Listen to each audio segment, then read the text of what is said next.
Hello, hello, and welcome back to my YouTube show. Thank you for joining us. We are here live on Thursdays from 7 to 9 Central. Oh, child, I was rushing, y'all. Pardon me. I got to open up my Instagram real quick. Let me know your city and state that you are watching from. Uh, love it, Jessica. Let me know the city and state you are watching from so I can shout you out. Watch now on YouTube. All right, let me post this up. Y'all, I was on the struggle bus. I was struggling to try to hurry up and eat before coming on because y'all be trying to keep me like a hostage. Okay. So I got to make sure that I am fed before I come on here. All right, let me go ahead and start this up. We got a bunch of folks backstage who are going to be joining me in just a second. All right, watch now on YouTube. Post this here. Goodness gracious. Okay. All right, let's see who is watching. And I'm going to bring these lovely people up in just 1 second. Hello, Mr. Davis. Shantae is in the house. Hey, Willie. He said Zells will be sent. Man, I was like, y'all not going to have me passing out over here. Come watch on YouTube, y'all. We got a very fun show for you tonight. But you don't want to just sit here and watch me. Watch and look at all the cool graphics and things of that nature. Okay. All right. So let me bring the good people up on stage. We have Jessica with us tonight. Hey, Jessica. Hello. I love your luxury estate behind you. It's gorgeous, gorgeous, darling. I think I saw the pool boy just walk by. Hey, Trevor. Oh, no, we keep him hidden in the back. Oh, don't share him. We got Julian. We're adding to the stage. Hey, Julian. Hello, how are you? Good to have you. I'm well, thank you, sir. Sorry, y'all. I'm looking at my monitor, not the camera. So, hi. We have Mr. Gardner in the house. We'll see if he wants to give his full government name. I'm not going to bust him out. You can. That's fine. Okay. And then we have Willie in the house. Hey, guys. How are you doing? Doing well. All right. So I'm trying to adjust this. There we go. For my little graphics, y'all. I'm telling you, it's better than the janky YouTube setup, but I do have to still get used to clicking everything. Where is my little, there we go. Okay. All right. Oh, it's still a little bit, there we go. Okay. I was trying to get the episode name in there. So any of you guys in the Dallas area, did anyone go through the crazy, crazy storms that we just experienced? No, but how are you? Oh my God. So we were like covered. I felt like the Israelites who put the blood on the doorpost, like we didn't do all that, but we were just covered. But neighbors, I mean, fences were ripped down. It was crazy. Trees were snapped out of the ground. Trees were snapped in half. Debris everywhere. I mean, it was crazy. There were actually a couple fatalities with sad little kids, that from what I heard. But we were blessed. We just had like one little fence post kind of come loose a little bit, but there were like 75 nails in there, so it was okay. But yeah, it was wild. Those of you who are watching on Instagram, whoops, let's see. I don't even know if they're gonna be able to hear me. Make sure you guys watch on YouTube. The three of you come on YouTube and let me know when you get over here that you came from there. And let's see. Oh, okay. There was someone I was supposed to send the link to, and I didn't. Shoot me a quick DM, Chris. I completely forgot about my other Instagram. Let's see. I can open it over here. Y'all see, this is why. Well, actually, I'll probably just close this. Bear with me, y'all. Bear with me. All right. I think I have to switch over to. Thank you for saying that, Chris. All right. Hold on, y'all. Full time, right? All right, let's see here. I invited some of the guys to come and then completely forgot to send him the link. So kind of hard for him to join if I don't send him the link. Okay, there we go. All right, Chris, I just sent it to you. So come on up. And let's see. Oh, good. Okay, Julian, you got it. I was about to answer you. Let's see. I did, but feel free to stand by. Okay. All right, guys, I think we're good to go here. All right, so did everybody drop your city and say, oh, Glenda came from IG. She's here from IG. Very nice. I didn't know how many of you guys would show up because of the game, so I'm glad that we do have some folks here. And let me go back to IG. I really apologize, y'all, for having to wait for me. Wish there was an easy way to do this. Okay, watch now on YouTube. Because a lot of times people forget to come over. So those of you watching the replay, at least you guys can fast forward. Okay. Here we go. So we had some interesting questions this past week. I'm going to share what they are in just a second. And I'm hoping that since we have, a couple guys here, you guys can expound on them. There we go. Finally got that set up. But some of the questions that we are going to get into tonight, did I even print them out? I'm struggling on the struggle bus. All right. What do you love about women in general? First question. Second question, if you treat a woman to a date and, on the date, she realizes, nah, this just ain't for me. Should she pay half? And they were given the option saying, yes, no, I wouldn't expect that, but it would be nice if she did. Then I asked, for those of you who cheated on a partner, what made you want to risk it all? A lot to unpack in those answers. For those who don't yet have children, is your biological clock ticking? Those are the 5 questions that were asked to the men. And for those of you who don't know the format, I ask questions Monday through Friday to the men on Yonsternation, which is my men's page, a private page. And then they share their answers. I redact their names and post them on Patreon for everyone to read and enjoy. And then the next week, we discuss some of the answers here on the show. We also have a submitted question. And wow, there was a lot of engagement. People are still going at it today with this question. So I'm excited to hear what you guys have to say. If anybody is here and does not follow me on Instagram, you could do so at Chasing Yonci. And if you are not following my men's page, how many guys do we have in the comments? If you guys just put man, if you are a man, I've got my cool little graphic here.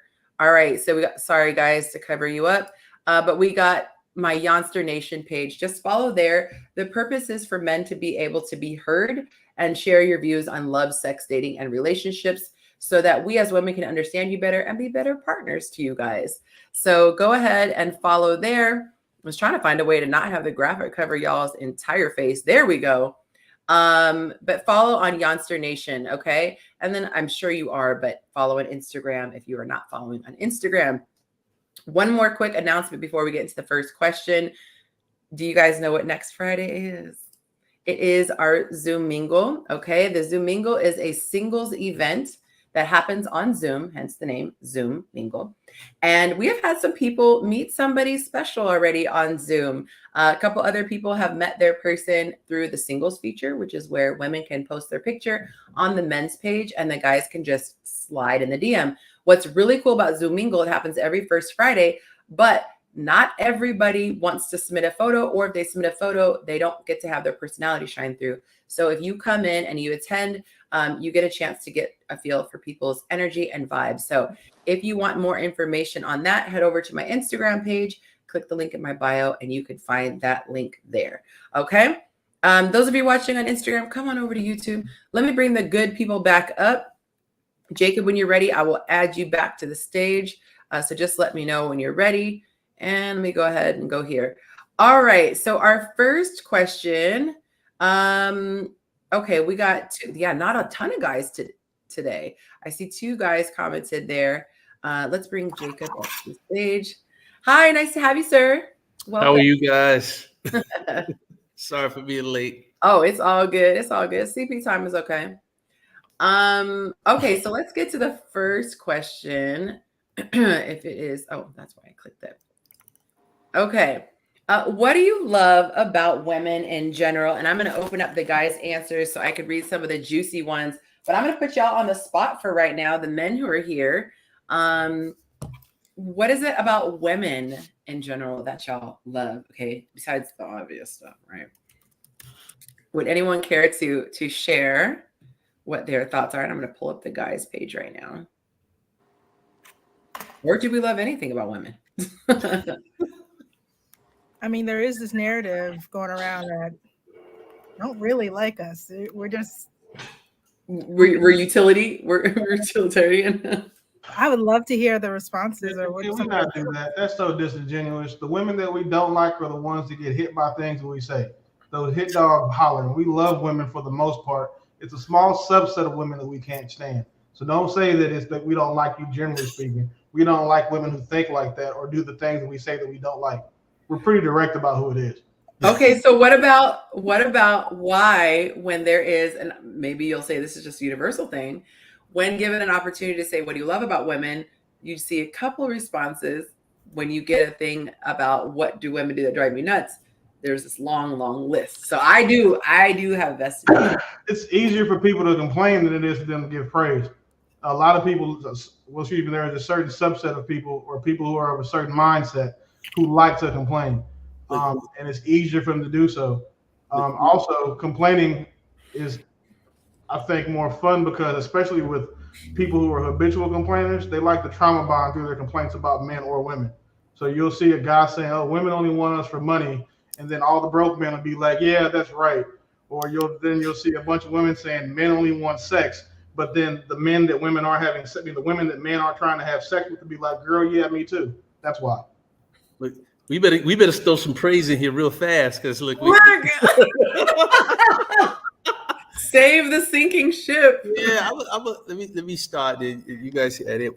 So a couple of things I love about women. One, I'm old school, and I think women just have something. I mean, other than the obvious that men just don't have, an intuition, a view of the world, the way they live in the world that men just don't have. And when a woman's in her bag and who she is, it's a beautiful thing to see and experience.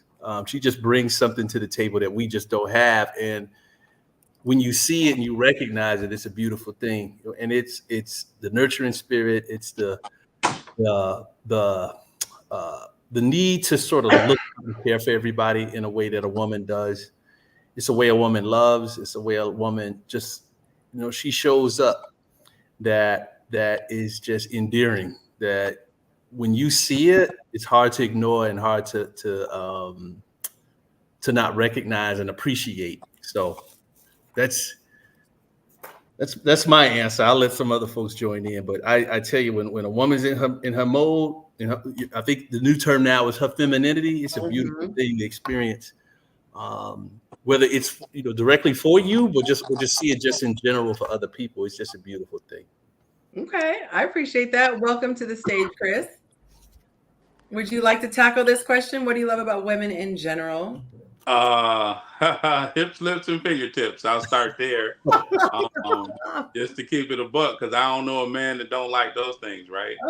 I love that a woman can actually speak to me in a way that reaches me, that, let's say, that particular woman that I'm dating or I'm with, no other woman can reach me the way that woman can. She can speak to my mind, my heart, my ears, so that when she speaks, I listen, because she has already added value to me in that way, so that I now have to listen to what she has to say, because it's of value, it's of worth for me, it's profitable, if you will, for me to actually listen. I also love, as I can't see names, but the gentleman said, the femininity, a woman's softness. I was looking at Bridgerton, right? Super popular show. I watch it because I love it, right? There is a distinct femininity in one particular episode that I'll point out, and this is what I love about women, to kind of highlight it this way. At the end of, I think, season 2, the King Charles that came in, or King George that came in, he was going crazy, and he was in front of the Queen and a bunch of other women. And the Diamond of the Season said to King George something that really spoke to him in a way to capture the moment, but to calm him down. And in that episode, it showed the power of women when it's used in the right way and not manipulated. That's my answer. I'll stop there. No, you were. It's not like some of the stuff I teach women. Like we are a different type of power, but we are very powerful when we understand how to use it. And a lot of times, a woman, let's just say, if a man is angry and animated, and if she tries to match his energy, it's literally like fire, trying to fight fire. That just would be nonsensical. But if you were able to calm him and be cool and refreshing like water, you can bring him down. Not to say that it was directed at her. It could have been he's pissed and ready to go make a really bad move because someone rightfully made him upset. She might be able to remind him, look, they're eyewitnesses or whatever the case may be. But absolutely. And I hate it when women feel like to be powerful, they have to act like men. When in reality, if you look at well, this is a terrible example, but Delilah, you look at Esther, that's a better example. We're going to go biblical here, but very, very powerful, influential women. And a lot of times it was just knowing the time and the place to speak to a man or knowing what to do and when. So I love the answer. Thank you. By the way, guys, I don't know why, but StreamYard does it to where if there's any banner at the bottom, it takes the names away. But if I take the banners away, then you could see the names. See, everybody can see their names. So if you want to know where to follow people, take a quick screenshot.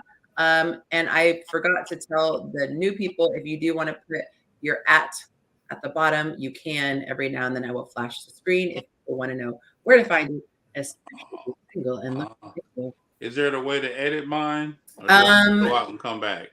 I was gonna say you might. Nope, I can do it. If you you see the private chat? Yep.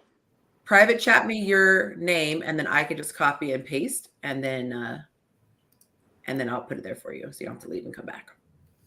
So we're talking about what do you like about women in general. Keith, would you like to share any thoughts? Yeah, I would just echo what. Yeah, I definitely would just echo what the previous two gentlemen had mentioned. One thing in particular that I would emphasize is a woman's warmth. When a woman is warm, which can also be looked at as femininity, you can feel the energy, literally. So that's probably one of my favorite things about a woman. When a woman is warm and she can just bring up the energy in the room just by her presence, just her grace, her softness. Those by far are my favorite things about women, aside from the physical aspects, of course. I equate women to a fragrance. I said it's something that you just experience. They don't have to produce necessarily, although they, produce children. But just her presence alone, you can have a bunch of guys and a woman walks in and just the whole energy changes. And so it could be a very, very beautiful thing. All right. Anybody else want to share before I get into the comments of what was shared? To actually answer the question instead of, having to make sure we had it in the right structure.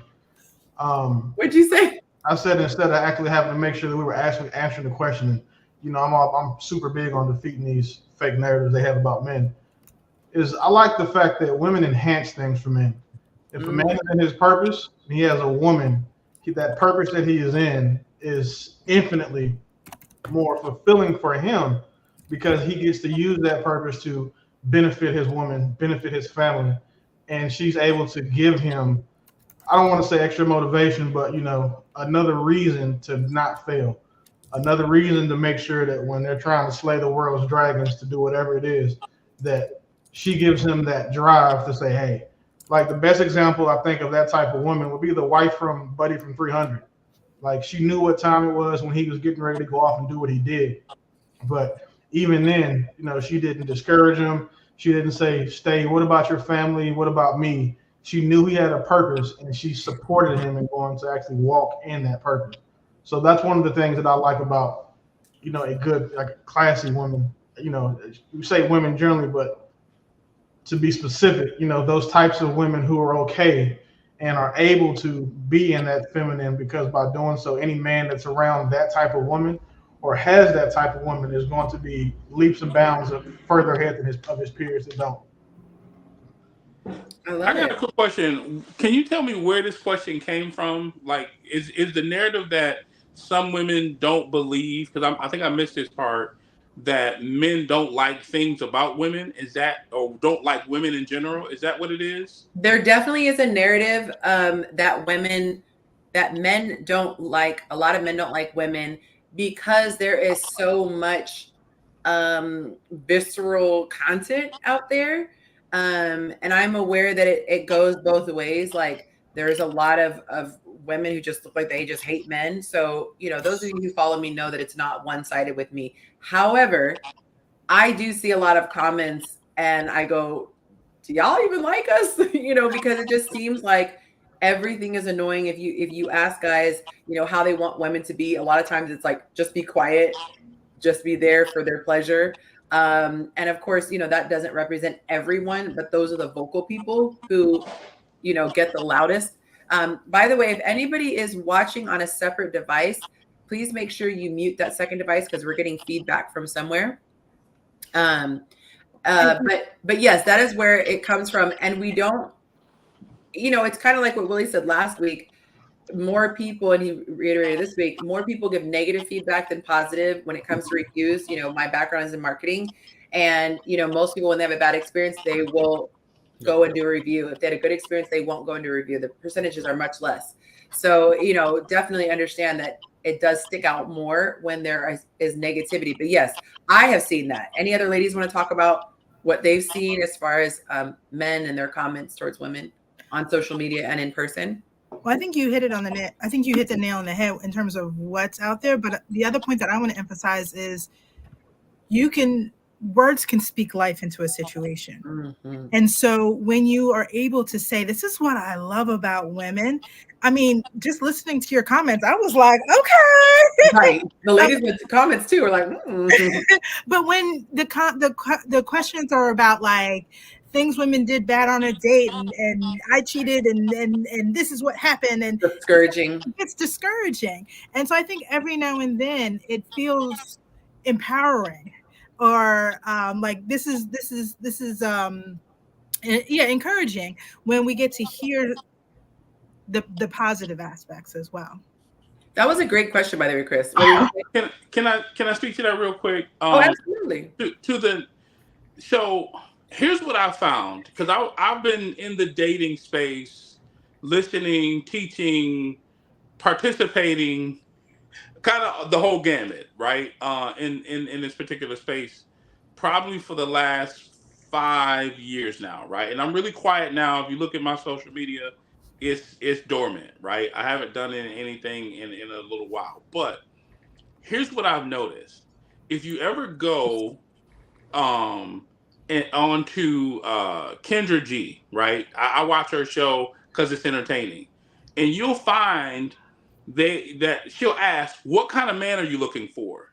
And the first thing he says is or a woman. Well, what kind of woman are you? Or what kind of woman are you looking for? Or what kind of man are you looking for? And the first thing they say is well, I just want. I don't know. I don't think. I have to think about it. The difference between finding a man or hearing from a man that's able to speak and say, this is what I love about women, and speaking to or hearing men that say things that they don't like, or it just seems like they hate women, is because they don't know who they are. They don't know what they're looking for. They don't know their core values. So the reason why you have this space now is because most people have no clue of what they're looking for. Because when you ask me what I'm looking for, I can rip it off without without a hesitation. When you ask me who I am, describe me, I won't tell you about what I do for a living. I won't tell you about, the job that I have or the business that I have. I'll tell you about my character. And so when a man or a woman, because it goes both ways, can speak from their character and who they truly are, then you'll find that particular person will be able to tell you about what they love about the opposite sex. What I found is that when people are unsure, they like, oh, well, I hate this. Well, do you really hate it? Do you really not like this about women? Or is it just annoying? Or does it bother you, or did somebody else do it and now you're attached to that particular thing? But when you find somebody who knows themselves, they won't say those things. So I hope that helps. But no, but to that point, it's kind of in a biblical sense. You know, he always talks about write the vision down, make it plain. People forget the process. Like you actually got to go write something down, which means you got to be thinking about what you want and put some time into it. And to your point, like people don't take the time to figure out what they want. They other than hips, lips, or whatever. Fingertips. But you don't take the time to really figure out what you want. I mean, that's something I had in my journey, and I'll be real quick. Is when I went to a dating coach, I was like, look, I'm gonna give you some money. I'm gonna tell you what I like, and you go find it, and then you come back and tell me when you find it. And what she told me, she said, Jacob, let me give you some advice. You need to date more. Like, look, I don't want to date right now. I want to give you some money. I want you to go find what I told you I want, and I'm gonna pay you. That's what I want to do. But what she was telling me, and she explained to me, you need to take the time to figure out what you really like, what makes you tick, what you need to have the experiences. So I had to get off my butt and go date because I was sick of dating. I ain't want to date anymore at the time. I want to pay you. Look, I got some money. Why are you turning down my money? Go take it and find what I want. But what she was telling me is you need to take the time, date, figure out what you like, what you don't like. And that will help you determine and figure out what you want. So, I mean, just to elaborate on your point, people don't take the time. So the whole point about the vision, and you got to take the time to think about and experience what you really want so you can get clarity about it. Most people don't do that. We just scroll. We look for the biggest, you know what, on IG, her pictures, and then send her a DM. And I mean, it's natural. I get it. I mean, I've been there in my younger days. That's what I did. I went for the biggest whatever. But you just learn and you grow and you figure it out. And I think we need to hear more of those types of conversations. People just show you the end result. They don't talk about the process that they went through. So, yeah. Yep. Last thing I'll say to add to that, writing the vision. And this goes both ways. And this is something that my mentor shared with me when I was married. He said, write down everything that you want in a wife. And I was like, oh, this will be easy. You know, I'm going to jot my list down. I want this. She got to have this. And then he said, become the type of man that type of woman would want. And you know what it took me? This was 2008. 2008. I didn't become that man until 2000, until I got divorced, because he told me when I was married. I didn't become that man until 2022. Because I'll leave it there.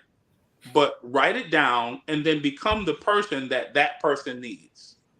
And it's automatic. You'll find the person that you want. All right. Okay. I'm going to do a little plug here, y'all. You see the ticker at the bottom. If you are enjoying the show, please go ahead and tap that like button. We have less than half of the viewers who have clicked it. So if you are on a cell phone, you're going to have to close the chat box so you can see the little thumbs up.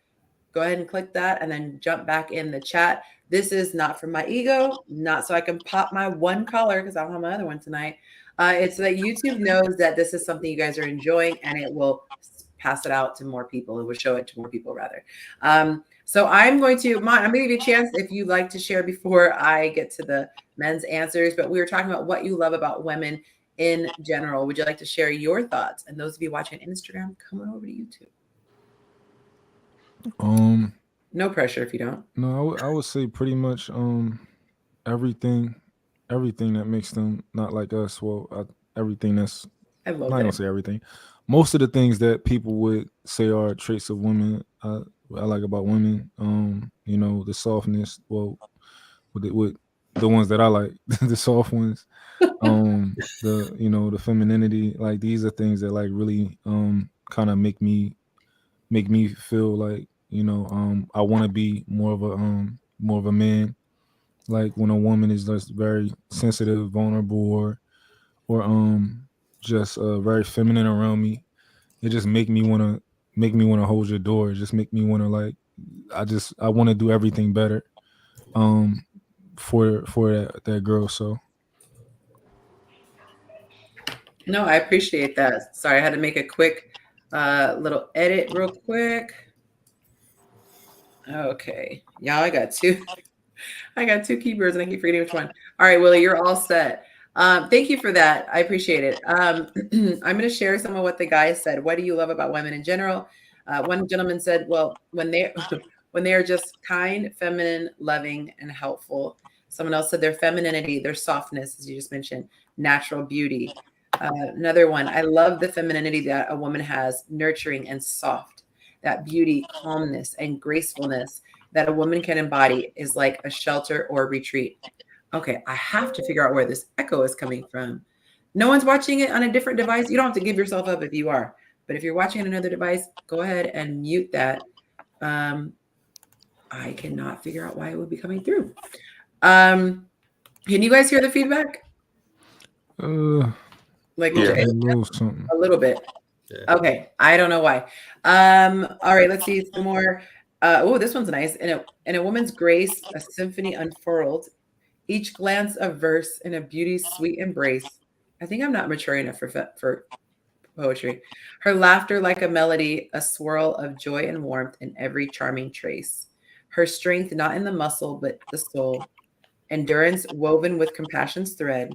In nurturing embrace, she makes us whole. In gentle touch, our fears and doubts they shed. Her wisdom, like a beacon in the night, guides us through life's tumultuous sea. With intuition's grace, she brings insight, and in their love we find sanctuary. O woman, in her essence, pure and bright, in she I find my home, my heart's delight. Well, I didn't know we had a poet in the house. Okay, let me read two more. A woman's feminine prowess, softness, both physically and mentally. Their nurturing qualities, a woman's touch, soft, well taken care of, way she smells, their ability to satisfy a man physically, their ability to be your best friend and back up in time of need. And last one that I'm going to share, the way the right one completely balances my energy, softens my iron exterior, and amplifies my positive attributes tenfold. Nice. Very nice. All right, so let's see. Let's get into the next question. Did anyone have anything they wanted to share? By the way, by a show of hands, how many of the singles are going to be at the next Zoom mingle, which is June 7th? How many? Let me not put my hand up. How many sing? I'll be there, but I'm not single. Okay. All right. So we have one of you is going to be there. Telling. You said what? I'm telling. Put your phone down. Put your phone down. Try closing any apps running in the background. Yeah, I was gonna say I don't even think I have any other ones. Let's see. And this yeah, mine's muted. But yes, okay. So we have Jessica who is going to be there. Nobody else. Okay. Those of you in the comment section, comment Zoom if you're going to be on Zoom Mingle. And let us know who's going to be there. Someone said they got way too deep. I say I think I'm too immature for poetry. I've never been able to totally appreciate it, but I wish I could. I wish I was grown up enough. I think the generation before yours probably did it, like, or maybe one or two. Like, yeah, I was terrible in English lit too. They'd break down poems, and I'm like, I don't get it. Okay, Glenda is going to be there. Very nice. All right, let's get to the second question here. I wish these could all be open at the same time. Okay, this one was very interesting. If you treat a woman to a date and by the end she realizes she is not feeling you, should she pay half? And then I'm going to share the responses that came. Y'all join us on YouTube. You get to see everybody there on YouTube. What are your thoughts, guys? You're on the date. You had the best of intentions. You took her out for a good time. And she's just like, oh God, this is not it. And she's just waiting till the end of the day to tell you, I'm not feeling it. Should she offer to pay half? Is that the right thing to do?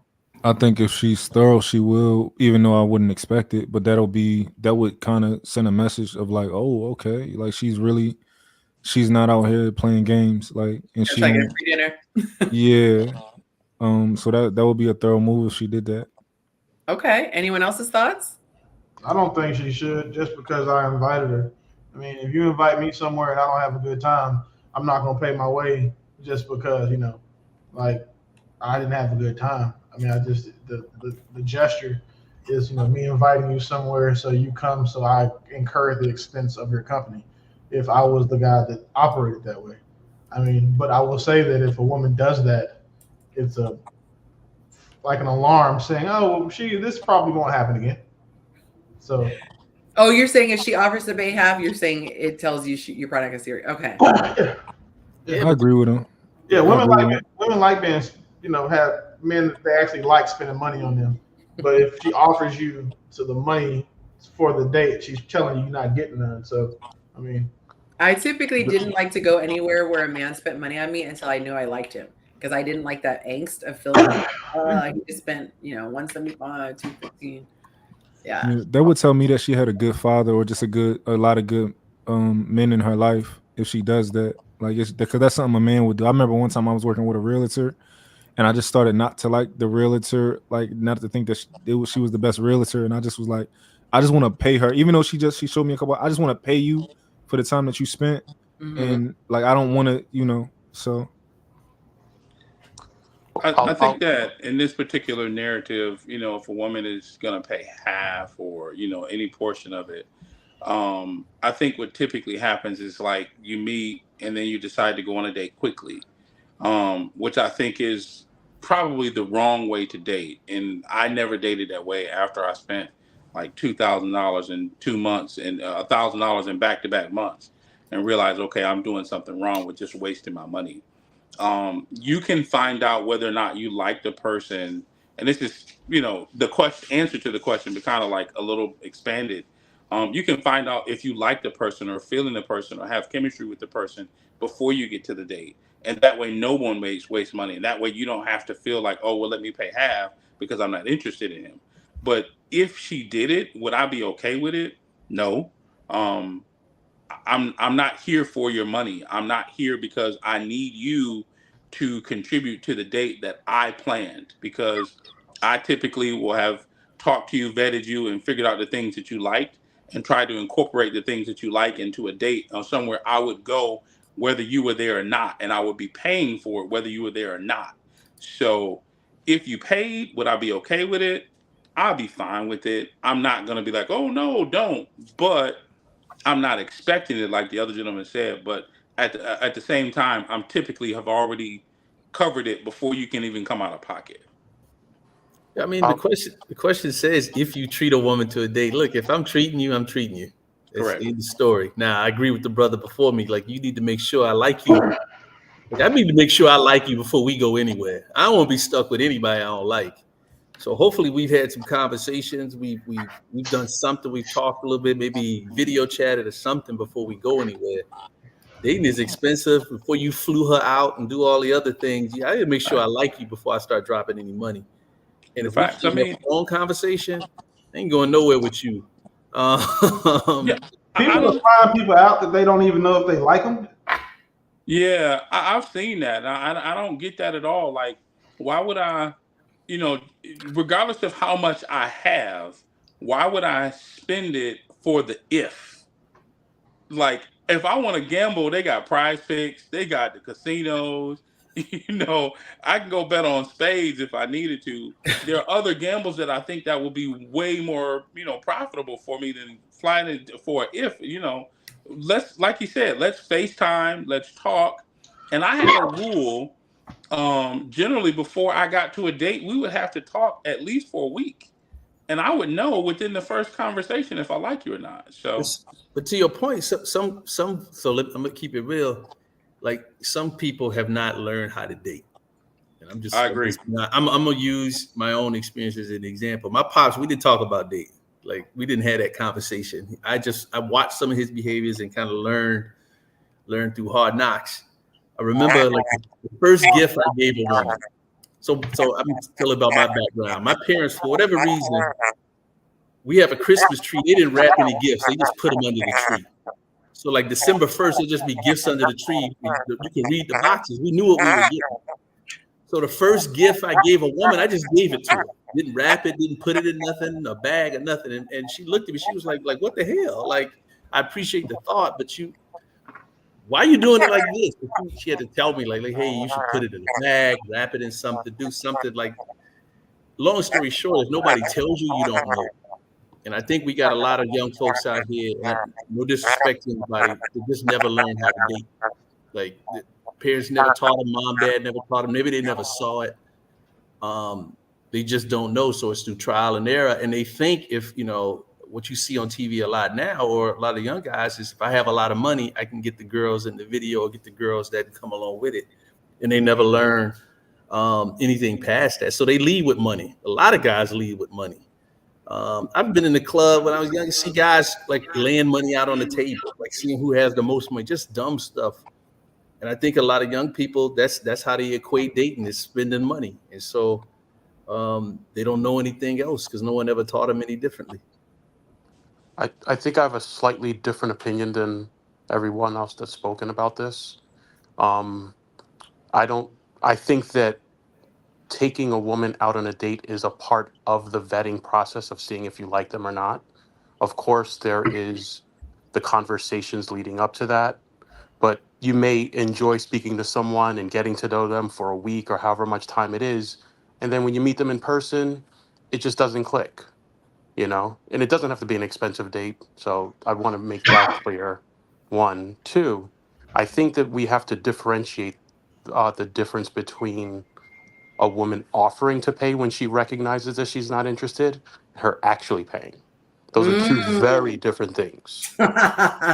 And that's happened to me before. Like, I've taken a woman out, she realized that we weren't the right connection. She said it to me, but she offered to pay, and I just refused. Like, no, don't worry about it. So I covered it, and that was it. And I guess the third thing I would want to touch on, just to like extend the question, when this woman recognizes that she's not interested, is she articulating that, or is she keeping it to herself? Because that may also play a factor. Okay. I want to add. Oh, sorry. Go ahead. When they say that, like, if you're not in person, you don't click with people, I feel like both of those people are being fake. Because if you talk to someone on the phone long enough, regularly enough, it's really hard to fake who you are. So if I get in front of somebody and the vibe is different in person, my default is, oh, okay, she doesn't have that filter on now. She doesn't have the pictures I have behind. So she's worried about me looking at the real her or something along those lines. So she's acting funny. So if I really, really like the person, then, I try to compliment her on the same things that I would if she was online in person. So that way she can be like, oh, he likes me without the beauty filter because I have an Android phone or stuff like that. I do think there's a difference between phone conversations and in person. And I think some of that is like the mannerisms and seeing how they interact in the world and with people that they're not interested in. And so for me, there's two types of dates. There's the type of dates you have when you recently connected with someone, like on a dating app. And then there's the type of dates when you've had time to talk and get to know, or this person in real life, or like a mutual friend matched you and you've known each other, have a better connection. Those are two very different type of dates. I agree. They are. I still think that it leads to the same point where chemistry will be developed or can be developed. Sometimes, the gentleman at the top said that, the in person doesn't translate from the phone.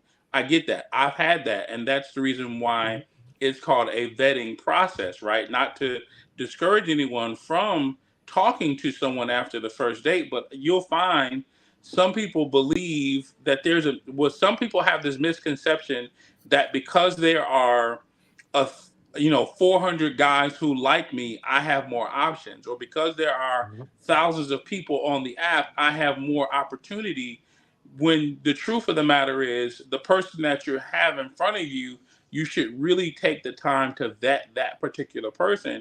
And the reason why is because that one particular instance, they might have had a bad day, right? And may not know how to communicate that, or may not want to be that type of vulnerable, but they still show up. So you have to give that person some social graces, right? Maybe they're nervous. And I've been on plenty of dates. Women have said, oh my God, you're so well spoken.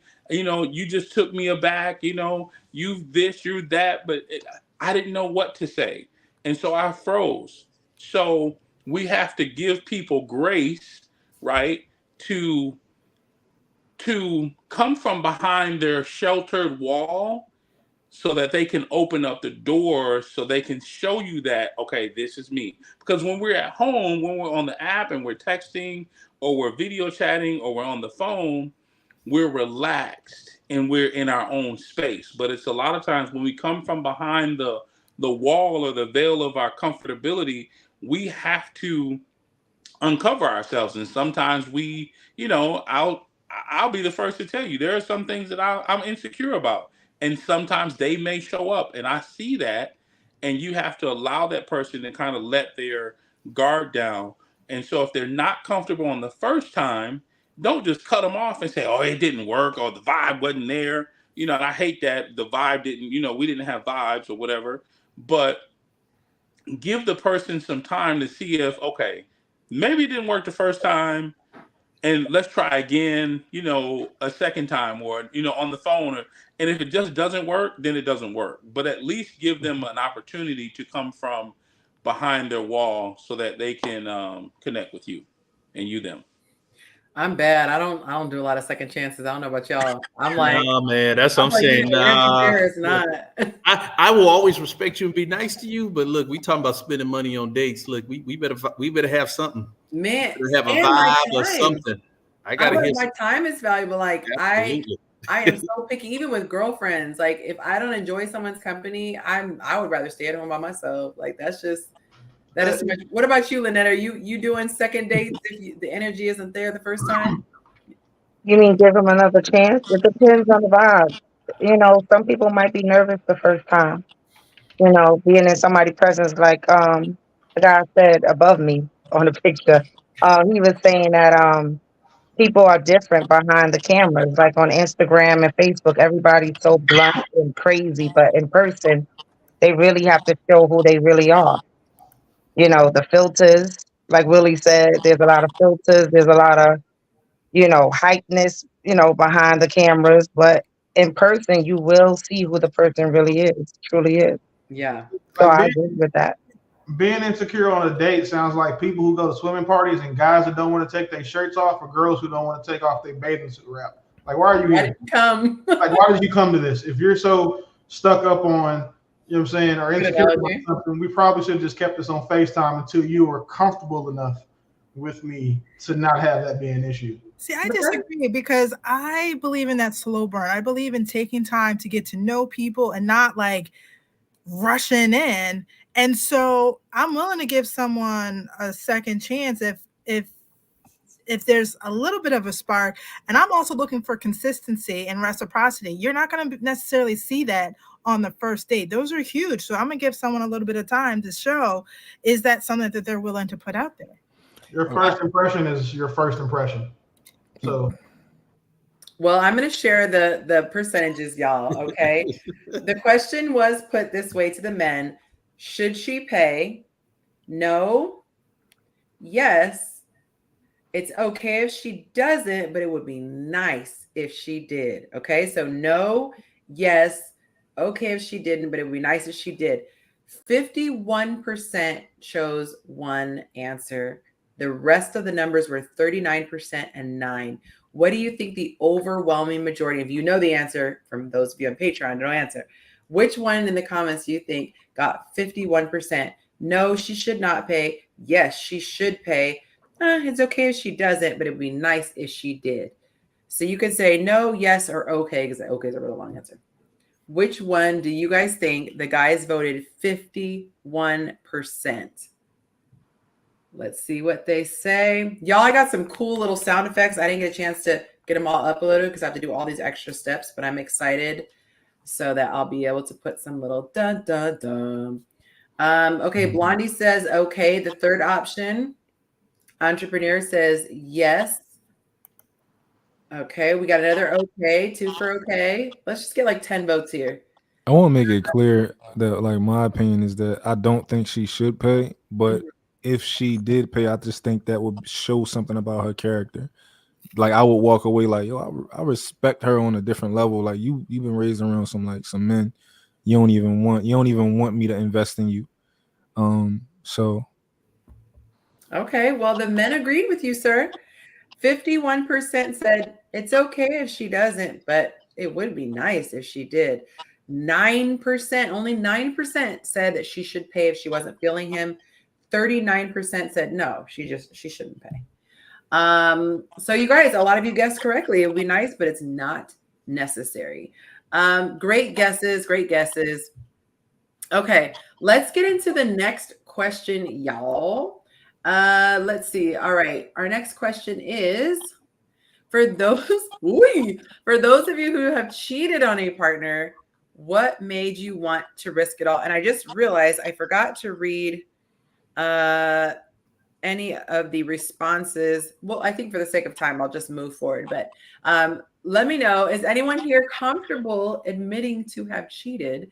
And if so, what made you want to risk it all? Because everybody says, why not just leave? That's the $1 million question. So I could speak on that real okay. quick. I did many years ago in a long-term relationship, and after doing work on myself, quite frankly, I realized there was a lot of insecurity. Could you add your age for me, just for context? The age during the time you did cheat. This was from like 07 to 2011, so I was between 25 and 29. Okay. For me, I cheated because of neglect and because I could. I at the time I thought, felt, believed, and probably was smarter than my partner, so I knew how to get away with it. Mm-hmm. For your question of context of age, I got married at 22. I'm 45 now, so I can probably tell you I cheated every year in my marriage. Wow. How long was the marriage? When you say every year, you mean once a year, or like just it continued from the time it? Okay. No, like it was nuts, and I can say that I was. We argued a lot, so that's what contributed to it. What made me risk it all? We argued literally almost every day.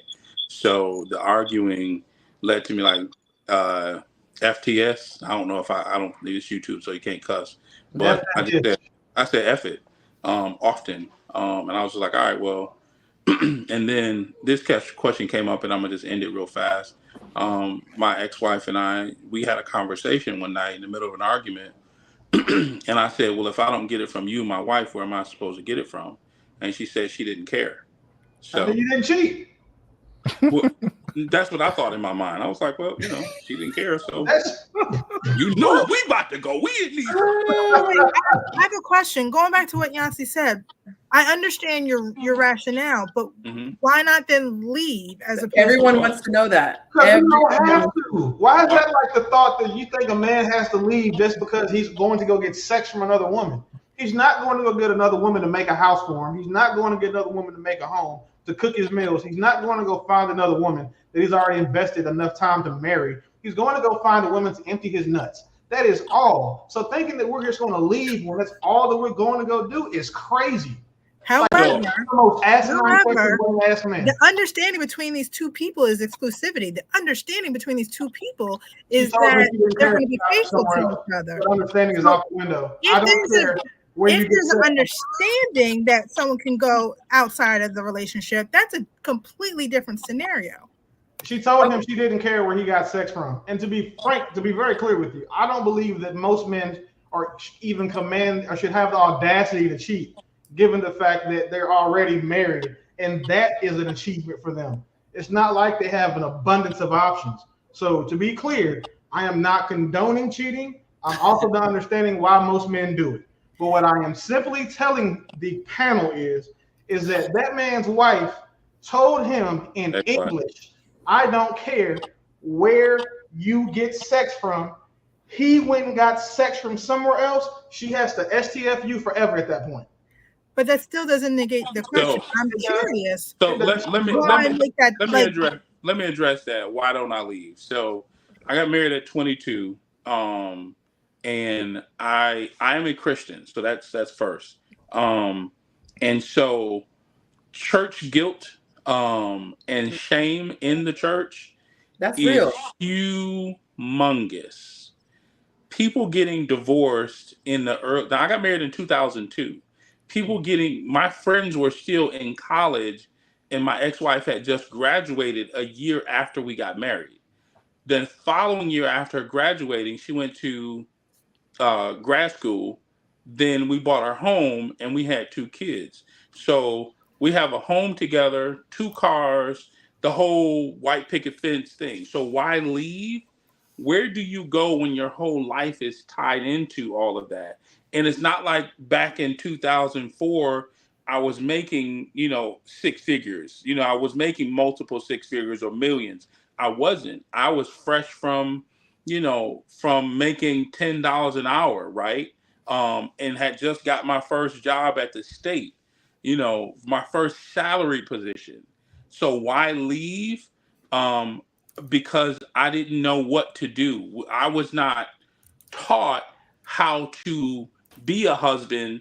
I was just taught, I just decided I didn't want to be like my father.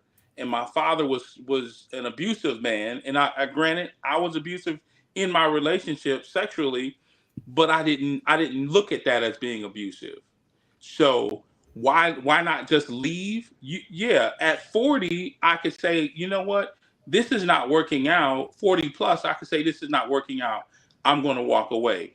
But at 22, when you don't have the wherewithal, the know-how, you don't have enough information at 22, 25, 27, 29. I just didn't. And so since I didn't have it, I didn't leave.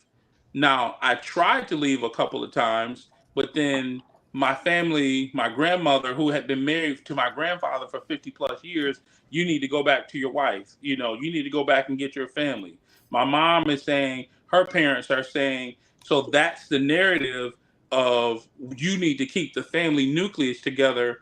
And so you have other people vying for you, trying to get you to make it work when truly you're dying on the inside, and you don't know it until you divorce or separate or go through therapy or have a traumatic experience. So that's why I personally didn't leave. Hey, I have a question. Can we clarify what you meant by I was sexually abusive in our relationship? Because that threw me. So when things got better, right? Because it wasn't always, I don't care where you go. When things got better, I continued to mess around. I continued to cheat. So I think that is sexually abusive. Okay, because there's a different connotation with that term, so I think we're No, yeah. That's fine. for you that someone I doesn't. caught that. That's what Yeah. I should have clarified. Yeah. Meaning I continued to cheat in Okay. that area. And I appreciate your frankness, because as you can see, like, the guys are all going, why not? Like, seems like such an absurd question, but all women ask that. All women ask, because in our minds, it's, you want to have the freedom to do as you please. So why not truly just go do as you please? And so I appreciate the respectful dialogue where the men can give it, express that there are a lot of consequences to that. I know a lot of guys will say children were involved, and if we don't want to split up the home. I know men have said that they look at marriage as failure. You added another layer, Chris. You add the faith, like being looked down upon, and the shame in the Christian community.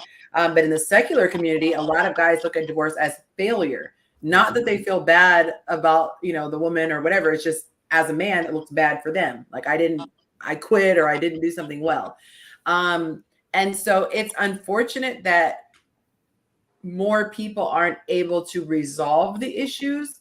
It ends up being like a quick fix, so to speak, because I've heard a lot of guys say, the woman I cheated with was not more attractive than my wife, or she didn't have much more going on, or I wasn't into her, but she made me feel XYZ.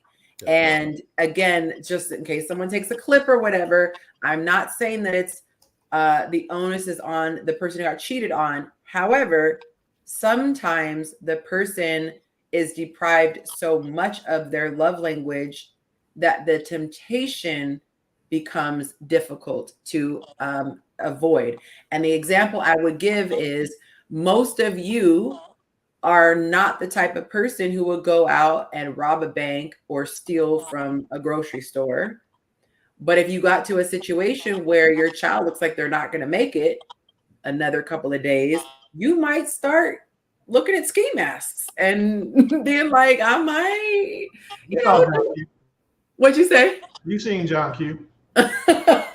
So, you know, I just like with physical violence, I would hope I would never be with someone who would be physical, but my dad always taught me don't find where that button is, because everyone might have a button and you don't want to find out if they do or don't. Same thing when it comes to cheating. I think there are certain things that as partners, men and women, we can do. And I think the worst thing is when your partner communicates. I said this from a woman's perspective on the post, but it applies both ways. The worst thing you could do is if your partner takes the time to express, hey, I feel emasculated when you do this, or hey, I feel dismissed when you do this, and we then dismiss that, or we don't make a concerted effort to get better, that's where resentment grows, because you're like, I use my big boy words, I use my big girl words, and you're still not adhering to it. And to me, that feels the same as you saying, I hate you, I don't love you. Because if you're telling me exactly what needs to be done to make you feel loved or to make you stop feeling unloved, and I don't do it, I don't even try, that's the part where to me you get hopeless. And this is why it's so important to me to see a person's character during the dating phase. See when they go through things, see when they have down, you know, difficult times, or they're going through things, when they lost their job or whatever. See how they treat you. Because once you get married, yes, you can get a divorce, but once you're married, it's not a quick out.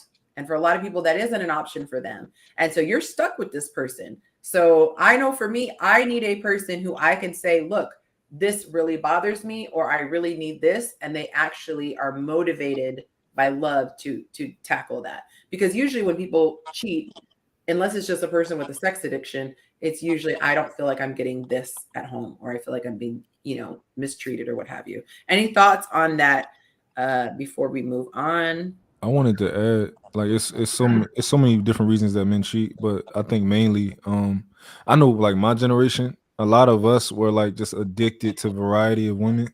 I don't know if my forward generation, but like when you go from dealing with so many women at one time, and then you get with one woman and she expects you, you know, and you might expect yourself to kind of like chill out a little bit, but you really going cold turkey. Like you don't kind of give yourself that period of time to kind of like really get to one woman, but you become addicted to variety. Second, a lot of us just don't care. Like a lot of us just don't care. I know, like through a certain period of my life, I just did not care, like about. Like you weren't afraid of losing her. Yeah, like I cared to a degree, but I didn't like most. I don't think women cheat better than men. I think women just care more.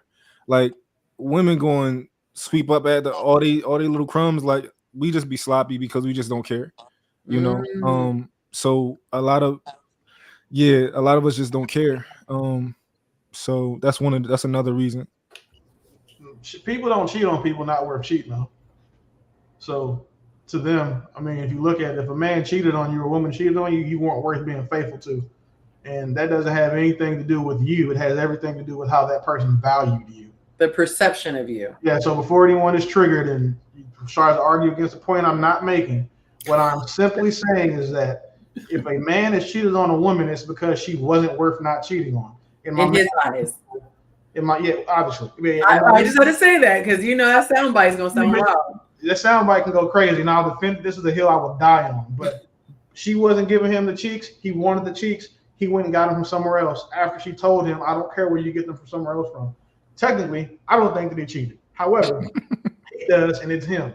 But if she was doing what he wanted, I would think that every man on here will agree with, and correct me if I'm wrong, if you have a woman doing everything you want, giving you everything, even the variety, she's putting wigs on, and one night you get the little girl from Toy Story, the other night you get, you know what I'm saying, Harley Quinn from Suicide Squad. So you got the variety.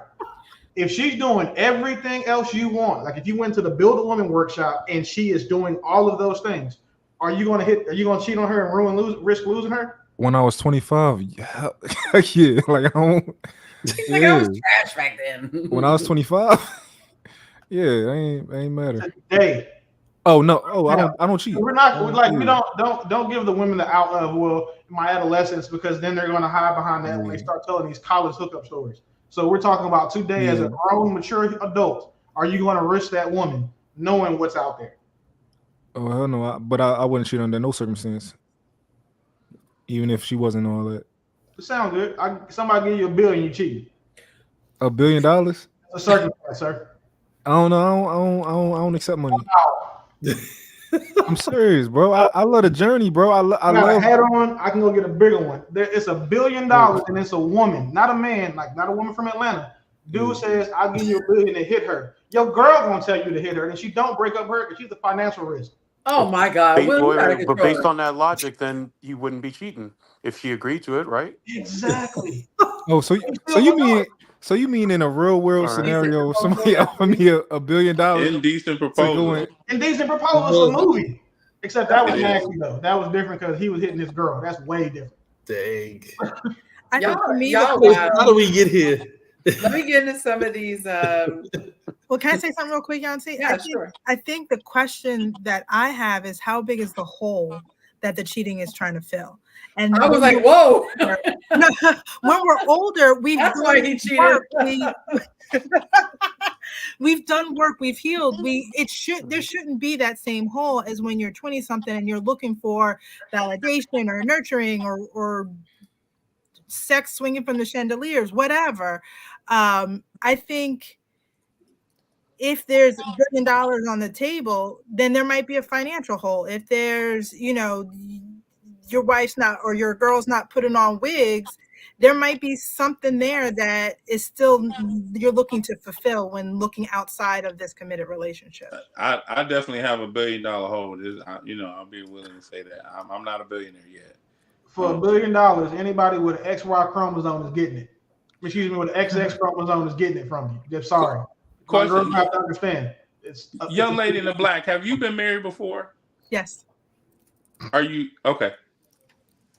Okay. I'm waiting on Yonci to pull us out of this hole here. Yeah, new question. Next. Okay, that's what I thought you were saying. By the way, we're doing a little project. That's what I thought you were saying. That's what I said for commentary. So next week I'm gonna have all my little sound effects and all that, y'all. I wish I had one of the tools that I needed because I got some great sound effects. We're gonna move on to the next question, y'all.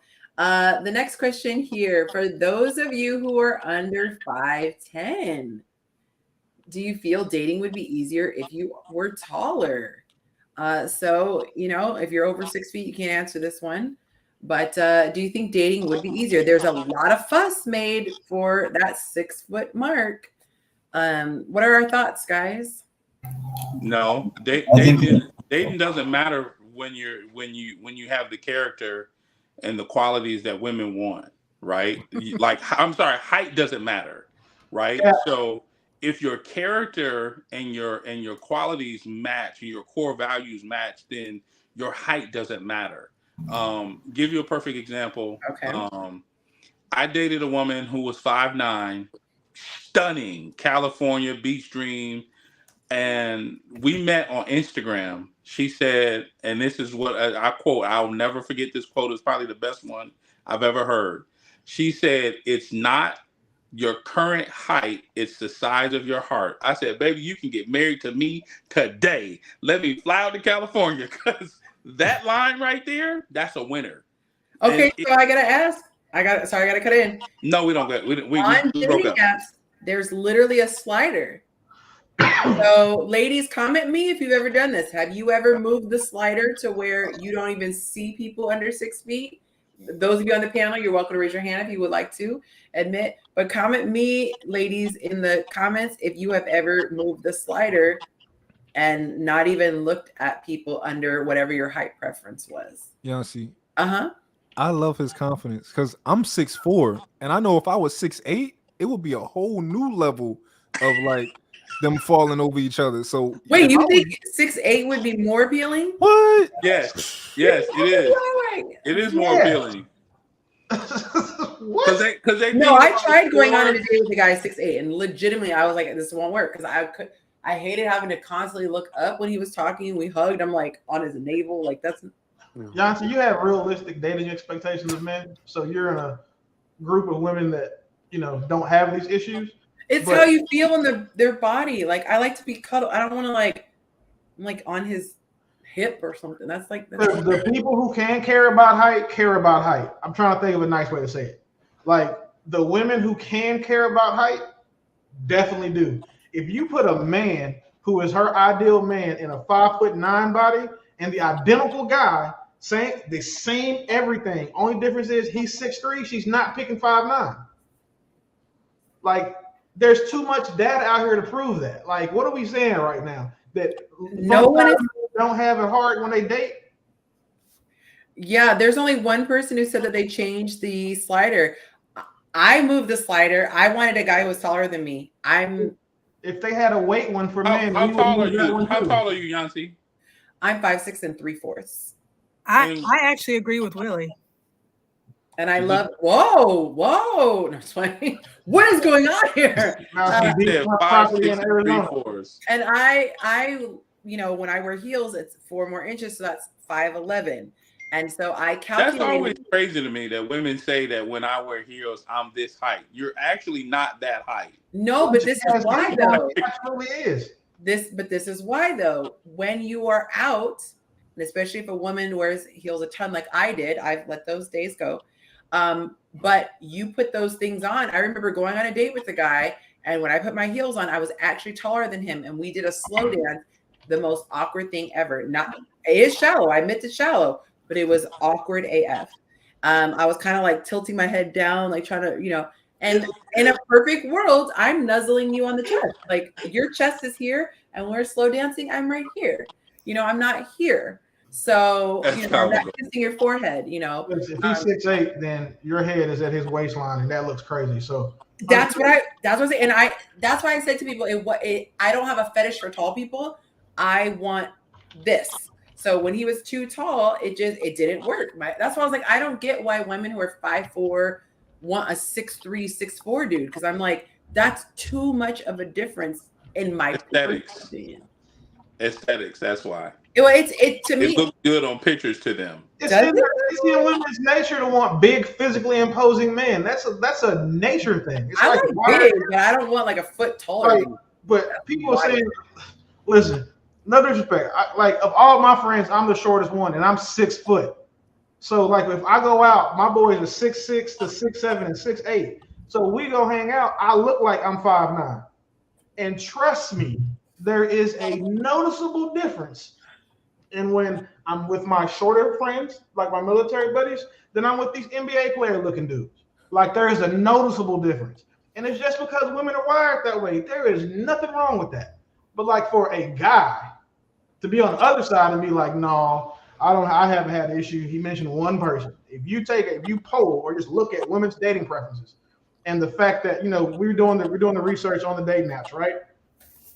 I think it's something like 82% of women want a man who is above 5'10". It only goes to 75 when you move it to 6 foot. But at the same breath, if there was the converse would be a weight scale for men. I mean, for when we look for our women, we don't want someone. I'm 6 foot 250. I promise you, I don't want a girl who's 5'7", 250. So I agree with you that women want men who are taller, right? I agree with you there. But the question is, for those who are under 5'10", do you feel, me personally, do I feel that dating will be easier? And for me, I can tell you I've not had any problem. Now, other people may have issues, right? Other guys may feel like, I need to be taller. And in fact, I know it's a thing now because a couple of months ago, the heightening surgery came out, right? Where guys are getting these steel rods putting in their knees and, it's adding 3-4 inches. Okay. Hey, do you, whatever makes you feel, will help you reach your highest potential. But for me, I'm 5'8", 5'9" on a good day. I've not had any issues, and have I had women say, oh, I wish you were taller? No. I find the people that like me and I've never had it and I still don't have any issues. Can I ask my brother some questions? Yes. And I was going to say too, I want to ask this. You guys can answer the comments. The men who are under 6 feet, if you could have this is hypothetical, but you could snap your fingers and be 6'2", 6'3", are you guys saying you would turn that down? You'd be like, nah, let me stick to my 5'7". Please lie right now. What were you gonna say, Mont? I just want to ask him a couple questions. Yeah. All right, so I understand that. What I think you're saying is, I think you're saying that the women who you typically go for, you vet and you talk to and you pursue, right? These women are completely comfortable with everything that you got going on. Is that what you're saying? Mm-hmm. Yes. Okay, but you're not saying that if you were taller, like let's say 6'5", you're not saying that if you were taller that wouldn't open up a larger pool of women who will have interest in you. So, do I think hypothetically, if I were taller, I would be able to have more access? Yes, but I don't think it would be only because of my height. I think it would be the combination of both height, character, and values. That's Okay. what I'm saying. So then, but this is a thing. We're talking about all things being the same. Yeah. So if it was still you, still your personality, still your package, the whole package, I mean, that's you. And there's like, we'll start out with the example, and you have, I don't know your height, but we'll just say we have the 5'8" version of you and the 6'5" version of you. I think I get the same results. But can I get context? So you do know that there are women who are not interested in your personality, right? There are women, right? You because you'll be accessing women who are like, I just want to do it to you, right? I just think you look nice, and I don't care about all of that. And there's certain women who can't even appreciate that yet because they're not on that level yet, right? They can't appreciate what you have to offer and everything you have to offer. Like, but there so are women who do that now. So, used to do that now. Let me say that. Who used to? Okay. Like I literally can call people and be like, "Yo, pull up," like all over, not just in Atlanta, like everywhere. So do you think that every woman who has a standard for height above 6 foot would forego that standard for you? All of them? You think all of them would forego that standard for you? Nah, so that would be silly of me to think that it's a everything, right? It's usually some, not all. That's by default, it opens up your dating pool to more women. No, I agree with you. I said it would open up my pool, but I don't think it would change because of who I am. Like if I'm taller, would it get easier? I don't, because dating is so simple. If people really understood how becoming the better version of you, a better person, dating becomes simpler. For me, it has. So, and I've been coached by one of the best in the world. So, but there are some shallow women out there. There are women who are shallow who want to be with you just because the commodity of having you. Absolutely. Like a guy that this size, right? That Absolutely. They don't even need people to know your personality and stuff like that. There are women who won't even care about your personality, bro, because you're 5'9". They won't even care to meet you. I understand that as well. But let me ask you this. I agree with both of you guys. Let me say that. I agree with both of you guys. If you could go and create your body like you could a video game character and make yourself look any way you want to, you can ask the same question to women. When people say, I love myself, I'm perfect the way I am. If you go into a video game and create yourself and guys like, okay, cool, you're going to look like this, would you still be the same height, build, and shape that you would be right now? So probably not, only because I played football when I was in high school. So there's that. I would want the height for football so I could be, a pro DB at 5'11", 5'10", 5'11", 6 feet. Just for that, but not for dating. So there was an interesting question somebody had posed talking about white privilege, and they were arguing that it didn't exist. And how many of you guys heard of this argument? And they said, if you could come back as a Black person, like if you could be reincarnated as a Black person, would you? And that was the only way they were able to get through to that person, because they were like, no. And then I think it was a comedian, and they were talking about what's worse, and I'm not going to butcher it, but it was basically, then he said, if you have the choice of being physically disabled or Black, like it just went through and it showed that's how you can know, if you think someone has an advantage or if you have a disadvantage based on that. I don't want anyone to feel like they are being picked on. And so, Julian, I just saw your remark. you don't have to be polite. Throw them bows in. That's all I like to say. Just throw them bows in and jump in. No, everyone gives such great insights. So I never want to interrupt. Oh, you're so sweet. But no, I've had women just straight up tell me on dates, like, you have all the intangibles. I just can't get over how small you are. So this isn't good. Yeah, I think it's That's crazy. a real thing. I've never heard that's Bro, I'll talk to you, boss. I guarantee none of those women are happily married and are still single, bro. Forget them. For sure. No, it's fine. I'm just shocked that they were that bold to say it on the date. But Right. Because they know you're not gonna do nothing. Like that's why people. I mean, I'm not. If No, they not don't, like you personally, sir. That's what I mean. But women only disrespect men like that because they know that he's not gonna do that. Like a man wouldn't tell you anything like that because you might jump up and punch him in the head. So it's like there's it's a difference there. So don't feel bad, bro. And I guarantee you, they probably need to be watching this live right now too, bro. You straight. I've never heard somebody say you have everything but your height. That's wild. Well, And most that's people wild don't feel that that. you haven't heard that, because when girls when they talk, like, oh man, he was just taller. And I had my guy friends just message me. When I got married, I married someone 6'3", and the relationship was trash. Not saying 6'3" people are trash, but that was my preference. And then I'll shout out Kyle because he was always on me. He's like, "You gonna marry someone 5'9"? Watch, you gonna get remarried to someone 5'9". And I said, "Hush, boy." And what I ended up doing was I just stopped wearing heels, and then I opened up the height because I still wanted someone taller than me, and so I ended up going down. I think I went in my dating slider as low as 5'10", and it opened up a lot more people. So, and I have someone who loves me fabulously and is taller than me. All right, let's move on to the next question. I'm curious if he think that if he was super rich with a woman, would that open up his dating pool also? Like he had tons and tons of money. Like if he was like Mayweather money, like thousands or Mayweather money. Like, I'm curious if you think that. Nah, I mean that definitely opens it up. But I mean, what is the difference? Because it opens it up for more shallow women.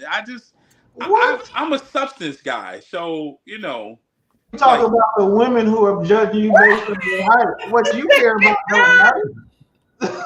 I can't. I didn't mean to laugh. I'm sorry. I just did not expect that. I would have more. Like I would have more to pick from, but it doesn't mean that I would necessarily be picking them per se.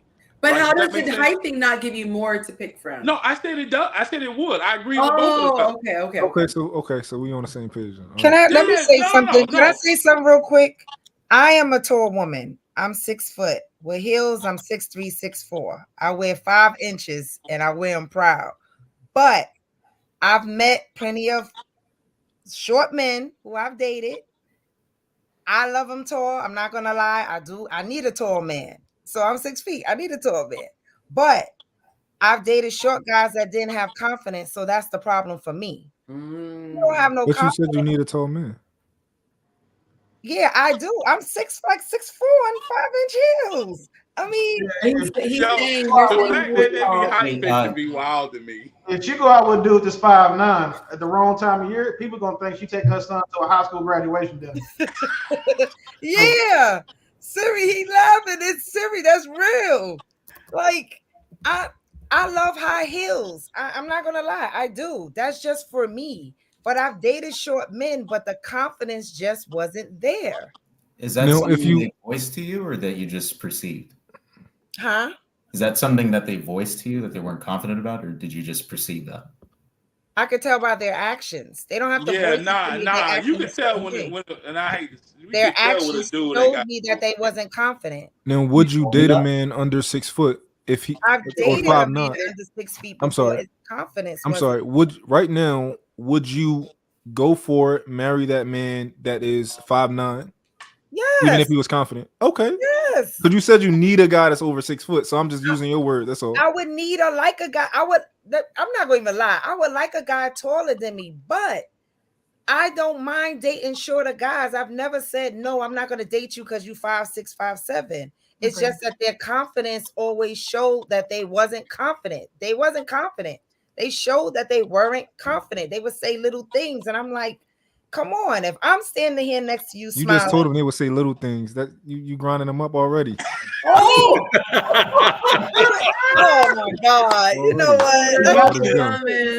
But you get what I'm saying. Like, hey, yo, that's wild. That's a person actions will show that he doesn't have confidence.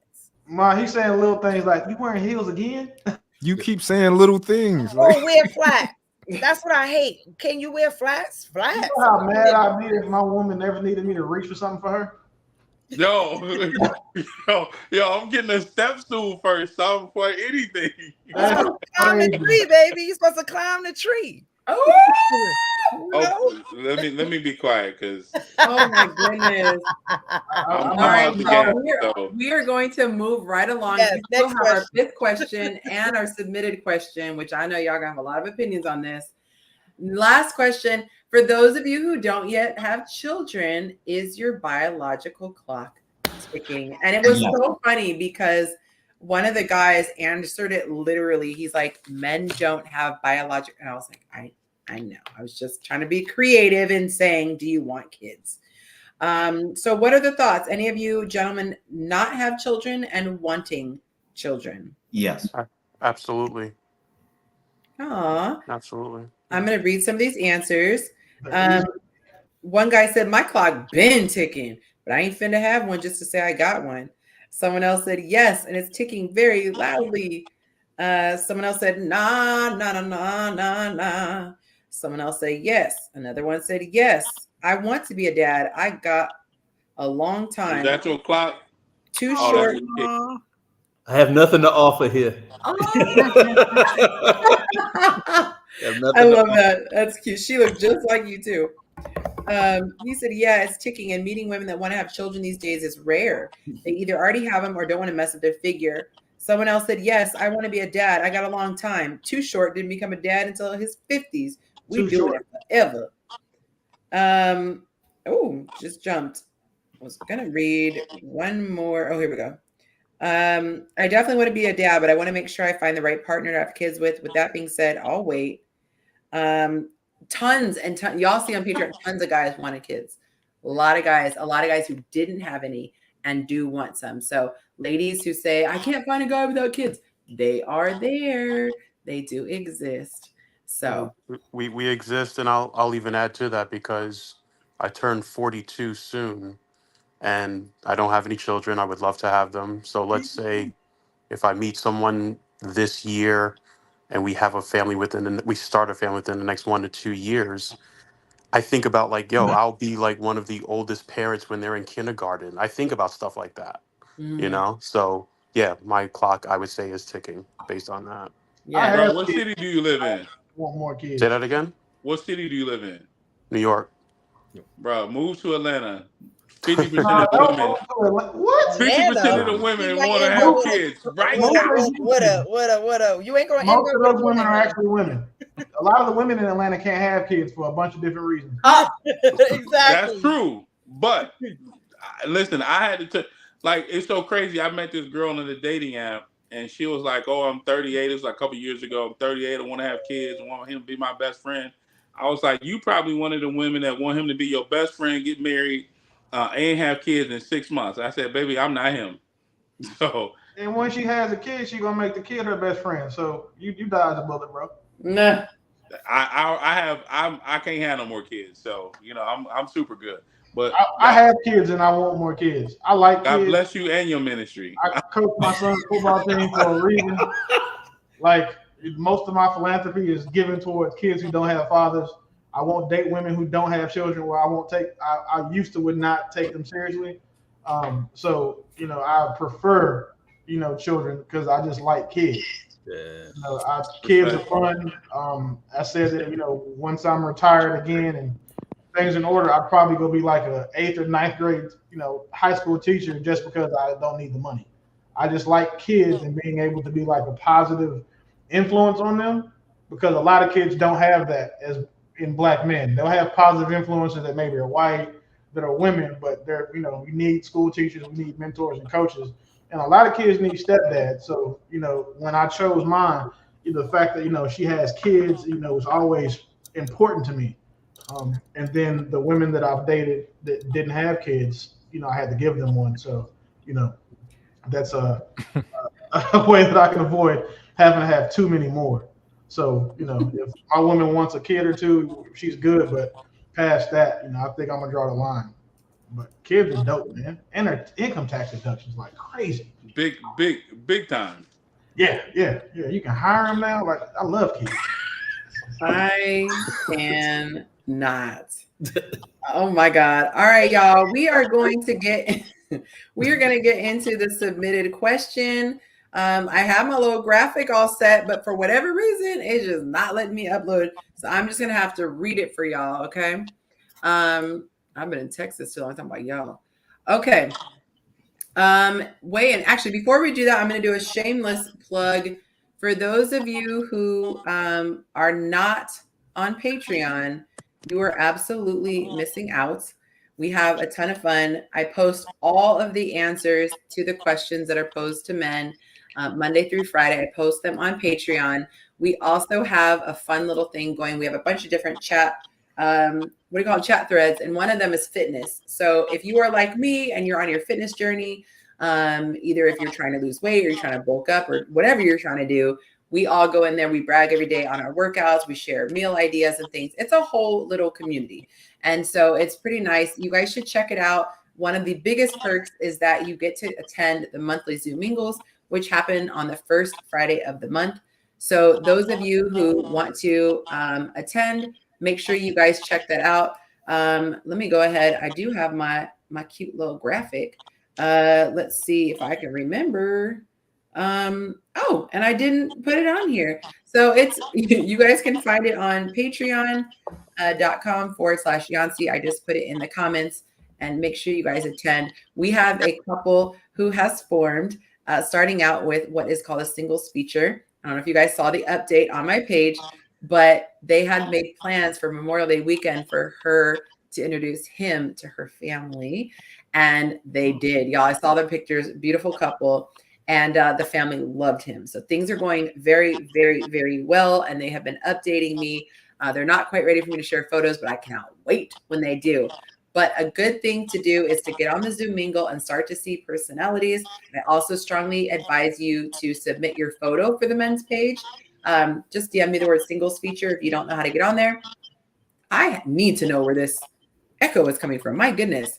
And you can get your picture featured, and then you never know what can happen. Y'all, I just hit a button and I think I cleared up the feedback. That was driving me nuts, and I think it was my thing the whole time. All right, so let's get back into the submitted question. Okay, I've got it right here. She said, hey, Yonci, at what point do these men believe it's appropriate to ask what they do for a living? Oh, no, it's back. It wasn't me. It's concerning to me that they have an issue with sharing this info. I don't view it as any different than men swiping left on profiles with face pics only on online dating. When we meet in real life, they see our entire bodies. However, the info that's important to us can only be obtained by asking. It feels like we're at a disadvantage and they're capitalizing on it. So before you guys share, I have to say this. This is in regards to the men saying, what are things that they hate being asked on the first date? And the guys said almost unanimously, we don't like being asked what we do for a living. Now, just to be clear, the men were not saying, I have a problem with a woman knowing what I do for a living. The issue was that the issue was that they did not want that to be one of the first questions that is asked. And I equated it, which I love to do to make it understandable. I said to women, you might not have a problem talking about your favorite sexual position, but not on the first date and not the first question out the gate. That's something where once the time has passed, you guys have built a rapport, you start to have a steamy conversation. Okay. But this was that type of thing. And a lot of guys said that they felt like she was sizing him up with her income. So I just had to give that explanation for those in the comments who just saw the question and didn't know where it came from. So that being said, what do you guys feel about that? Is that a poor question to ask out the gate? And if it is, when should a woman ask that question? I think she should ask on the third date. Okay. Because the first two should be to just gauge if you're both attracted to each other and just see if there's compatibility with each other's character. I think the third date's the best time to ask. Okay. That's fair. I don't agree. I think that it is something that should come up fairly soon. But it's all about like have some decorum, like act like you've been here before. like That part. don't just like oh, what you do for a living? Like no, like learn how the art of a conversation, right? Maybe tell me what you do for a living, talk to me about your work, and then all right, so what about you? Kind of just learn how conversations work and how to go about a conversation. But I do think that's something that, like, if you having a good conversation with somebody and y'all actually are compatible, y'all gonna talk about so much. Y'all might finish your date, y'all go sit in the car, 6 hours and pass, right? So I think it's something that should be asked fairly soon. On the very first date? Yeah, probably before that. Like I'm texting you and we probably find it out. But how do you know if you're compatible? If just the chemistry's right, or it's the vibe? Of course not long term yet, but just that initial, like like you ever met a dude and y'all just like yo, he cool, like yo, y'all already like like yo, you just had one conversation with him. I like that guy, right? It's the same way. It's not rocket science. Man, some people just don't know how to have a conversation, like straight up. Like that part. You just sit down and I went on a date with a girl. Hey, how was your day? And she just went into this long ramble in corporate speak, and I was like, well, Jacob, today we had an opportunity to talk about the synergies we were going to build in the organization and collaborate to develop I was like, what the hell is this? Like, I simply just asked like how work. And some people literally don't know how to have a conversation. But I agree with the brother that it'll come up. I mean, because if you're working and you're doing something, whether you run a business or you're a corporate job or whatever, you spend a good chunk of your time there. So it's gonna come up in some way in the conversation. Maybe something happened at work or a situation you dealing with or whatever. It's gonna come up. But to sit down right immediately and say, "So what you do?" That's kind of whack. It just shows a person has no tact and no conversation skills, like my brother said. And unfortunately, I've met that woman a couple times in my life that just did not know how to have a conversation. I was curious the intent behind the question. So does she want to know what he does because she's sizing him up for how much money he makes? Or is it more about, is he happy with the work that he does?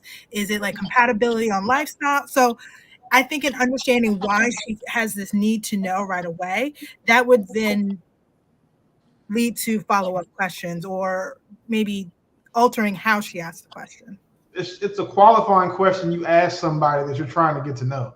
I don't see how there's such a big deal from men who are on the right end of this question will care when you're being asked. If a woman asks you in conversation, now that tacky stuff you just said, like, hey, we sit down before the water comes, what do? That's crazy.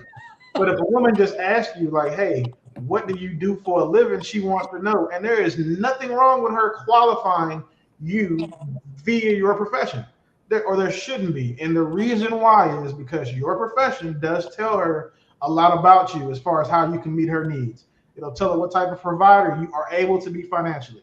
Then she can learn your character and figure out about the rest of the way you can provide, or like how you can protect her. But I've never understood how men or women are offended by somebody asking them this. Being tacky, lacking decorum, just trying to get to a bag, that's cool. If you as a man, you should probably know if a woman is doing that to you. And then you just tell her you work at the post office and just say, hey, I make $60,000 a year, we get it out the way now. And then if she's still there, cool, whatever. But just the idea that men get mad because they get asked what we do for a living, bro. Like, if you're a janitor, just tell her. Like, well, but see, let me before you jump in here, because he touched on something. The real issue is maybe with the job they have. Some women are sizing you up. Let's just keep it real. They want to know if you got some money, can you buy them? So whatever the issue is, and I would just offer them this. My uncle in Chicago was a mailman. That man owned 6 properties, left his family, my cousins, a ton of money off his mailman salary and pension. So what I hate about the question is everybody wants a 6-figure dude or who earns 6 figures without really just understanding how money works and all the other things. That's another conversation for another day.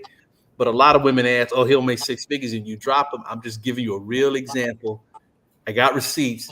That man accumulated a ton of wealth, sent his kids to college, the whole nine, off his mail carrier's salary. So people just got to learn what financial literacy is and be a little bit smarter about things. But it's stupid.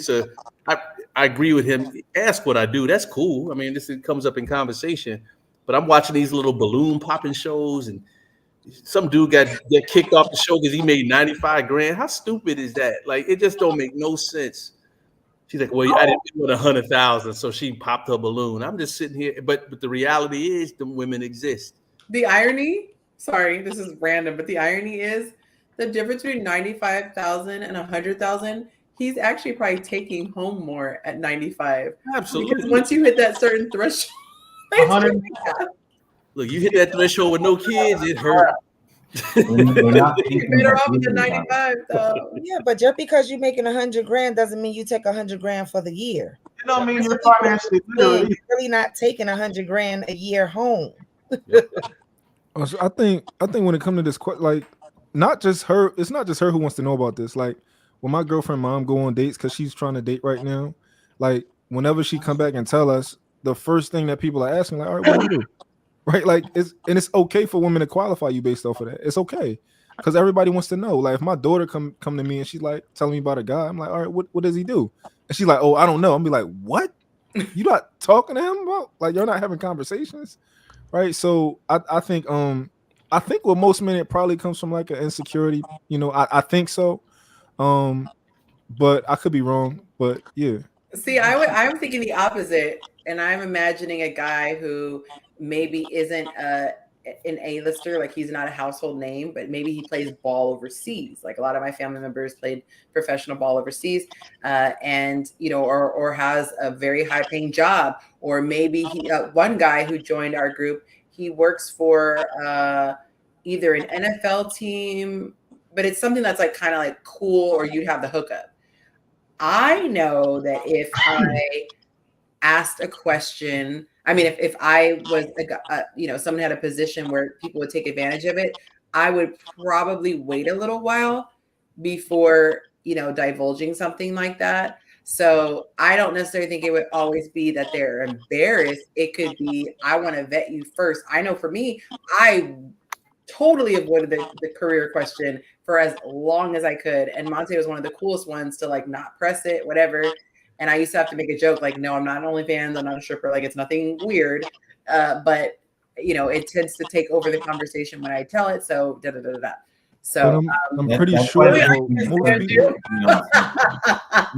most people should have like a general, like a broad term or thing that they give you if they don't want to, like, because I'm the same way. I don't like to tell people exactly how I make my money, right?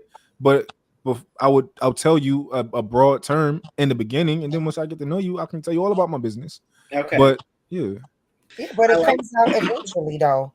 I mean, once the conversation flows and you start talking about your life, your children, and everything else, it will come out if you have that good 1, 2, 3 hour conversation. Yeah. Like, it's going to come out the first conversation you have, especially if you have a great personality and we able to let it flow. It's flowing. And there's nothing wrong with saying I do all right for myself, or I think I make good money. Unless you're trying to avoid a gold digger. One of my favorite things that I like about when women don't ask this question is, if for anybody who's financially literate, you can tell where someone is in life based on the conversations they have around money. Right. So when a woman is just, when you can talk to her and she just knows, like, she's not worried about it, she's not having to ask specific questions, or you start talking about taxes or business, and those conversations are also able to just be held seamlessly. I like that, because that's also a way that we can qualify how financially literate that woman is. And if a woman is financially literate, that's typically what men care for. I don't think many men ask women what they do for a living, as far as like, want to know how much money they make. Now, some of us ask, me included, I'll ask what you do for a living, because if you're a lawyer, we can't do anything together. I'm not about to argue with you all day. at all. So, but it's never because like I want to know how much of your money, do you make 250 a year or whatever, because I want to know so I can potentially benefit from that at some point. It's more so like a personality type, or just knowing that you're not going to be an issue. Like I have no idea. Well, excuse me. When I've had no idea what the last 3 women I dated did for a living, with the exception of one because she's in the army. So I can Google what she gets paid. But I don't care what you do for a living until I'm choosing you to be like, hey, all right, now let me show you my books because I don't want you asking questions when you come home. Like, hey, well, how did you do that? That's when it. So I equate this question to a man asking a woman, what did she bring to the table? Because if a woman is asking of a man, she's trying to ascertain his value. And a man asking a woman, well, what do you bring to the table? He's trying to do the same thing. The question that was submitted was like, I need to know. Well, you don't really need to know. You want to know. She sounds like she needs help. Right. And if you need to know, then there are other ways. And I actually said this on your post, Yonci. I had to go back and look at it, make sure I commented. I said it on your post. If you need to know what he does for a living, there are 1,000 different ways that you can find out what he does. You can ask him questions like, if it's a woman asking a man, you can ask him questions like, well, what do you enjoy most about what you do? Mm-hmm. Let the man talk about himself. Instead of saying, what do you do for a living? It sounds like, and this is just me, and I'm kind of passionate about this one. It sounds like she just is rattling off her questions, and some men just get offended by like I'm not on an interview. You're not buying a house. Why didn't you pay this bill? You missed the light bill back in 2014. You didn't pay. Don't qualify me. Talk, vet. Yeah. So what Conversation. And that's what I've discovered when I was dating, that a lot of women would do to me. And I would tell them, I would stop them full sale. Listen, you're not writing a book, and I'm not on an interview. So if we can't have a conversation, then just stop here. But when I turn around and say, well, what do you bring to the table? Oh, I can't believe you asked me that. No, you asked me what I do for a living. Now, I have no problem telling you what I do because I love what I do. My answer is simple. I don't work. And now it brings intrigue. Now you have to actually have a conversation with me. But I have that, as he said, built-in answer to draw you to have a conversation. But I think that's probably the problem. Most women are just trying to qualify you in the first few moments, and that's why some men don't like it. I think we should also be careful not to Wouldn't it be project. safer to ask on a future date then? I'm sorry. Say it again. Wouldn't it be safer then to ask that question on a future date for her? I don't think you should ever ask that question, what you do for a living. I think you should have conversation and let that person tell you about them and ask them questions about what they're saying. Because if you continue to ask them questions, and I mean not open and like not closed ended questions like, well, do you like yellow or black? No, like tell me more about that. How, what was the best part of your day that was, most exciting for you? If I asked the dude, the fellas was wearing red, what do you love about what you do? I guarantee you would find out what they do for a living. Question: would it be okay if I ask you what you do for a living? You can. I'm not trying to date you. No, I'm just saying it. Okay, so only people you're trying to date, you don't want them to ask you what you do for a living. No. So I'm saying in the vetting process, in the getting to know me process, what I do has nothing to do with my character. And I think a lot of people mistake what some people do for who they are. Now, some people do what they love. Like, let's say, you a baller, you 6'2", you've been hooping your whole life. That's what you do. You love that. That's the exception to the rule. But some people just have a job, right? And they don't love what they do, but they can still, there's more substance to them than just my job. So and I think that's kind of the underlying tone. Find out more about me too. Do you think that could be a little bit of projection? Like kind of like it could be, but I'm saying just I've been in the date, and I don't know if you caught this. I've been in the dating space for about 5 years, learning, teaching, and educating, and gathering data for about 5 years. So that's where this information comes from. I just don't see a lot of women a lot of brothers having a problem asking where they work. Like that's I just don't see it. It depends on how you ask. If you sit down and you just so how much you make, like these little weird shows on the internet now, I get it. Interrogation. Yeah, but I don't see anything wrong about asking like where you work, what you do. Like most guys don't answer that question. The issue is not the question itself, it's the intention. But we can only assume the intent. Right. Yeah, I just can't. Well, I don't know a bunch of people having a problem with that. Her question, I'm looking at it online now. At what point do these people believe this kid asked you to do? Like, it just kind of gave me that energy of Tell what she on. yeah, Like, it's a six-figure question. it's a girl in the comments that was like, "Well, I'm gonna ask a man whatever I want to ask a man because I don't care how he take it." But then Yonci asked her, "Well, what if he asked you about your weight?" And she was like, "What does my weight have to do with anything?" The same thing money does. Oh, she responded that? Listen, the audacity that some of these comments have are the reason why Yonci has this space, and it's so important because, you know, it's a joke sometimes, right? But like that idea is like, you know, the reason why these spaces will never go away. If you can't ask a question about why men care about something and then tell us that you're going to do it anyway, because then, I mean, if you're that intransient about how you feel and you don't care about like what the other guys feel, then why would you even respond or even ask a question? Absolutely. Why are men so pressed? Because of women like you. You are the reason why men don't want to answer this question. You and your peers.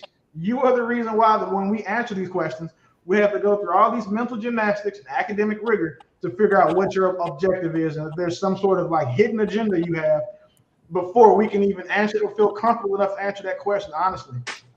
And then the retort is, well, if you can't answer my question, you don't like men. You don't like women. I'm not I wouldn't talk about none of that. But so what happens with these conversations is these women who ask those types of conversations and then apply that type of logic have made regular conversations for men something that we have to be on our guard about. Right. We have to sit here and this is, oh shit, this is a job interview now. Oh damn, okay, well this turned into an interrogation. And then for a lot of guys who are okay with that, they don't even have the coaching or the understanding to say that, hey, if a girl likes you, the conversation is going to flow. She's not going to be worried about the money because she can tell that you got your stuff together. You smell good, you look good, you here, the check came, you took care of it. Now y'all in the car just having a conversation about life. They're not going to care about those stuff. But the women who sit down at these tables and in the first 5 or 10 minutes of conversation, they're asking like what you do. I want to know what y'all talked about before y'all even went on a date. For sure.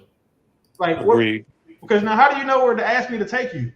Because if you just assume I'm gonna take you to Del Frisco or Dean's or any other steakhouses and you have no idea, like, you know, what my pockets look like, I'm gonna feel like you just out here dating for free food and Instagram pictures. That's a fact. And I'll just chime in really quickly because I commented on Yanci's main page about this question.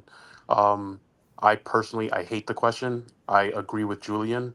I think it should be asked maybe second, third date at the earliest. And it has nothing to do with insecurity or anything like that. I think it's more based on I wouldn't want a woman to be more interested in me or less interested in me just because they figured out what I do for work. And plus, it has what I do for my job has not much to do with who I am as a person. I'm more than just that. So that's why I think it's just a filler question. Everyone has their checklist. It's too just generic, in my opinion. Would you But give that same grace to a girl who worked at Hooters? what do you mean? That's a bit different. What you're saying is that like what you do for a living doesn't tell who you are, and a lot of the times it does. Especially people who have like a woman working at Hooters or you being a male stripper or just any job that's on the lower end of the spectrum. I don't want to name one, so I don't offend anybody. But what you do does tell who you are to her as a viable partner for her because of what that person is looking for. Because devil's advocate, it affects your schedule too. 100%. And then a lot of women want your time, and they want your time so you can spend money on them, or if that's what they're after. But I don't think the majority of us would date someone who is in sex work. But why can't that wait? Your job does say who you are. Why can't that question wait though? Why not? Exactly. Question for the guys who don't want a woman to ask you that. I don't want to date do you feel like are you proud of the amount of money that you do make? Yes. Are you proud of the amount of money that you? And I gotta say this, y'all. We got 6 minutes left. Y'all know the rules. If we go over, we got 2 singles still left to go, and we're overtime. Yeah, So 100% going over. start. Have we ever ended on Get time? it, Willie. So the rule is this season, because you've been around for a while, sir. The rule is if y'all want more time, you got to buy us time. You got to do a badge, or you got to look. I prefer Zelle or Cash App because then you two don't take the 90%. But you can put money on the clock. Okay, so I'm about to log off at 5. I don't know We're your cutting Zelle into and the stuff like that. I promise you're not about to log off. what you say? Guarantee you're not going to. Go on, sir. I forgot we agreed was the rate for. We said an hour. $1 a minute. It's $1 a minute. It was wait, hold on. For me, it was 50 an hour. Y'all can come up with $20 more. I'm not footing this. Otherwise, wait a minute. You're not gonna have me on here till midnight, sir. Sales says otherwise. It's gonna give you text like rejected. Your bank did not. You can't. It's already in your account. It's there. I saw it. That's why I said you're not gonna keep me till midnight. Y'all, Willie is trying to keep me on for 2 more hours. Thank you so much for the $100. It's not super chat. Goodness gracious. Let's see. Hold on 1 second. Mont is asking for it. Thank you, sir. Look, my little tithes and offerings here. Okay, so y'all can finish your thought, and then we do have our singles who are going to come on. So go ahead. Yeah, and Mont, for the singles, I don't like them. I'm just playing. Yo, Mont, I don't know how to answer that question. Whether I'm proud of how much I make, like, can I elaborate? Something that you don't want to tell a woman about. Can I elaborate, maybe? Wait, but before you elaborate, yeah. I definitely wanted to touch on the fact that I hate the question whether it's men asking or women, just in getting to know someone. It annoys me regardless, just for clarity. But go for it. You can elaborate. So, proud of the amount of money you make. I don't know how to put it in the numbers. Like, so they say Willie, what does the 1% make? What will put you on the 1%? $585,000. And what will put you on the 5%? 220. Okay, so like these are metrics that somebody can say, oh, I know that I've conquered, the financial space. Like, so would you consider yourself to be proud of it, like that you've done something that most of these guys can't do? What I would say, there's a book called Richistan, written by Robert Frank, and he mentions how no matter how much money a person makes or how much they have, they always think that they need double what that number is. So I know a lot of people that are in the top 5%, top 1%, and they're still not proud of it because they're chasing something bigger than what they have. So again, I don't know how to answer the question. I'm in the top 1%, and I want to double my money and triple and quadruple, but I'm proud of being able to It's but I bet you there's other people that aren't proud, that are in that 1%, and they're not proud of it because they're comparing themselves to others. So I think his question is, if I can, I'm trying to gather data. Right. I think his question is more like, are you comfortable saying you make X to someone who's trying to get to know you? And if you're not, then that might lean to why the question. I think phrasing it that way will make it a little bit too easy for them to answer. So I really just want the data, because I want to get down to the bottom of why certain people, because if he said like, yo, I make over $500,000 a year, then most likely that's not the issue, right? I'm just trying to find out, just take the data points so we can find out what the issue is. I'll say this. I'm not making $500,000 a year, but if I were making $500,000 a year, I wouldn't want anyone asking me what I do for work or try to make that calculation. I'm keeping it 100 regardless across the board, because present company excluded. From my experience in having these conversations with men that are on both sides of the fence, 95% of the people that have this problem don't want to answer it because they feel the answer they give is going to disqualify them from the women they want. So I don't have that problem. No, I guess why I said again, I live present company excluded. A lot of times for the guys that, there's a certain set of, men that all women want, generally speaking, before y'all try to, all women the same. But there's also a certain type of women that most men are attracted to. And when men have access to those women, they have to be very careful not to disqualify themselves. There's a saying that a man will talk himself out of 10 times the sex than he will ever talk himself into. So men operate under that premise, knowing that, okay, well, hey, I don't want to tell her that I only make $80,000 because I saw one of her posts. She said she needs a six-figure N-word, or they see her on trips, or they see her wearing designer stuff, and there's a number attached to those things. So he knows that if he tells that woman I only make 140 and I have a regular 9 to 5 job, he might not be what that woman that he wants. And it's unfortunately for men, we're the only ones men have, not only men are the main ones who have those types of experiences where they have to make sure their circumstances don't disqualify them from the women that they actually want. Yeah, I hear you. Here's what kills me about the question, and particularly we're talking to Black people right now for a minute, is there's data that says 30 to somewhere upwards of 50% of Black people have a net worth of 0 or less. I don't know where all these people come from looking for six figures and talking about it disqualify you. Like the math says, the math ain't mathing.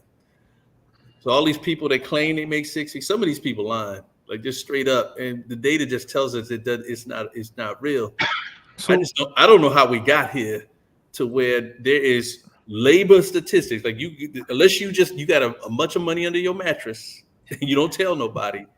How do we get here in our community where it's got to be six figures? I know quite a few people in my circle who do make six figures, so that it doesn't sound wild to me. But I know you're saying you're looking at stats. Yes. But yeah, I would say personally that's actually not a lot in my opinion. It's not a lot for anybody that's made it before. Yeah, absolutely. But also, it doesn't go very far, is what I'm saying. It doesn't go very far in 2024. But also, there are a lot of people who will play around with their taxes to the point that they're making under $104,000 a year, right? So that it's not really a clear indication. That's a really good point. I know a lot of men who's like, "Yo, I make $36,000 a year on paper," Look, you talking facts, Carol. Let's not get anybody in trouble now. But yes, money when you're trying to buy something expensive. I heard. There you go. But I just don't know how we got here, and that's the question. Like every dating show, every online post, particularly in our community, it's about a six-figure dude. And the reality says there's a small percentage of us. Like it's 84% of men. There's 84% of men, and I think 88% of women, or excuse me, 88% of women make over $100,000. And I think one of the easiest ways to see that we got here is that cost of living cost of living times culture, for Black people, the rap lifestyle wars, and then social media. So that's how we got here. Now, how unrealistic is it for those people who do? I'm fairly certain that you guys know that six figures is a broad number. For $100,000 to $999,000. So when people say six figures is their goal, to me, I'm automatically thinking that you probably don't make it or understand how money works. Because again, six figures is super wide range. Yep. So if you're saying that you just want a guy that makes $100,000, if you were smart, you say you want a guy who makes $103,000, because then that way he's not over that $104,000 threshold and it's not paying a little extra taxes. But that what you're saying impressed me. But just to arbitrarily say that, you can't be my man if you don't make $100,000. That seems like that man just dodged the $100,000 bill that he can't drive whenever he wants to, or fly in. So congratulations, bro. I think for me, I want to go back to something we said very early in the show, and people don't know how to date. They don't know how to vet. So it's more important than the dollar amount is what does that mean? What is the lifestyle that goes along with that? What are your values that go along with that? And does that align with my lifestyle and my values? That's really the important piece of information, not what the IRS gets at the end of the year. But also, there's nothing wrong with a woman wanting to know what you do and how much money you make. I like that's an important thing. Yeah, it's like women. We already know that women want security. Date one or eventually. I just want to be clear. I'm sorry. Day one. As long as you can slide it in there organically in a conversation way, like it shouldn't matter when. If it's third date or if it's the first conversation where y'all talking about work, because that's what y'all into, right?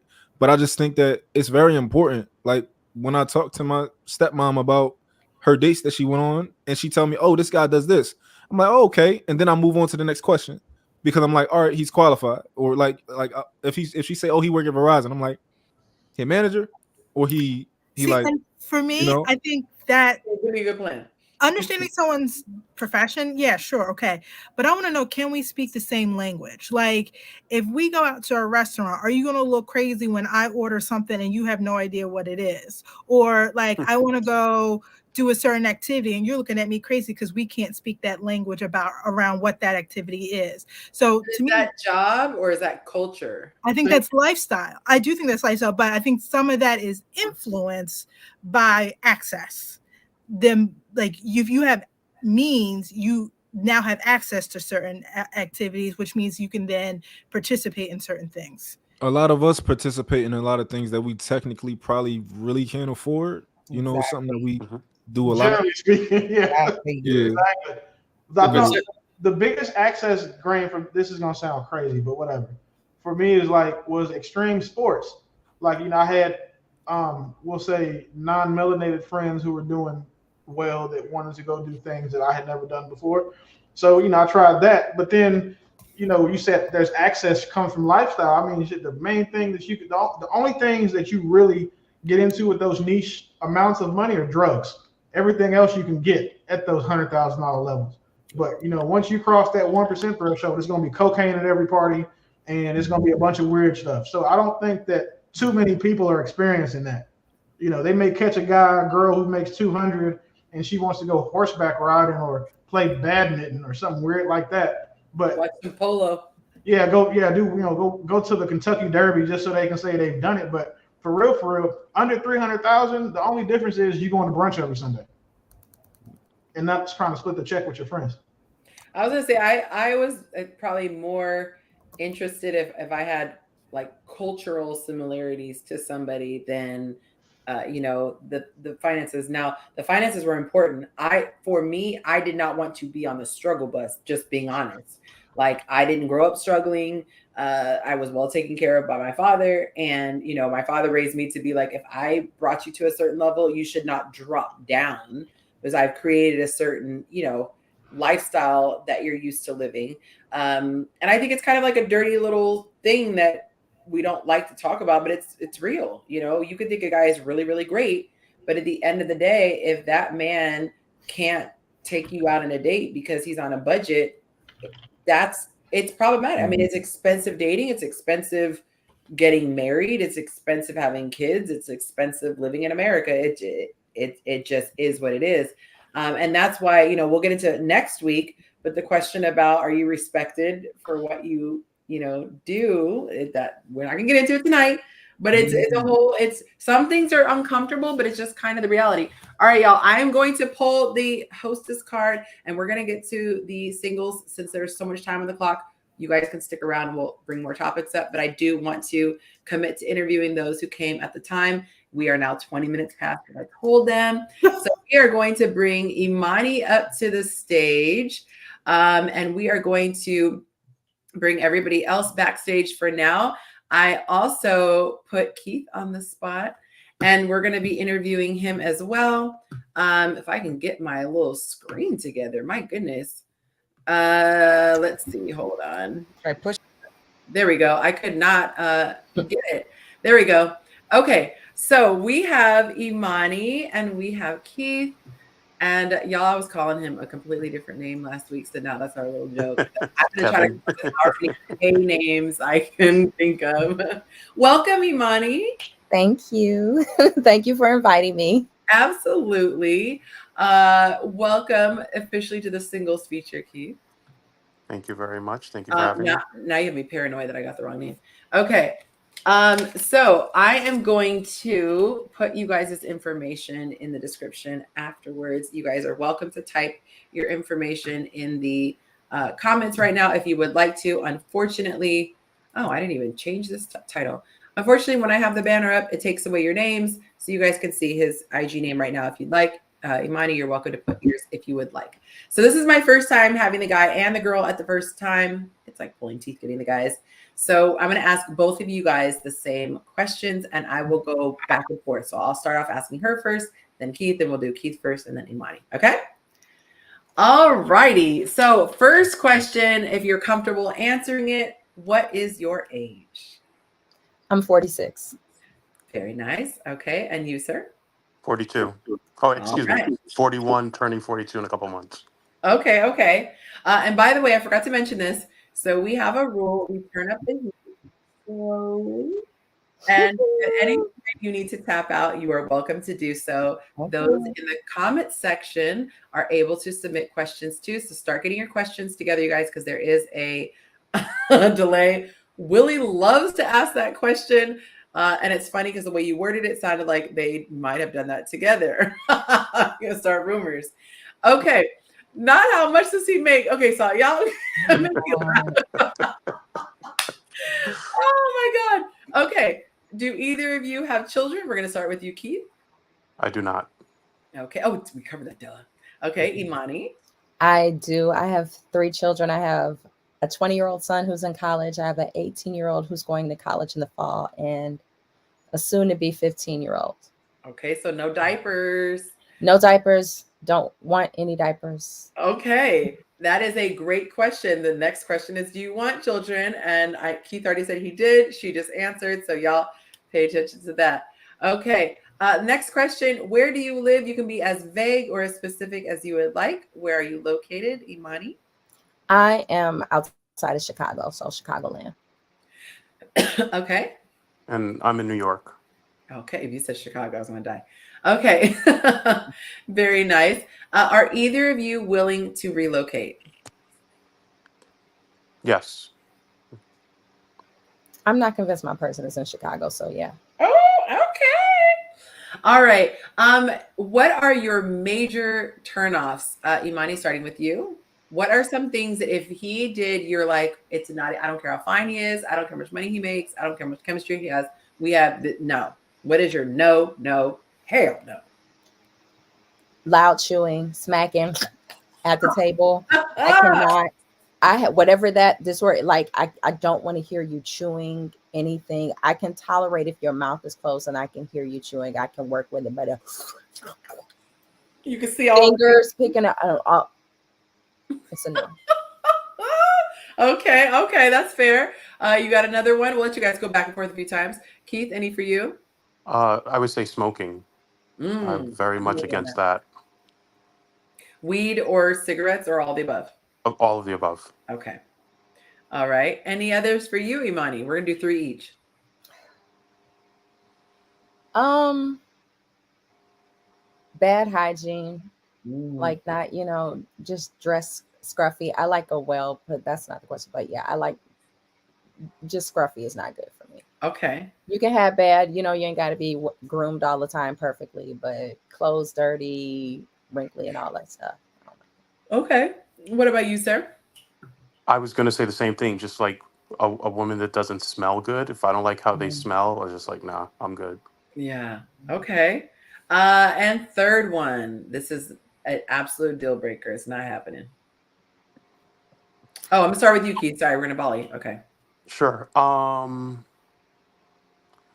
I would say, I don't know. I guess maybe it's a continuation of the no smoking, but like drug using, like thumbs down. Okay. All right, and one more for you, darling. Bad grammar. If you say conversate, tooken, stuff like that. That really triggers me. I just, I can't. It sounds shallow, but like if a guy is writing to me out the gate and he can't get your, you can give one, right? Like maybe he was writing quickly or using voice text or whatever. Well, no voice text does it. But if I see consistently, or you just don't put punctuation marks, you never capitalize proper noun, that just aggravates me. I feel like I can't take them seriously. I don't know. Is that bad? You guys? It's like almost a sign of it. And this part is just separating, but it's a sign of intelligence. It's not that you can't use ebonics and all that, but when you're saying conversate, that means you don't realize that's not even a word. That word makes my skin crawl. Something about that word. It just, Yeah. Yeah. Oh God. I just realized that I did something terrible. So you asked, oh my God, I wrote it too fast. He tried to send a Zelle and I literally I put my Instagram name and not my email. And I don't think that you can get it back. Oh my God. I feel so bad. Y'all, I did that with, I sent somebody like it was like it's either a couple hundred or 1,000. And I actually sent it to my nail lady because I just Zelled her money and she was so sweet. She sent it back, but I feel so bad. Hopefully, maybe that isn't someone's email and maybe it didn't go through. Did you get an error message, Mont? Sorry, y'all, to hijack your section, but I feel so bad that I wrote it incorrectly and just made him send it nowhere. Let me know what happens. But yeah, that was not my email. Hopefully nobody has that. Okay. Next question. When was your last relationship? How long has it been since you were in a relationship? Who first? Is it you first, Keith, or me? It's been 2 years. Okay. You, ma'am? I think probably maybe 15 months, 15 to 18 months. Okay.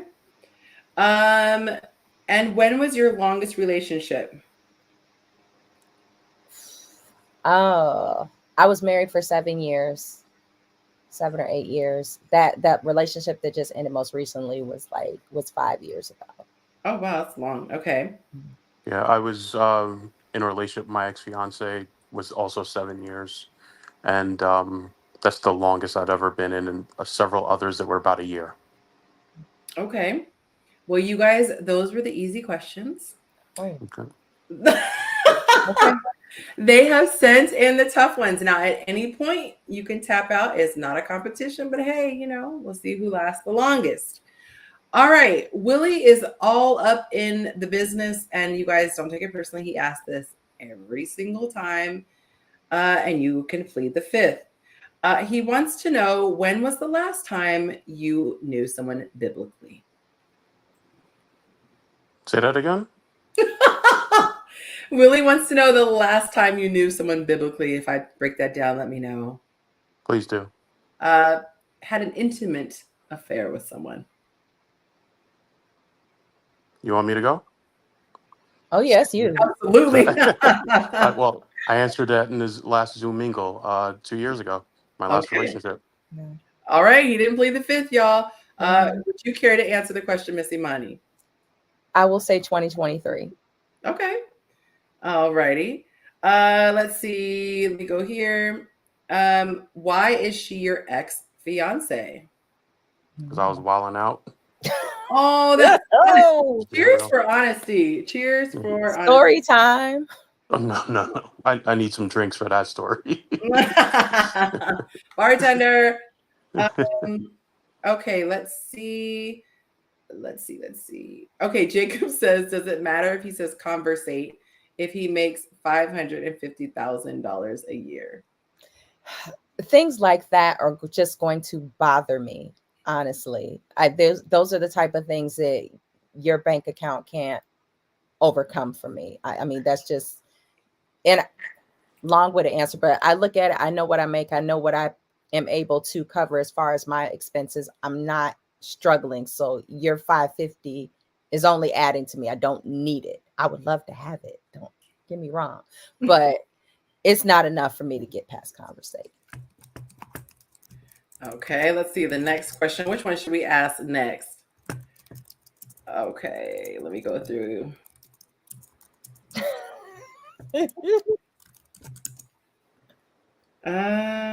Conversates in the dictionary. They might have added it because so many people used it. That don't make it right. They did it with ain't too.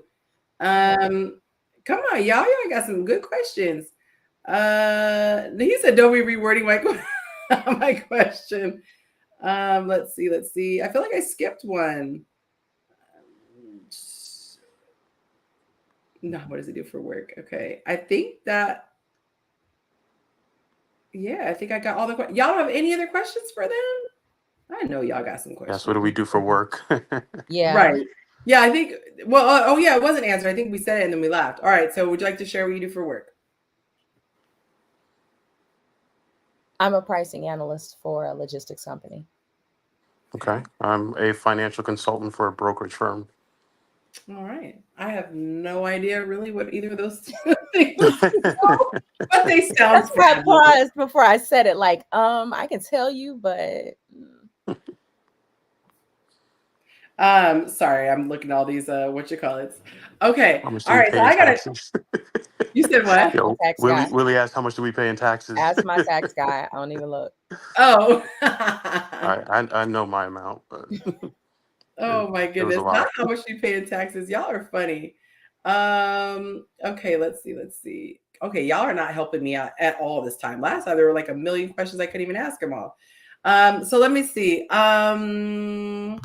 Where would you like to go on a date? What would be your ideal setting for a very first date? You guys have FaceTimed, you talked on the phone, but you've never met in person. What type of setting would make you most comfortable for a first date?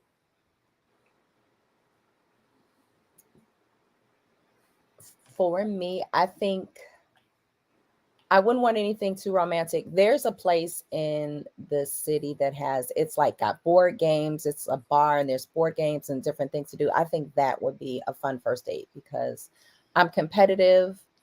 I'm also shy and can be a little bit introverted. So that forces me to engage past everything else. And then we could get drinks if we wanted to. So I think that would be a great first date.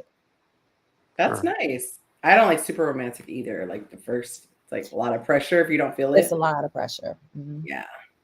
Yeah, I would say a paint and sip, especially one that plays like some dope music, R&B, hip hop, and then maybe grab something to eat after, or a cocktail making class, something like that. Something that's interactive, something where it's a bit more relaxed and not just a stereotypical dinner or whatever, you know. Okay. Nice. Okay, so Keith, I know you said you wanted children. Would it be a deal breaker for you if a woman didn't want children? It would be. Okay. Yeah. One more. And I was gonna say, I guess you have to ask that reverse. If a man wanted a child, would you be willing to be flexible on that, or is that an absolute no? It's an absolute no. I don't want to date anyone who doesn't. I want him to have kids, and the youngest probably it would be like high school, maybe graduating 8th grade. Okay, would be like the bare minimum for me. I saw in the comments some put like they can babysit themselves. Like yes. Oh right, that's what that was for. Okay. Yeah, I can still travel. I can still do what I want to do with my kids at the ages they are. Okay. Next question. I will give this to Imani first, since she asked last. What is your preferable age range for men to date? I dropped it down to 40. I had it like at 44 and above. I dropped it down to 40.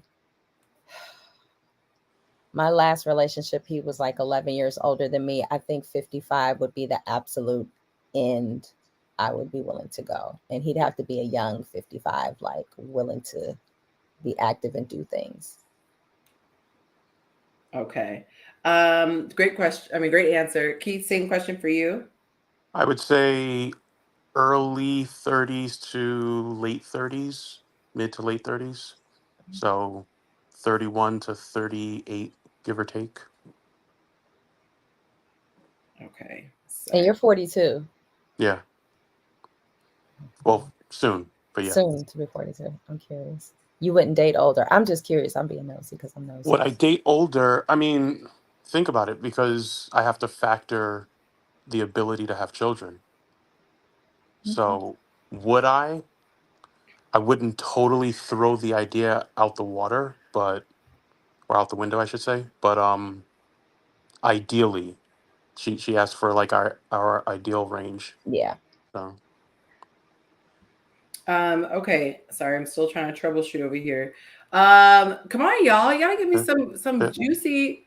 They asking us, Montana and Willie going crazy. They asking us who we voted for.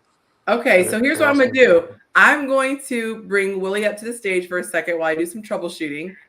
Willie, I'm sure you're up for the challenge. I'm not going to ask you if you are. Okay. Buy me 5 minutes. Okay. And Willie beaming. You ever come to New York, Willie?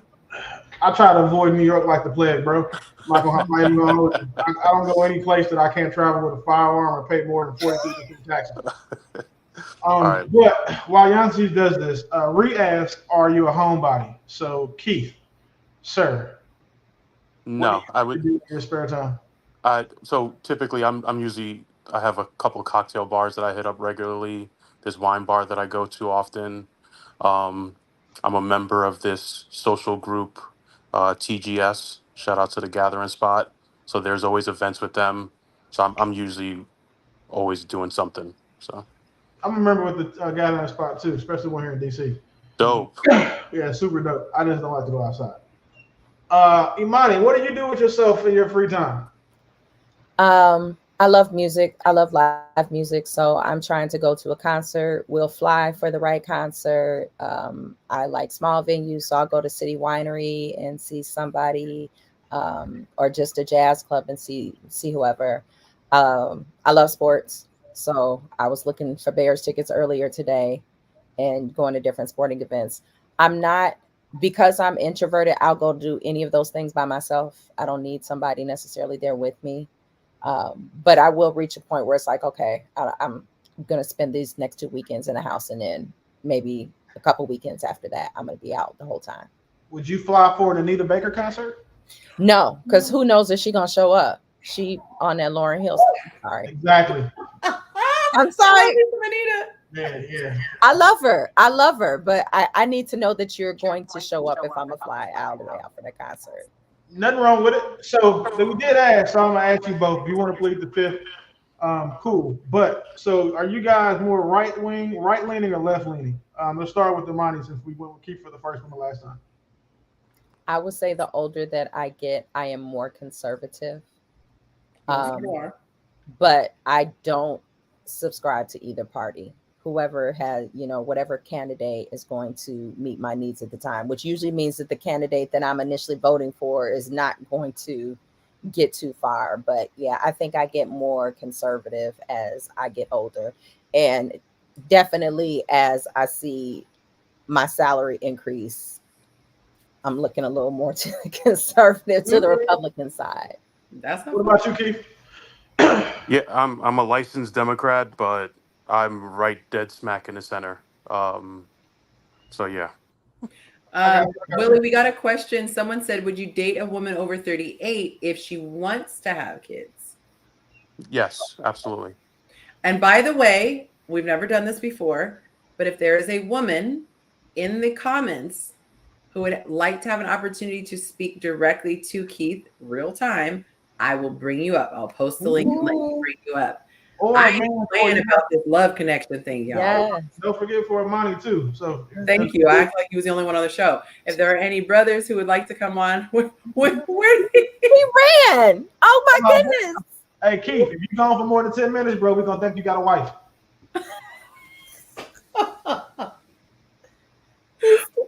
Wait a minute. Why did I wait? No, I was gonna say I would assume he's single because I asked if he wanted to be on the singles feature, but imagine if he wasn't and I didn't ask that question.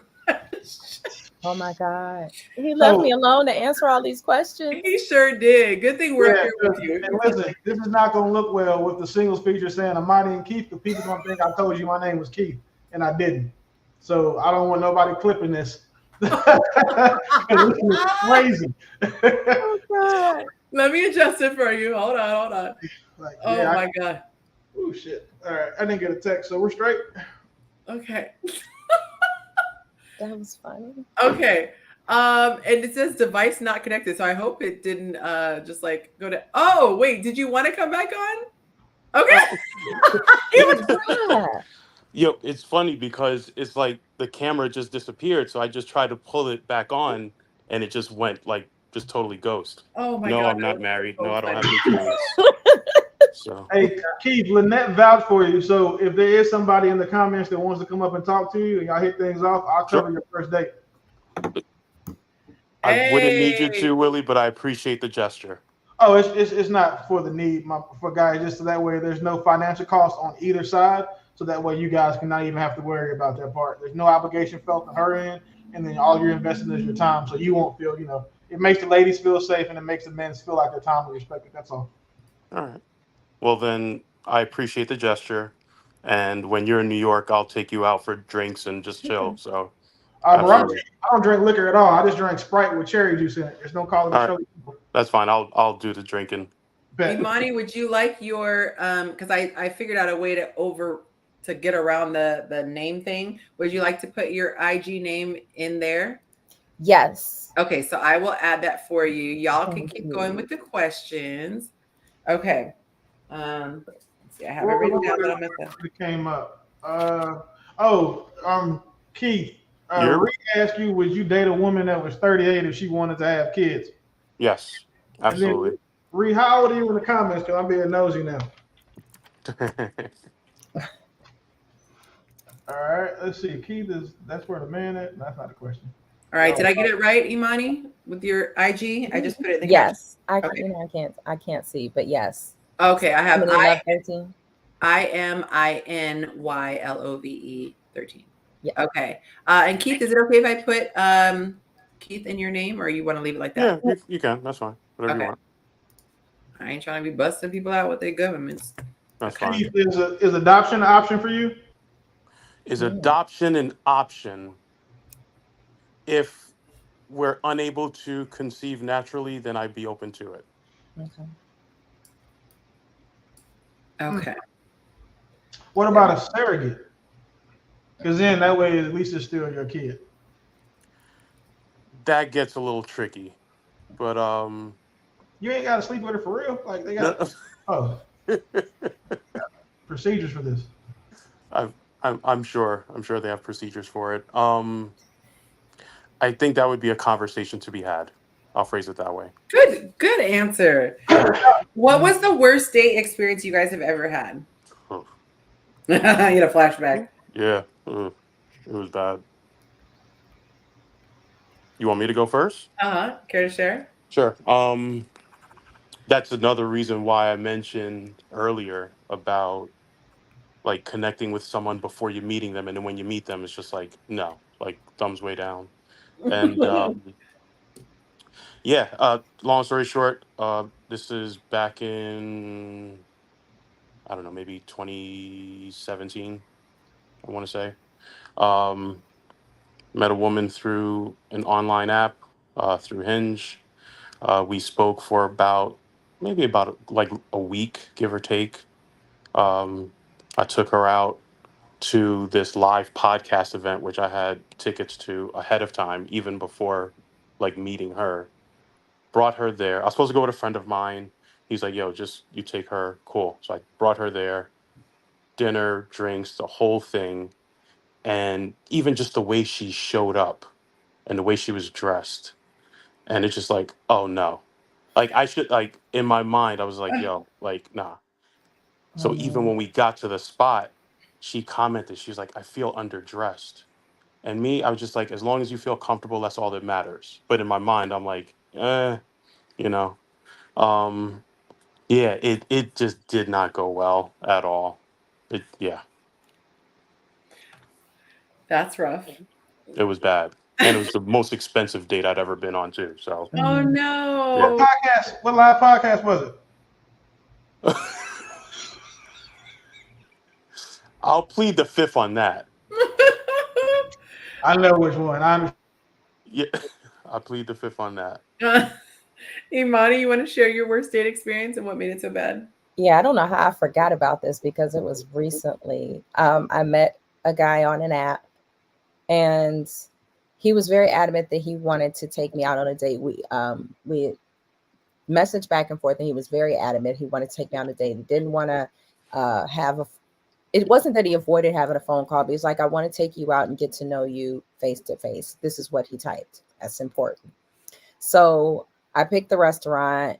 We meet up there. Just when there was initial hug, it was a little bit off. And then I sit down and he's very quiet. And I'm thinking, oh, well, I have a ton of pictures on my profile. Do I not like my picture? Or is that not what you expected? And he's like, I can't remember if he shook his head or verbally responded. I was trying to talk to him. Again, I'm an introvert, so I'm asking questions and he's slow to respond. And I asked him what he did. And he told me that he wasn't working, that he was retired. I know. Then I followed up, oh, you're retired. Great. Long story short, he had a stroke. He was slow responding because his speech was not fully back. And because I didn't do my due diligence in vetting him, I did not know this, even though I don't think he would have divulged it. And I wouldn't have found had I not. And I'm not someone who likes to talk on the phone. So for me, it was like, fine, cool, we can keep messaging. This date lasted like 3.5 hours and I was ready to go after hour 1. But because we could not carry on a conversation, everything was just. No. When I initially asked him, like, you're kind of slow to respond, you know, and he eventually responded. He was very reflective, and so forth. It was bad. And then to make it worse, though, he like circled back to me again on the dating app like 8 months later, and I don't know if it's because he forgot or if it's him trying again. So I had to block him. But yeah, it was bad. It was rough. That's always awkward if the person hits you back up and you're like, yeah, we did this dance before. I don't know if you remember. Yeah. Willie is busting up. I would share my worst day experience. I had a guy invite me to, which is crazy. I thought he was a catfish because he wouldn't try to meet up and it was getting exhausting and annoying. And I was just like, dude, at this point, like, he said, no, I want you to come out. So he came, invited me to the beach. Supposedly his family was going to be there. So I'm like, we never met to, I'm going to meet your family. Okay. It was a barbecue. And y'all, it's embarrassing telling the story. I was much younger. Okay. Because now the red flags were all there. But I had to drive in the middle of traffic, LA traffic in the middle of the day. He had me bring my own beach supplies, like the chair, what have you, which pissed me off. I get there, there's $8 parking. He hadn't taken care of the parking, paid $8. And when I pull up, I'm pulling in saying, I'm here. And you guys know beaches, it's a big old area, you got big old parking lots, whatever. And he goes, oh, okay, I see you. There weren't a lot of cars in the parking lot. And I said, okay. And he's like, well, come on this way. And I said, mind you, I got my chair, blanket, all my little stuff. And I said, no, why don't you come walk me? I've never met him in person. So I'm about to go walk up to a group of people. I don't even, and he just kept going back and forth with me. He said, I know you're not about to leave.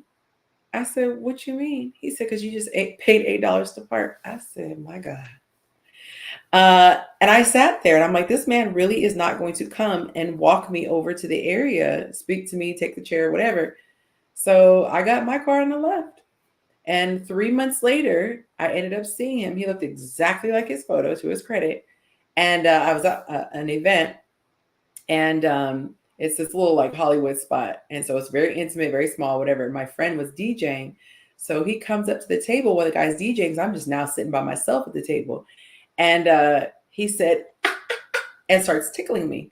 I don't know you like that, sir. Oh, wow. We never spoke after, like never talked to you, just left it. And he thought he would just come in and charm and whatever. Oh my God. So the waitress came by and she said, what would you guys like? I ordered all this stuff for me and my friend. When the check came, I said, oh, he's got it. Because he still sit at the table. I said, I said it just like that. And he was like, oh, yeah, you got me. Pays it. Had the nerve to ask me out on a date. Wanted to go to the movies, which, of course, I declined. But he simply said, I said, sir, are we just not going to acknowledge what happened? He said, I was intoxicated. He said, I started drinking early. I had too much to drink. And I said, you had 3 months to sober up and apologize if you were actually sorry. And I think he just thought his charisma would, because he was a big, tall football player, build, that whole nine. And it was so funny because as we were leaving, this lady said, oh, y'all such a cute couple. I said, oh, no, we not. And I remember I was stepping down off the curb and I had 4-inch heels. Didn't even offer to help me off. I say, you really think I'm going to say yes to a date? That was the that I was younger. I was younger and I was feeling petty at that moment. And then he walked up on I forgot this part. He walked up on the stage and tried to act like he knew my friend, just trying to be seen. And the guy was just like, I'm in the middle of the set, like I kind of need my hands, you know. He just was a fool. Yeah. Yeah, but there's like stuff like that. You're like, guys, you thought you could come back from that. Willie, I know you have a horror story. Yeah, because I told you already. You got to share it though. I went to a steakhouse with this girl. Oh man, I swear to God, I hope you're watching too. Anyway, I went to Perry's downtown Dallas. I'm sorry, I thought this was gonna be the other steak story. I got scared for her. No. So I went to Perry's, and there had been a girl had been trying to ask me to go out with her for like long enough to where it like overlapped when I was married. Oh. She'd been trying to get me within, and I was like, no, I got a whole wife at home, and she'll kill you. No, and then I'm divorced now, so I finally go out with her. Date's great. We already know what's going on when we leave here. Like she'd already asked me, like she met me at my hotel to follow me to where we were going, which in hindsight was a great idea, but I thought it was dumb because I'm like, are you coming back or not?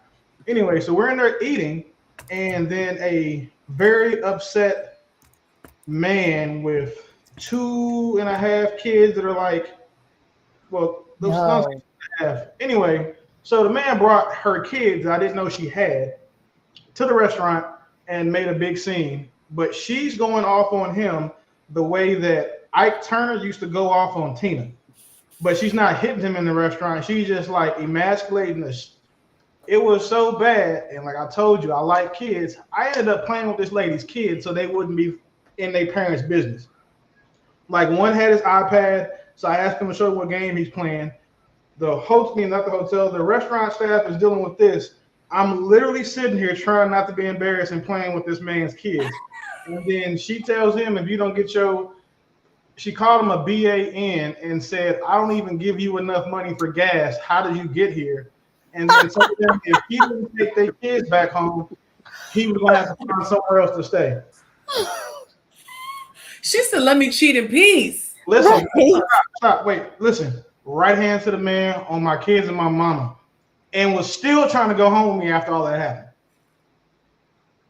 Like, this is the only time in my life where I have chosen to not be trifling, because that would have been the worst performance ever. Because in my mind, I'd have been like, this guy gonna kick this door in and kill me.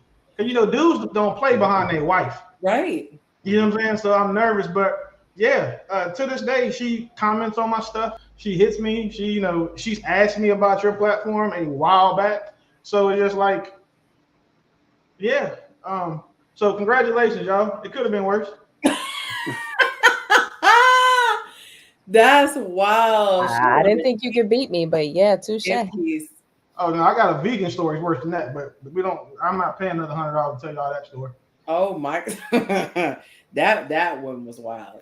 I'll fight her. Yeah. Anyway. Don't play with food. Don't play with food. Come on. Now. Cauliflower ribs though, like who makes that? Yeah, that's.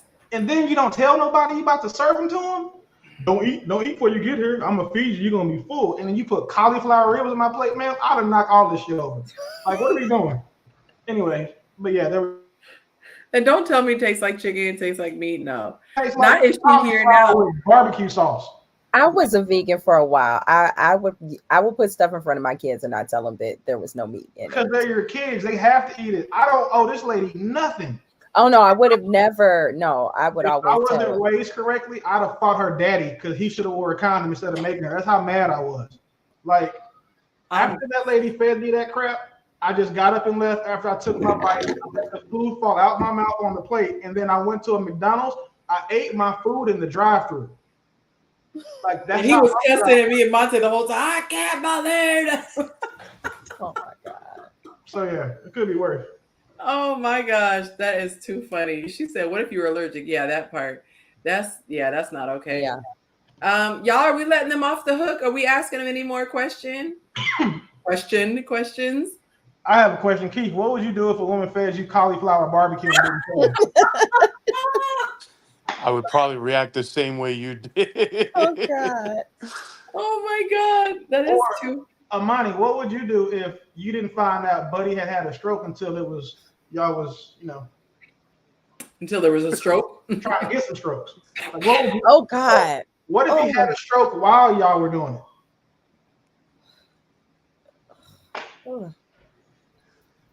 Oh, that would be traumatizing. How long would it take for me to realize that that's what was happening? How long? Like he's just really happy. You know, I mean, that's how long did it take for you to figure out that he had a stroke and wasn't slow? No, he divulged it. So it wasn't like he was just taking a long time to answer questions. So he didn't have a stutter, but he would I'd ask him something and then there would be like a 30-second pause before he started to respond, and he would speak very slowly. Yeah, it was. So I don't know if I would necessarily recognize right away if we were in the act, and which would not have happened for 80 billion different reasons.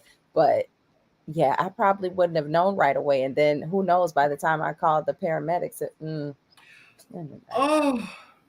Well, I will say you guys did amazing. You did not tap out. I am going to bring back our panelists here once I get the update. Y'all give them some claps in the comment section. Y'all can just write clap, clap, clap if you don't have your cell phone to do the emojis. I am impressed. We have not, I don't think we've ever had someone not tap out. He said, I'll pass, just give me a salad. I heard that. Just give me my phone so I can order something. I cannot. Jacob, I'll bring you back on when you are able to come back on camera, if you're still there. So anybody, this is a free for all since Willie and Mont. That's an hour. Sir, we are not going till 1 a.m. First of all. Hey, listen, cash talks. Look, it sure does. We're gonna figure something else out. But you guys, if you have a question or a topic that you would like to talk about, go ahead and put it on, because everything that I had planned, we have already discussed. And so if you have something burning in your soul that you would like to talk about, go ahead and drop that there. I will also allow people from the audience to join in if anybody would like to come in and ask their question or respond to something that we've talked about. Depending on how this goes, I may or may not let people do this ever again. All right, so we got the link there, guys. If anybody wants to come on, the only rule is that you have to come on camera. You cannot come with your camera off. Hey, wouldn't it be funny if old girl came and tried to explain to me what happened with her and her husband? She said, look, I'm telling you. And I thought that's crazy. I thought I was bad. I had a husband email me, but I ain't never had one come to the restaurant. Yeah. Oh, that's the easy part. Email, DM, tried to get on my flag football team. I dealt with all that, but bro bought the kids. Like the same way a woman would do us. Like, you left me at home with these. Listen, I'm gonna tell you some more of the story offline, Jacob, but just understand the shit. It's wild. I believe you. I believe you, bruh. I was single for like 3 years. Yeah, I got to know this guy in an app, and I remember there was a really handsome picture of him in this. I couldn't tell if it was like a tuxedo or a suit, but it looked like he was in a wedding because it was, it was nice. And but it was like maroon color. It wasn't your black and white, whatever. It wasn't blue. And it was this cool maroon color. And I was like, oh, he must have been like the best man or groomsman or whatever. Y'all see where I'm going with this. So we ended up hanging out, and I worked in there like, oh, what's your last name? Because I think it was like initials that he gave. And I was like acting like, oh, let me guess your last name. And he's like, oh, it's really unusual. So I get the last name. I Google it, and boop, pops up their registry, which then lets me see, her registry, which then lets me see her Facebook, which then lets me go to her Facebook and I see her wedding photos, and guess who's the groom? With that registry been getting people caught up for like the past 10 years. Man, he had the nerve to put his wedding photo, but it was the one by himself. And then he had the nerve to say, where they insult your intelligence, he said, first he said they're not together. And then it evolved into, I want to split up, but I I can't afford to right now. It's COVID and I can't, I don't want to say what he did. His industry was one where you need to be up close to people. So it was one of the ones that you couldn't keep doing. And so he needed her, and he was very attached to her family.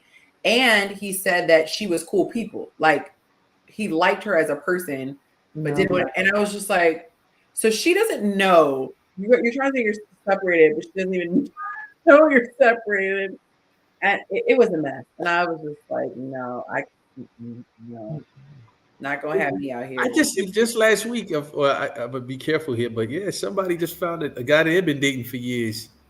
You Had found a a whole what? registry online. A friend of a friend just Yeah. found out. Like, yeah, guy she had been seeing.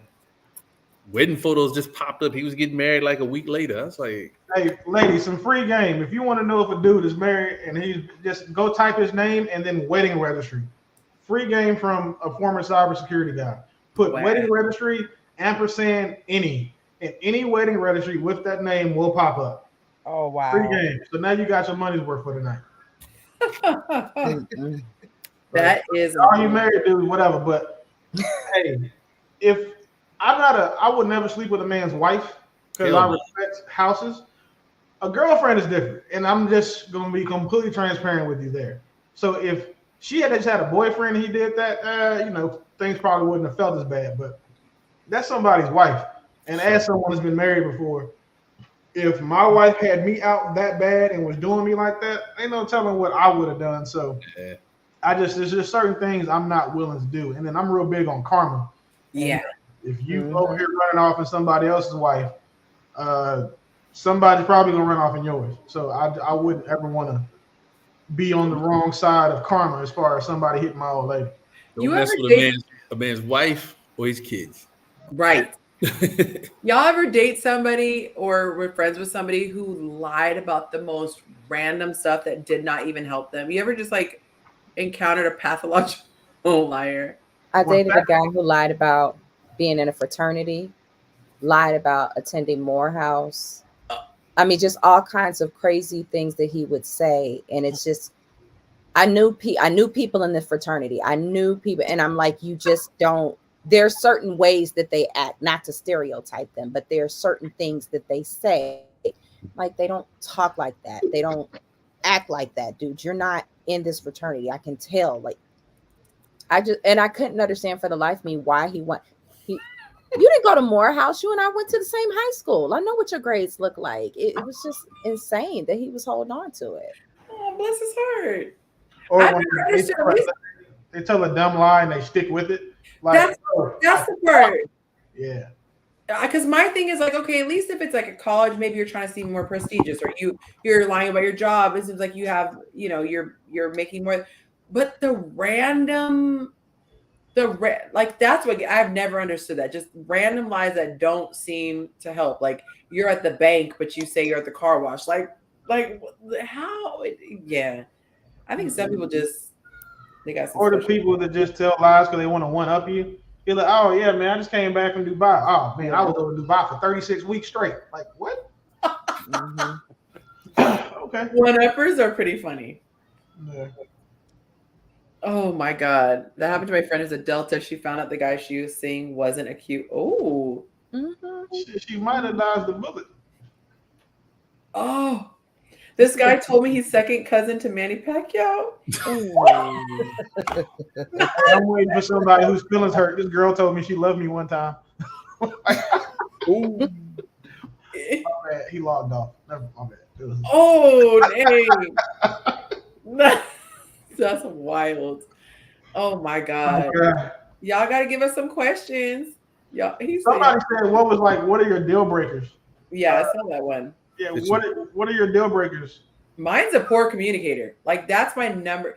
If you don't have emotional control and you can't communicate, like let's say if you're like, I need you to be angry and pissed off and still be able to communicate calmly. Even if it's to say, I'm so pissed off, I need to go for a walk.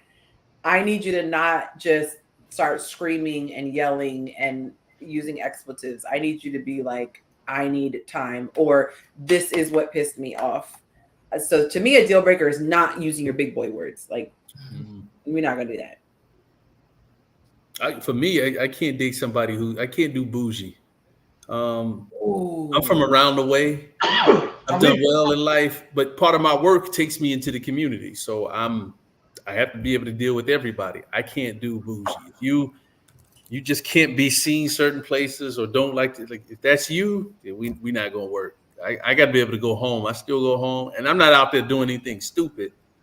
But I don't look down on people because of where they are. You just never know where, I just can't get down like that. So now what if devil's advocate, she's not comfortable in certain settings? So let's say, for example, she grew up in the suburbs and she's never seen a bar on a window, she's never seen graffiti, and you take her to the inner city. Are you feeling away she's clutching her purse a bit if she sees some? We're not talking about that. If you're at a point, you're just looking down on people. Oh, okay. You're not afraid for your life. I'm not gonna take you in harm's way. I'm not crazy. Like, look, you better run when I run. Like, nah, I'm not gonna do you like that. Ducking dodge when I duck and dodge. There are people who just look down on people where they are. Yeah. Or they talk about people. I don't like mean it's the same thing when a guy's mean to the waitress. Yeah, I was just gonna say that. Yep. I just can't get down like that. And I met a lot of women who've achieved some things in life, and they just move like that. I just can't get down like that. I might get in trouble, but I'm sorry. I don't like a feminine man. Men who have feminine mannerisms. And it's become more and more, but I see a lot of men, and I can't even call it feminine because it's homosexual mannerisms, because there's like a middle space where, it's not feminine what they're doing, but it's not masculine either. And there are a lot of men who've kind of adopted those mannerisms. I can't handle it. I can't. A relative of mine was dating a guy, and they got into an argument, and he threw up his hands like this. And she's just like, it was over. She's just like, it ends it instantly. All of the attraction is just. Wait a minute. So what about, have you guys ever been somewhere and you're like the only one who's questioning this person's sexuality and everyone's acting like they don't see it, and you're just like, we're not going to acknowledge? Like, that happened to me, and I was like, we don't see the wrist, we don't see the nail, we don't see the clutching. That was Diddy for the longest. Like, you said, that was me with Puff Daddy for the longest. Like 2010, 11, everybody told me I was crazy. Now look at y'all. So metrosexual, that's an interesting question. I can't deal with the metrosexual. It's too confusing. Too many mannerisms confuse me. Like, I hate to name names, but Ryan, who's the one who did American Idol for like years and years and years? Seacrest. He says he's 100% like straight, and he probably is, but he openly says that he's metro. And I never wanted a guy who thought he was prettier than me, or like looking in the mirror and like just all that. It confuses my brain. I need a guy who low-key, this is probably gonna sound silly. I need a guy who low-key, I almost have to like make him put lotion on and clip his nails. Like, you could be a slight Neanderthal before you could be metro. Agreed. The dude Chris Lee is one. You can't. I mean, I don't see nothing wrong with a man doing his feet and nails. Just don't polish them. That's how I feel about it. Clean them, but don't polish them. But some men still put clear polish. I don't understand it. Some other cultures put more than clear polishes. I don't understand it. Me, clean them, clip them, leave them alone. So once some lotion on the nails, some baby oil or something, but don't polish. And not long nails. Every summer, when my daughter, like, she comes here for the summer, she stays a month. I usually travel back and forth. That's our thing. We go get manis and petties. It's the only time I go. But so I don't know. Maybe that just qualifies me. I don't get like red polish, but I'll do the clear on my feet for her. And we go home, and that's it. Just get them buff, bro. They can buff them, and they'll be more shiny than they would if you. I was gonna say buffing. You guys are really shiny. It's once a year. But how is metrosexual defined? Because I don't think these men I'm talking about are metrosexual. No, because I'm like, you threw the whole man away just because he got Yes. he did. I was like, hey, that's Driving with the pinky in the air, clapping like No, this. this? Mm-mm. I can't. Yes. No, that's what I saw. I recently, and I was like, we're not seeing. And he said girlfriend, and I was like, Girlfriend a lot. Girl. If all of that man, he just hasn't had his first penis yet. He's definitely gay. That's what I think. Oh man. That's all. Sorry, that's what I think. He's still in the closet, right? No, I'm just saying, like he hasn't had his first yet. You like, say he hasn't crossed over into the actions, but physically, but in every, I mean, because I think that might be hard for a lot of those guys to do.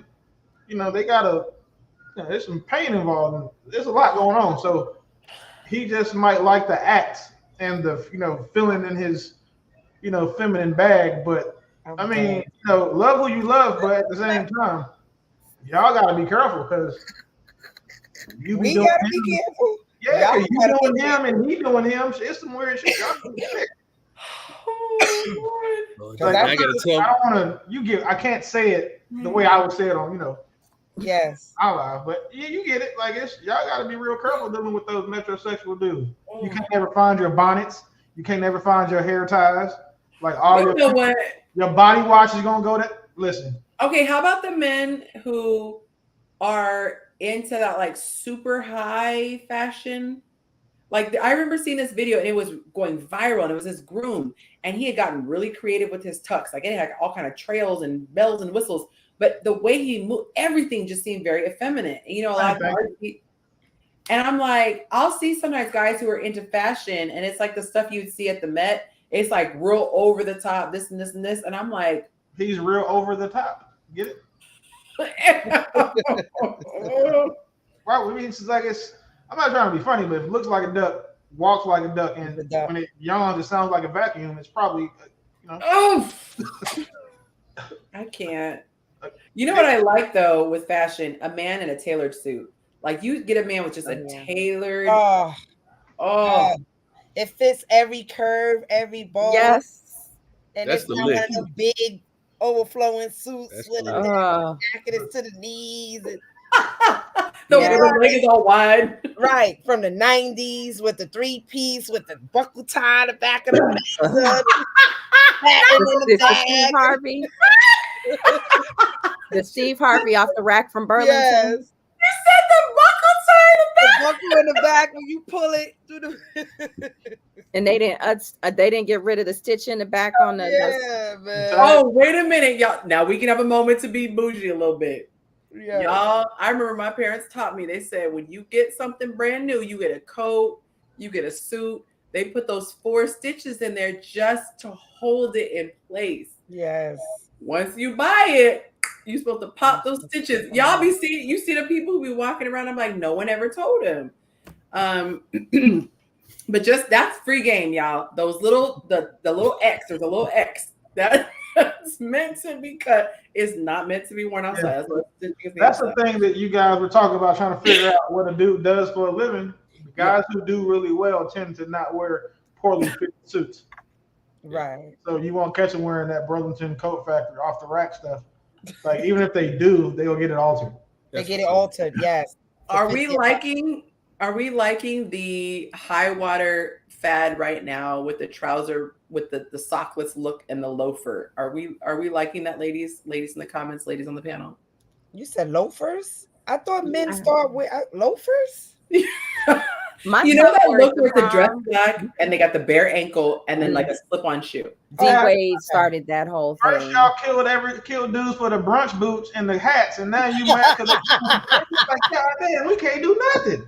I can't be cashing forward at all, man. It goes for the younger dudes, they can do it. Y'all calling them brunch boot niggas or something like that. I've seen it. Like, you can't Joseph A. Banks. Like you can't win.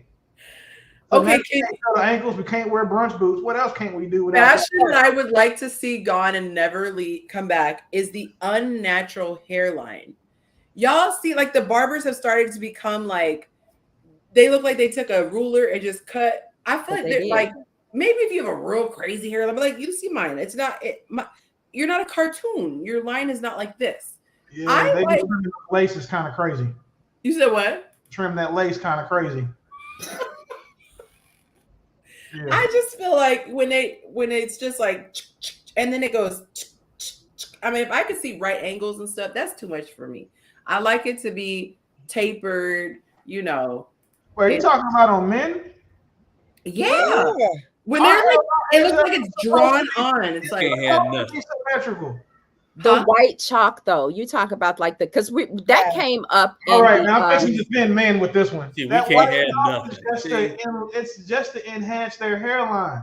But again, we don't say when y'all put all that white chalk shit on your eyebrows or the black chalk or brown, we don't say nothing. Can't have or nothing. when y'all use your concealer to look like you got a part in your eyebrow, we don't say nothing then either. Or when your but do you guys not know the chalk doesn't match your forehead? Like we don't like y'all make you gotta get home and wash. I got my eyebrows done. I don't have like what? You gotta get home. Do you guys not know it's there? You gotta get home and wash it off. No, that's the thing. So like sometimes the barbers do it because it enhances your hairline. Yeah. The same way y'all do it to enhance your eyes. How does it enhance your hairline? Because it makes your hairline pop from like your hair to your dead ass serious. It makes it pop in a bad way, like ooh. So because y'all don't like it yet, but the same way y'all didn't like Beijing, y'all don't care about them hair enhancements now, as long as it doesn't rub off on you. No, see, I'm not opposed to somebody doing something artificial to look good. The chalk line to me just looks like I left and my slip is showing, or I left the beauty supply and she never took the curlers out. Like I just feel like it's like we're not done yet. Like I Barbara, you missed. Can you wipe that off so I can go home? I just don't get it. I don't get the chalk line. What kills me, not saying kills me, because again, fellas, I'm gonna defend us forever on this type of stuff. Is that when women say they don't like the chalk outline, but then they at times will wear a face full of, guess what? Paint. Like, but you don't like the chalk outline, but we got to be okay with you paint rolling your face when we go out. I think that'd be different if like she had a line like this, like if she did her makeup and her line ended right there. I don't want my woman to. I wish my woman would kind of go out with me and have like a lineup for where her beard could be. I'm not dating a stud. Like, what are we doing? Lorenzo says, how much do you pay for a haircut in your area? 55 here in Maryland. Are you serious? Dead ass. He comes to my house. I don't go to barbershops. Okay. Yeah, I won't. Yeah, I was gonna say I think Monte might have paid like 65. Oh wow. That $20 haircut stuff been dead since my 17-year-old was 10. No, it's like here in Michigan. It's like 40. But you get a ball. In Georgia, it's like I just shave it off. Oh, but in Georgia, it's 65. Oh wow. Ladies, how much is it to get just a wash and what is it called? Wash and press or wash and set? Wash and set. Okay. Too much. I boycotted the salon. I didn't go for 20 years. And I only went because Monte bought me it for my birthday. I had not seen a salon for 20 years. Yeah. I love my stylist, but it's like over $100 for me to just get it washed. And if I get it washed, maybe my ends clipped and straightened. That's not including the tip. So I think I know the cost of products has gone up and things like that, but I have 2 daughters. I can't afford to be paying $120 for me and paying for them. That's got this wig on my hair right now because I need to get my hair done or I need to do my hair. I bet you'll take Buddy to say conversate now $500K now. Oh no, because I still, if I wanted to, I would go pay her. It's the principle of it. It's just like, and I love my stylist. I love her and she completely understands it. That's not where I want to put my money. A lock retwist is 65. You could do that yourself. Ooh. Or your girl can. For years, you could do that yourself, or your girl could do it for you. That's a great bonding experience. Mm-hmm. Hey, I'm telling you, I don't have a lot of hair, but if my woman wash my hair, I'm man. And then I get to lay in her lap after that. 75 to 90 in Virginia. Yikes. So how many singles do we have in the comments? Type single if you are single. I'm trying to think of some more juicy questions. I got to come up with some overtime questions now since when I say y'all, I mean Willie. Y'all be making me say. Hey, Keith didn't even tell us what his deal breaker was. Like, Oh yeah. his deal breaker was, I didn't want to leave you out there, my boy. Oh, my deal breaker? Yeah, like what you said, smoking. What else? Like, give me Drugs, top three. I You said said smoking. smoking, drug use. I said just shoplifting. I'm just like kidding. bad hygiene, not smelling good. Damn, what kind of drugs do you use that you can't smoke? Because you were real specific about that. Well, yeah, I don't. I'm sure you can. There's drugs you can use that you don't smoke. Cocaine. Pills, sniffing, okay. whatever. All right. You can, yeah. Not like a slice of cheese. I don't know. Them craft singles be sticking together. Y'all better all be at the Zoomingo. I'm telling y'all, if y'all like this show, it's just like that, but with way more people, and we're even more relaxed because we're not on the air being filmed. So I'm telling y'all, come, you get to see different people's personalities. He's a not craft though. He's like, I'm high-end charcuterie. You should do a drunk mingle where everybody has to take a drink if they drink, and those who don't have Well, to. clearly I did that. Yeah. When I did said, that. I was like, I don't know what happened with the air. It was strong. I was down for the count. I was down bad, y'all. I was down bad. Yeah, y'all showed me no mercy too. Like, Lynette, what's the shortest guy that you've given a chance? me? No, Lynette. I know. Well, I mean, I don't know, but What's the shortest guy? You got a husband. You're pretty much married as far as everybody's concerned. Yeah, Yonci, stay out of this. You married people. We got. Yeah, she off the market. I'm trying to help everybody else find love. Let me cook here. What's the shortest? 5'7". What happened? What happened? He was groping me in a restaurant. That's what happened. So I had to get rid of him. Because it was at his eye level. He couldn't help himself. I mean, yeah, you 6 foot 5'7", titties are right here. Like you don't have a choice. Listen, you don't sit by somebody in a restaurant and start rubbing their leg on the first date. Ooh. Y'all should have went to his house. That was okay. No, I didn't go to the. No, I wasn't. Like so, it's a man. It's a 5'7" adult male who thought that it was okay to go on a first date and then just get all handsy under the table. First of all, he told me he had a car. When he got to my house, he took a cab, so I had to drive my car. It's New York. Come on now. Like he's well, certain parts of the Bronx. Don't lie. he cares about the environment, man. Yeah. Right. Hey, Lorenzo, you said she's a lot of folks type, man. Why don't you shoot her shot? Her inbox is open.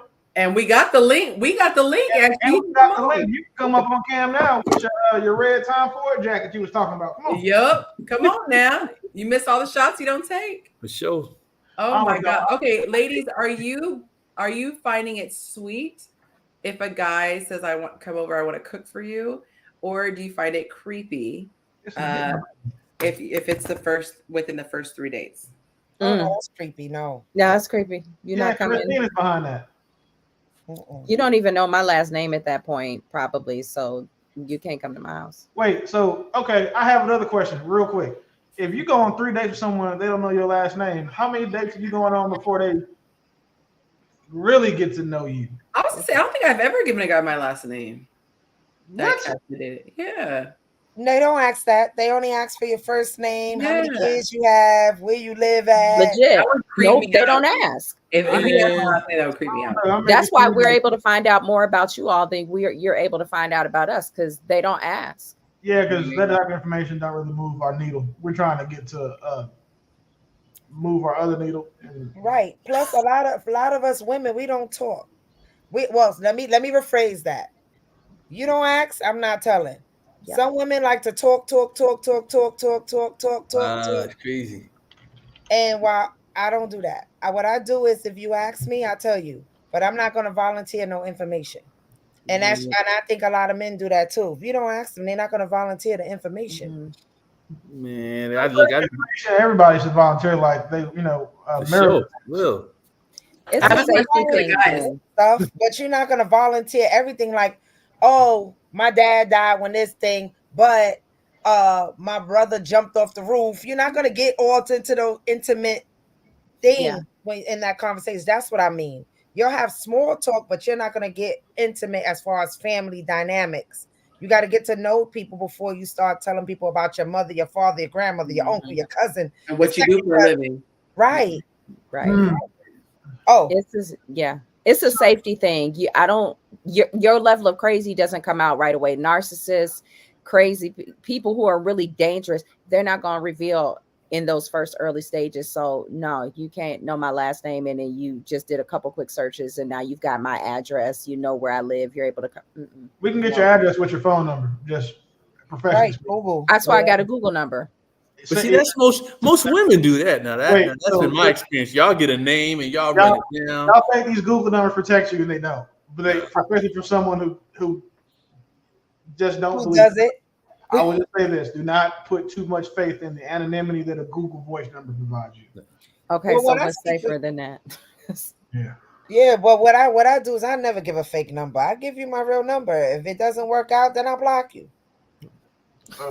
I was told I was mean for doing that. That's why I started using the Google why voice. give out a fake number? Why give out a Google number? I'm not knocking you, but if that's what you want to do. But I've never said, let me give him my Google number. Then if that's the case, I should have kept you on the apps. I should have kept you on Instagram. I should have kept you on Facebook Messenger. All of those you can call people on them. Right, exactly. Yeah, I will say I would keep people on the app until I was comfortable giving the number. Right. But I think I felt comfortable and then I didn't feel comfortable again. And so then I started giving the Google number after that. And I can't even, because even now, like on my Match profile and maybe another one, I stopped using my name. I have I think it says faithful because Imani means faith. But I felt like there was too much. I was too accessible. I'm already giving you a good amount of information about me on here. You're asking me questions. I just felt too accessible. So early on, and if you reach out to me on an app, and if it seems like it's going, I'll tell you, no, my name is actually this. It's not like it's a big secret, but you said that women have guys that can get crazy and they don't show that narcissistic trait, whatever. When women do that after a man has had sex with them, which is also probably why we're not trying to wait 5, 6, 8 months before we cross that goal line. Cause that's when you get crazy. Like that's when you get that comfortable. That's usually when the real you starts to come out. After sex? Yes. Oh. Because she feel like, we in there now. Yeah, I mean that's gonna be funny, but there are things you do sexually that you just please stop. Can't come back from. That's what happens during sexy. Yeah. What's happening? I will literally tell my woman, like, hey, all that stuff, you got to stop doing. Do you know that I have just done A, B, C, and D to you? Why are you acting funny? Like, man, girl, go to the bathroom. Like, it's certain things, like, when y'all get comfortable, but then once we show you that you can get comfortable, that's when y'all start doing that, like, oh, my God, you've been on stream for 2.5 hours. Come put your feet on me. Like, that's when y'all get crazy. So everybody has that line. So, if you guys saying you're not giving up giving up your name for the 3rd, 4th date, I'm trying to figure out where does that, like, what else? What's the next milestone? Getting your birthday? I think that goes back to the asking. If you ask, I'll tell you. My thing is why lie? I don't on the apps. Why would you not put your real name? I'm not. I'm not a big app guy, so yeah, like I don't get the hint of. I could see, like, for me, I'm gonna be honest. My middle name is Lynette. That's not, but that's part of my name. It's near my name. But somebody to give if your name is Willie and then you give me another name, Terrence, I'm like, hold up.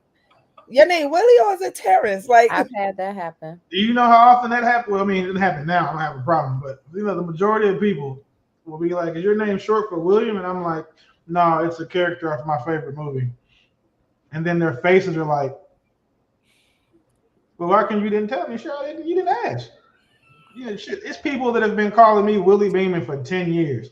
Will see me in public and be like, hey, Willie. And I just ignore them because that's not who I'm saying. Like, I have friends who have introduced me as that to their wives, and they put that on their wedding anniversary celebration invitation. Lord. Like, they invited Willie Beeman. Wow.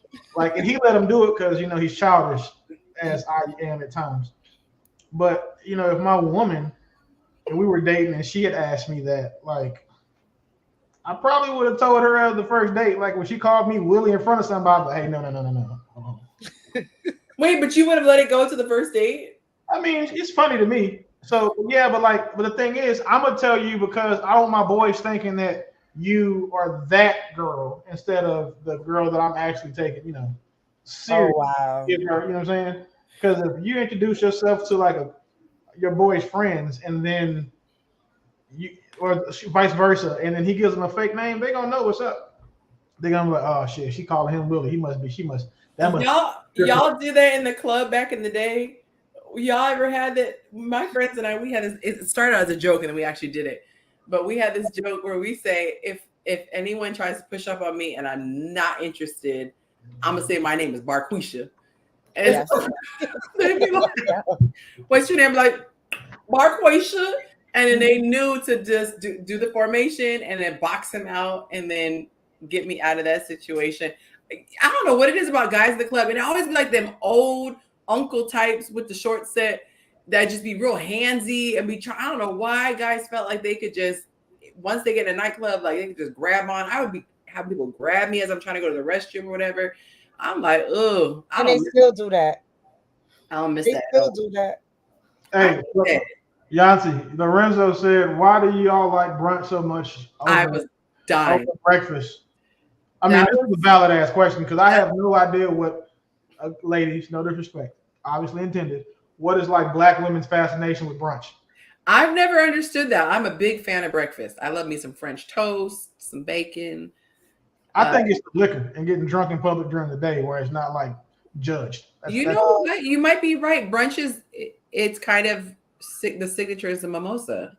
Well, brunch is popular because now there's parties in the DJ. So basically, if you're there from 1 to 10 o'clock, it's brunch, drinks, party. So it's a day party with food.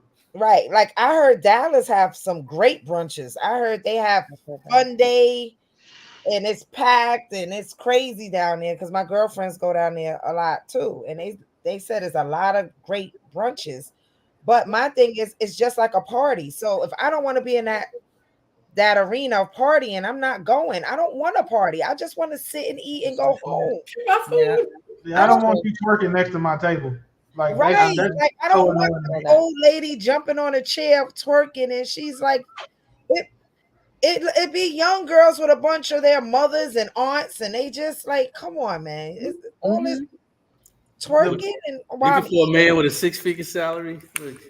And you're not gonna see no man with no 6-figure salary, no daggone brunch. Not a straight one. It's gonna be them brunch boot niggas y'all don't like. It's gonna be those dudes that's coming to your table talking about, can I get a drink from your bottle, but wouldn't buy their own. Ooh. No, that's the poorest shit I've ever heard of. I hope that doesn't happen. Listen. You New York is different. I will say though, if you've been to one good brunch, you've been to them all, but one fire brunch that I would go to if I was in town is the Brunch to Bomb in LA. Like that, the way they do it, it's fun. But then for those of us who are old and don't want to do all the extra stuff, it's a section for us, and we can still hear the music. And the service isn't bad, but it's just like expensive. It's really expensive. It's like $350 a ticket. Oh, I don't even know if I heard of that. The one I liked in LA wasn't brunch though, so it's different. But it was a day party, Kiss and Grind. That was a fun part. Like people actually dance. Like it's hard to find places where people actually not no more. Yeah, they sit around in profile, or have a guy pulling you by the arm. Yeah, I'm like, don't touch me, don't grind on me. I hate that too. People thought it was okay to grind. Like, what gave you permission to touch my body just because we're dancing? Like, no, sir. It's different. It's definitely different now. Everything is like, it's no hand. There's not no length between me and you. Mm-hmm. Now it's your groin against my groin, or your dry humping on beat. Yes. My daddy said, leave room for the Holy Ghost. He said, yes. Man, maybe I'm just different. I go out to eat to eat. Like, is the food good? Can we talk? Maybe I'm just old, but man, I go out to eat. Breakfast, brunch, that is. I want to have something good to eat. Yeah. You're not Y'all old. ever have those friends, speaking of going out to eat, y'all ever have any horror stories about people being funny when the check comes and they don't remember it? I don't have those type of friends. Even in college, My college days were rough. Even it was just like, if you don't have it, we knew ahead of time you didn't have it. We want you to come, so you come in anyway. We got you. The next go around, I may not have it. So now, I don't even have those type of friends. We split the check depending on how many people is there. So if it's 8 of us, we split it 8 ways, no matter what you have. But then you got some of those girls that be like, well, all I had was a salad. So I gotta spend $50 like everybody else. And I'm like, but men don't do that. Men literally split the bill evenly or say, yo, bro, I got it. Or I would say they usually just cover the whole thing. Just cover the whole thing. And if we don't, we just paying for who we sleeping with. Because I'm not gonna lie to you. If my lady is at brunch, I'm not paying for her friends. I'm paying for who I'm. I don't know. I agree with that. I'm paying for my lady. Like I've seen the videos where like, oh, your man's not gonna pay for this. Like my woman would probably slap the hell out of somebody for thinking I'm about to pay for a whole check. Exactly. Because I will never talk to someone again if they order something and even look my man's way. Like, to me, that is so disrespectful. Right. Especially if he's the only guy. Like, don't just think because he's the only guy there, he needs to do, like, he's gonna open the car door, the door or whatever he's gonna do, but do not expect. And I have a really nice guy. And so my thing, like my claws will come out. Like, don't get it twisted. Like, this ain't that type of party. He dropped off his check as soon as we get a table. You said what? Said, yeah, Monte he'll give the dude his card as soon as they get a table. Trying to make sure he gets, matter of fact. Because some people are too quick. You gotta be smarter. You gotta be smarter. Mm-hmm. Yeah, I mean it's up to, it depends too, because I know if guys, like if it's your birthday, let's say your man knows your birthday, he said, babe, I got the table because it's your birthday. That's different than I'm just saying, sometimes it depends on the occasion. That some guys might be like, I got y'all. It depends. And I'm not saying that if she's assuming. That's the part that gets me. If he wanted to be generous and be like, you know what, girls, I got it. I got the next round. But I cannot stand an assumption. You show up, you didn't have any money, and everyone's taking shots, and obviously you jumping in. No, I hate it.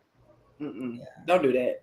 They would hate if I did that because I don't drink, and the liquor be 95% of the bill.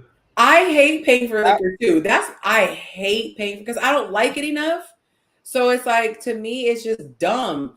We went to the fair, not the fair. It was at the fair or something, but it was some concert, and the markup was crazy. I just think it's the principle of it, especially knowing like I had a background with restaurants, and so the markup is insane. So I'm like, we just paid you to take 3 sips out of a plastic cup.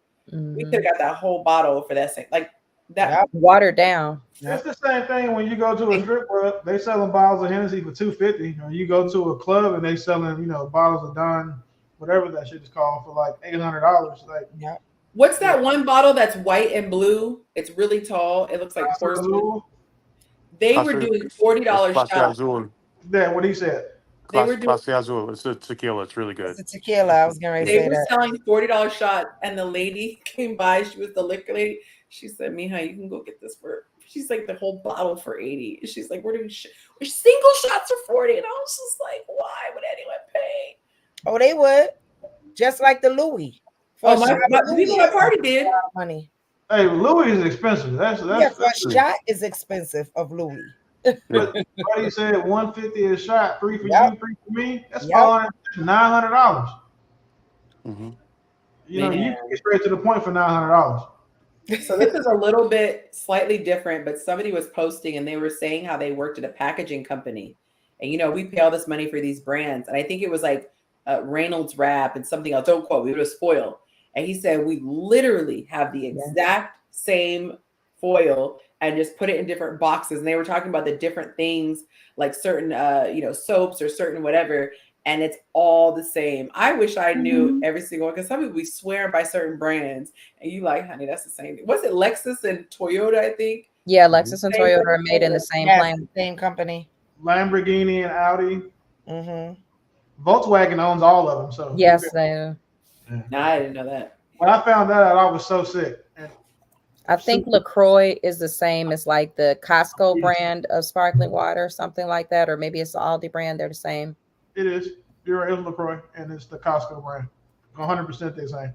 Different package, and they order from the same places, and they just charge 1,400% more for one.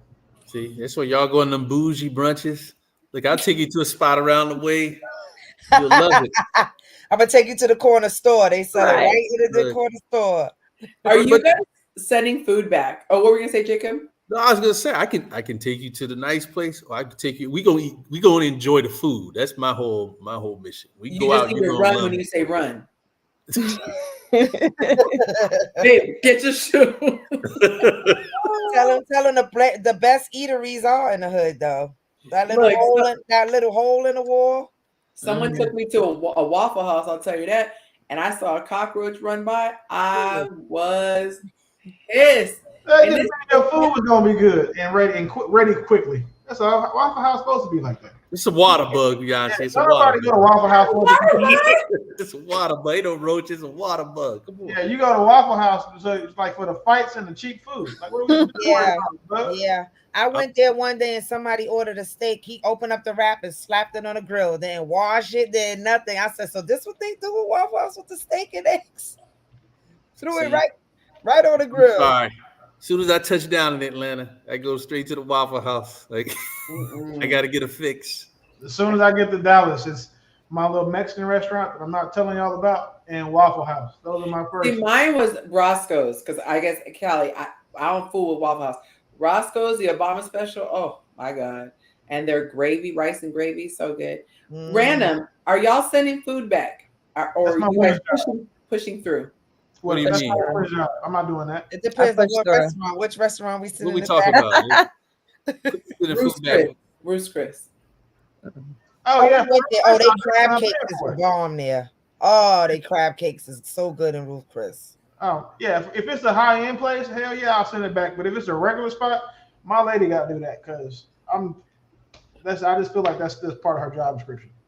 Like, I need her to send my food. Why do guys have such a problem saying when something is not okay? I feel like so many guys, because y'all care how we treat people, and a lot of the times when we're upset because our food is messed up, we just may be a little more direct, and us being direct and blunt comes off as us being an asshole.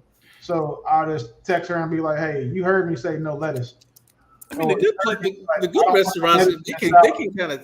I'm sorry, the good restaurants can kind of tell if you don't like it. Like they'll just see you and they'll be like, "You want me to like a nice restaurant will make sure you're okay." Yeah.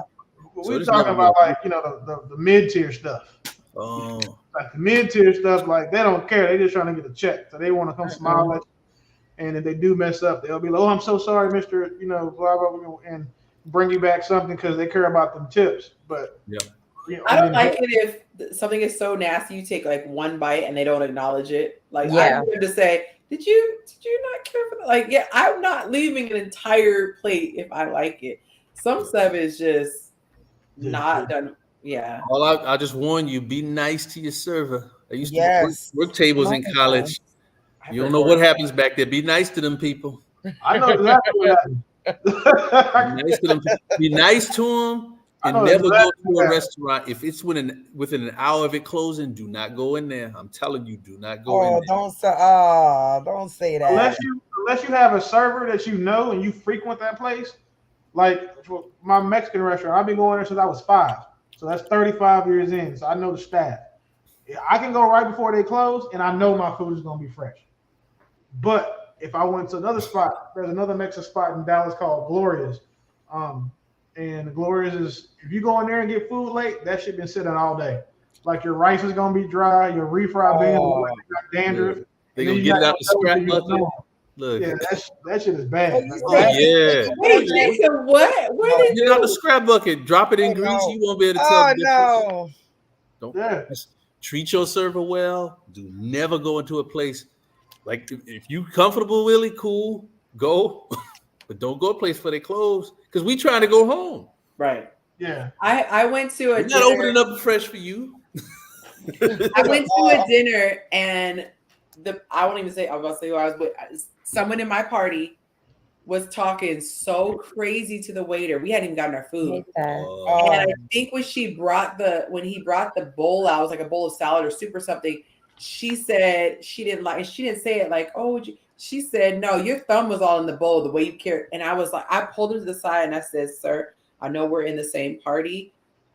If you get my drift, can you not have my food be with their food? Yeah. But she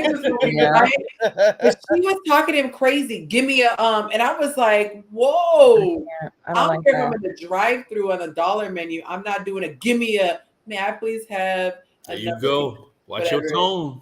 As soon as one person in my party is rude, I know I'm stopping at Waffle House on the way home. There Because you I'm not go. eating nothing at the table. I'm like, please note she's at that seat. Okay. I'm childish, and I'll admit it. It's so, and the statute of limitations is so far gone. I don't care. I used to work at Taco Bell one time, and I will just tell you this: if you came through Taco Bell past 10 o'clock talking, acting crazy, you got a lot of extra. Your food got a lot of extra love. Like I'm talking about a lot of extra love. And don't have nothing with sour cream in it, because the sour cream. All right. Yeah. On that note, Yeah, like I love it yeah, might be come on, time, man. He got a lot of glaze. They were like, I'm not saying nothing weird. Like I'm not talking about that. But like I will say that, like, we dropped the chalupa behind the fryer and used the glue to get it out, and then gave it to somebody. I do remember that. Like, but I don't never wait. I ain't putting nothing in, no extra protein. That's what I thought you meant. That's a non-starter. Tacos and stuff. No, but like we will get you like the wateriest part of the sour cream. You know how like it's always water on top. We'll make sure we put that in your scoop.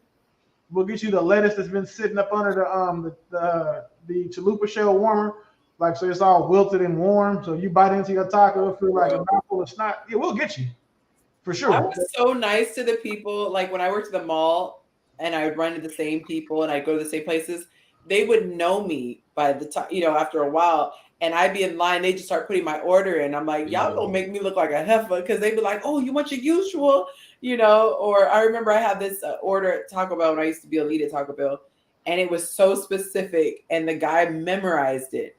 And like, the little chips that you get, the nachos, it always was soggy by the time I'd really get to it. So I would always ask for the meat on the side and all this, and he would memorize my order. Was the nicest guy, but I would always fill out the little customer surveys and stuff like that. But I can't stand it when people will act like someone's less than them because they're in the service industry.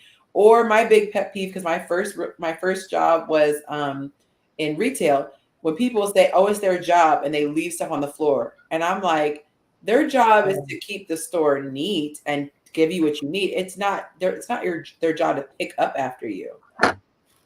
Do we have our first one? I think we have our first one, you guys. It's been a while. We got.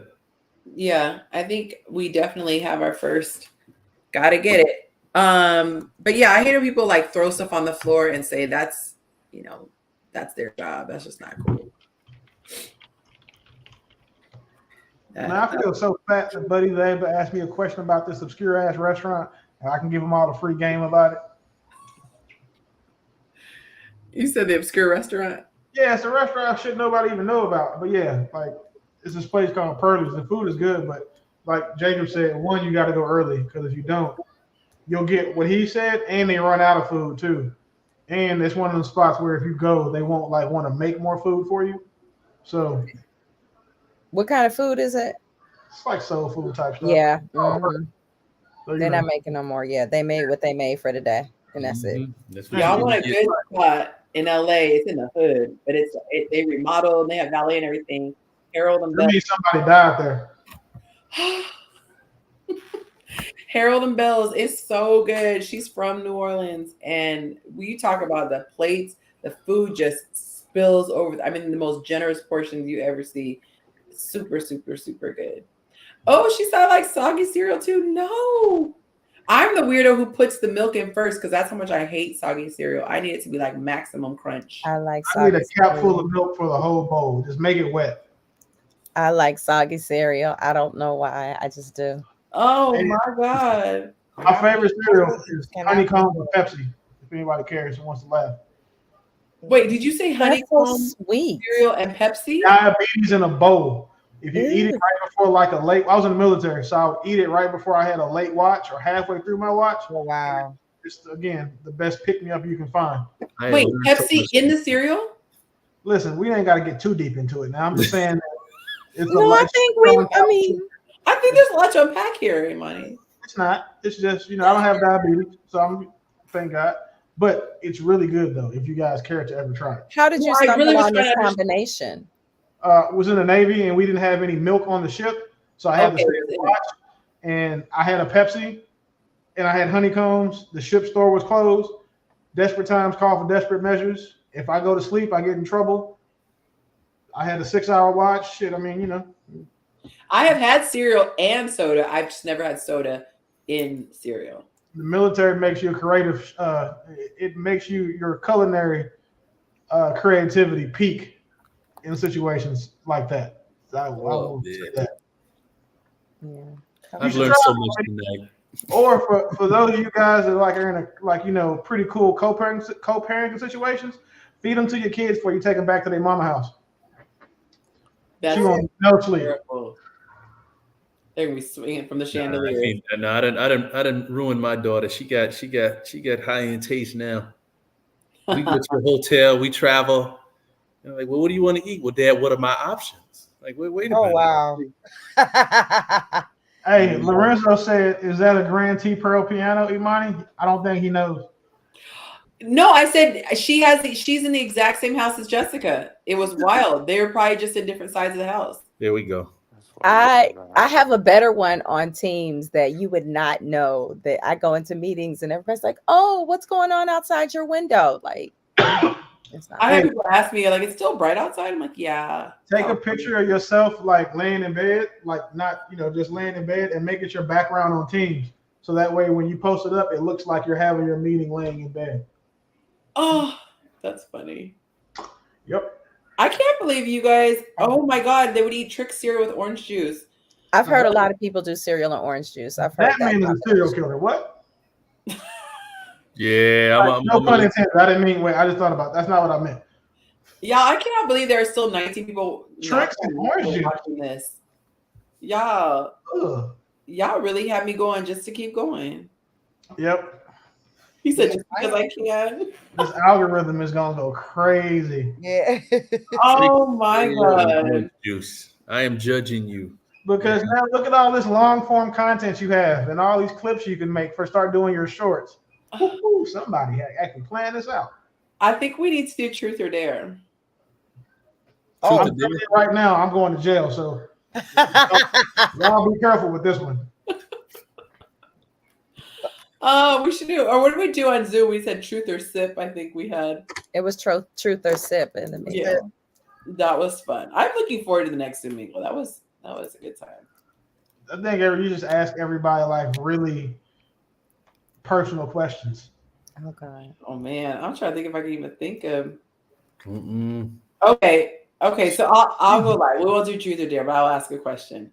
Do you find flatulence in front of your partner a sign of intimacy or completely disrespectful?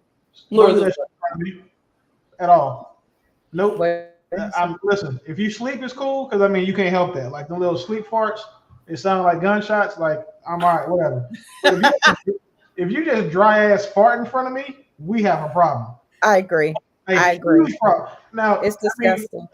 One, because I don't want to know you that way. Like, I mean, I love you to death, but like we do things that like now I'm never going to do to you again because it's embedded in my mind that you fart now. Like, what if she goes in the room and you hear behind the door? Worse, because now I'm like, damn. So she got to go to the corner store. Listen, Yonci. She go to the bathroom every time she feel like she got to pass. She got to jump at 2:00 in the morning. Let me run to the bathroom. No, that's different because I said sleep farts is cool, but listen. Don't judge. Try not to. I didn't know women farted till I was in the 7th grade. The very first time I heard a woman fart, it was my mom. It freaked me out so bad. I called my daddy and told him that my mom is a man because I heard her fart. Like, so I'm not sensitive about it, but I'm just saying like that's super unladylike to me. So if you fart in front of me, like you way too comfortable. That's like coming in the bathroom while I'm peeing. What if like, she's laughing and it just? I mean, that's my fault because I'm funny. Oh, so that get a pass. Yeah, Wait, I mean, your lady can't walk in on you peeing? No. Oh, You gotta focus. You know how hard it is to pee and not make a mess? Do you know there are videos of people on social media where the person's like sitting down while the other person is also sitting, like they're sitting on a tub having a whole conversation? Nope. You come in the bathroom while I'm sitting down, you're gonna die and your wig is gonna fall off. Ain't no way. I don't believe it's that much love in the world. For real, I'm gonna lock the I door. agree. Right, lock the door. Well, what happened if you in the shower and then you got to go to the bathroom? If It's either or, Two bathroom, two bathroom place. In here You just better go to the other one.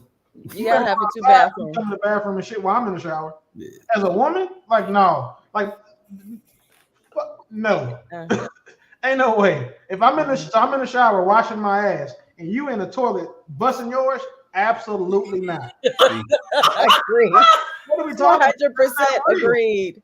That's not real. So does she need to hide the fact that she does defecate from time to time? Does she need to she needs to hide it? Okay. Listen, there are women that I have never ever been made aware like that they have taken I didn't know that my ex-wife, you know how I could tell my marriage was over? Like besides me filing for a divorce, is when she didn't care to close the door after she took a shit. That's how I knew. I'm like, oh, she don't give a damn about nothing. She doesn't even care that I think that, like she's this delicate little flower that, because we've been together for like 8 years and she had never done it. But one day I miss at home, I walk in the bathroom and get in the shower, post her taking, and the door was open and it was hot. And you turn the shower on, it's even worse. That's how I knew, like, yeah, this lady, it's definitely, it's over.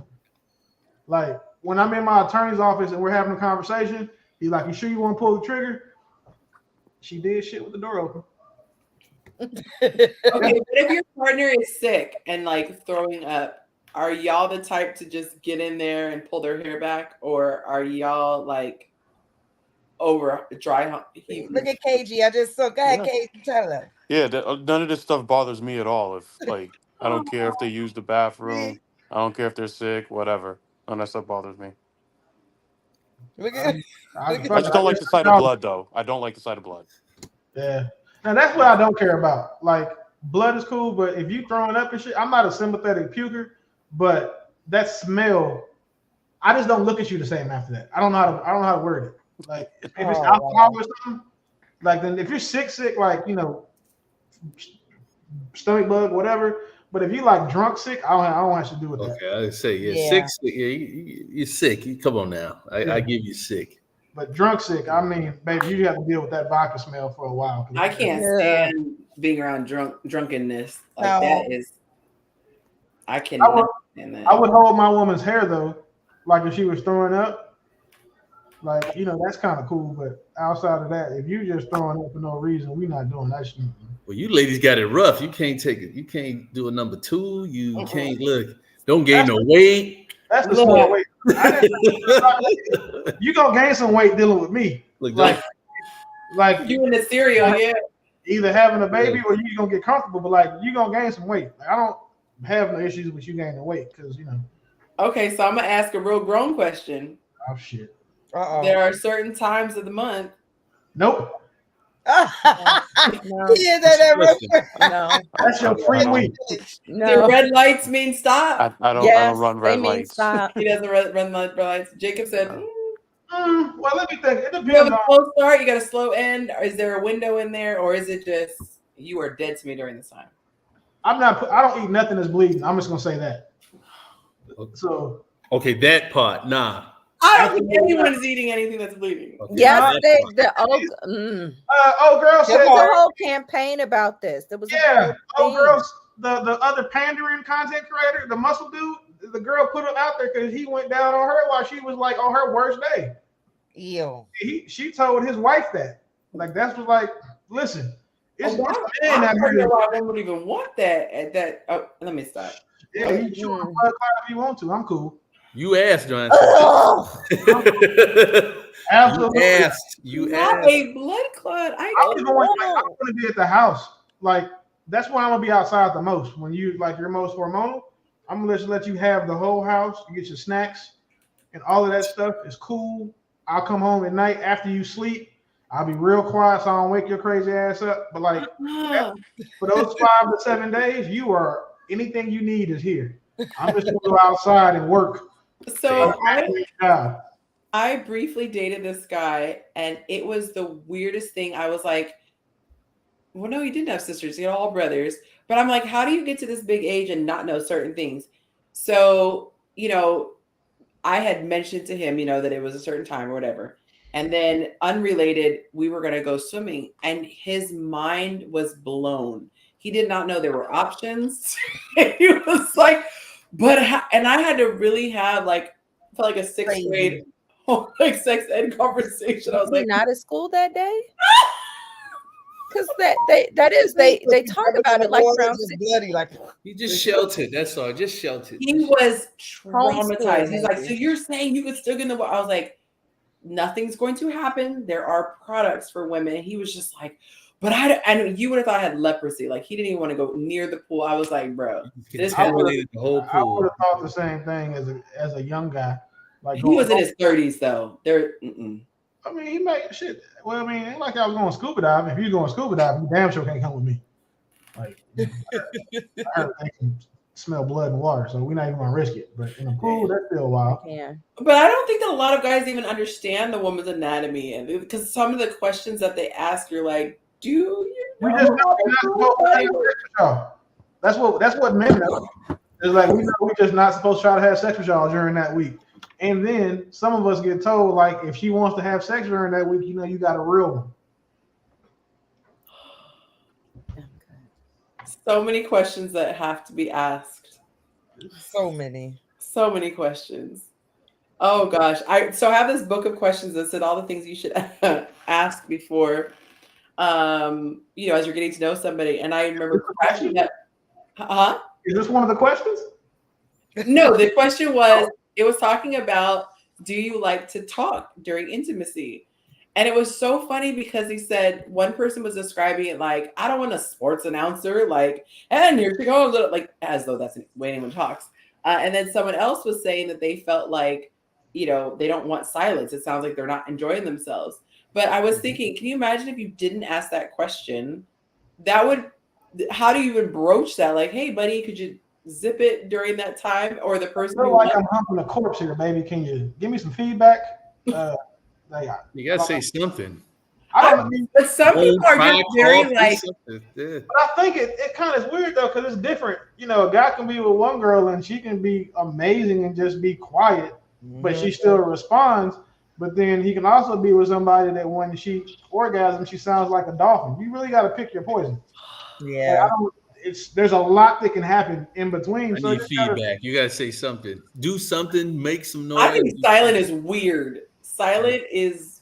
Yeah, silent sounds like this shit is forced, and that's a performance killer. Yeah, or it's wax. Or it's wax. So you just waiting for it to be over. So I need a sound. That's like the consent, like the re-giving consent. Like, hey, I'm glad to be here, sir. What if someone reached their goal and didn't make a noise, and you just had to ask, like, I can quit? Oh shit, thank you. Like, no. I prefer to be back there fighting for my life. So that way I know, like, I don't even care what you do. I just want to get back there fighting for my life. I am learning so much today. You said what?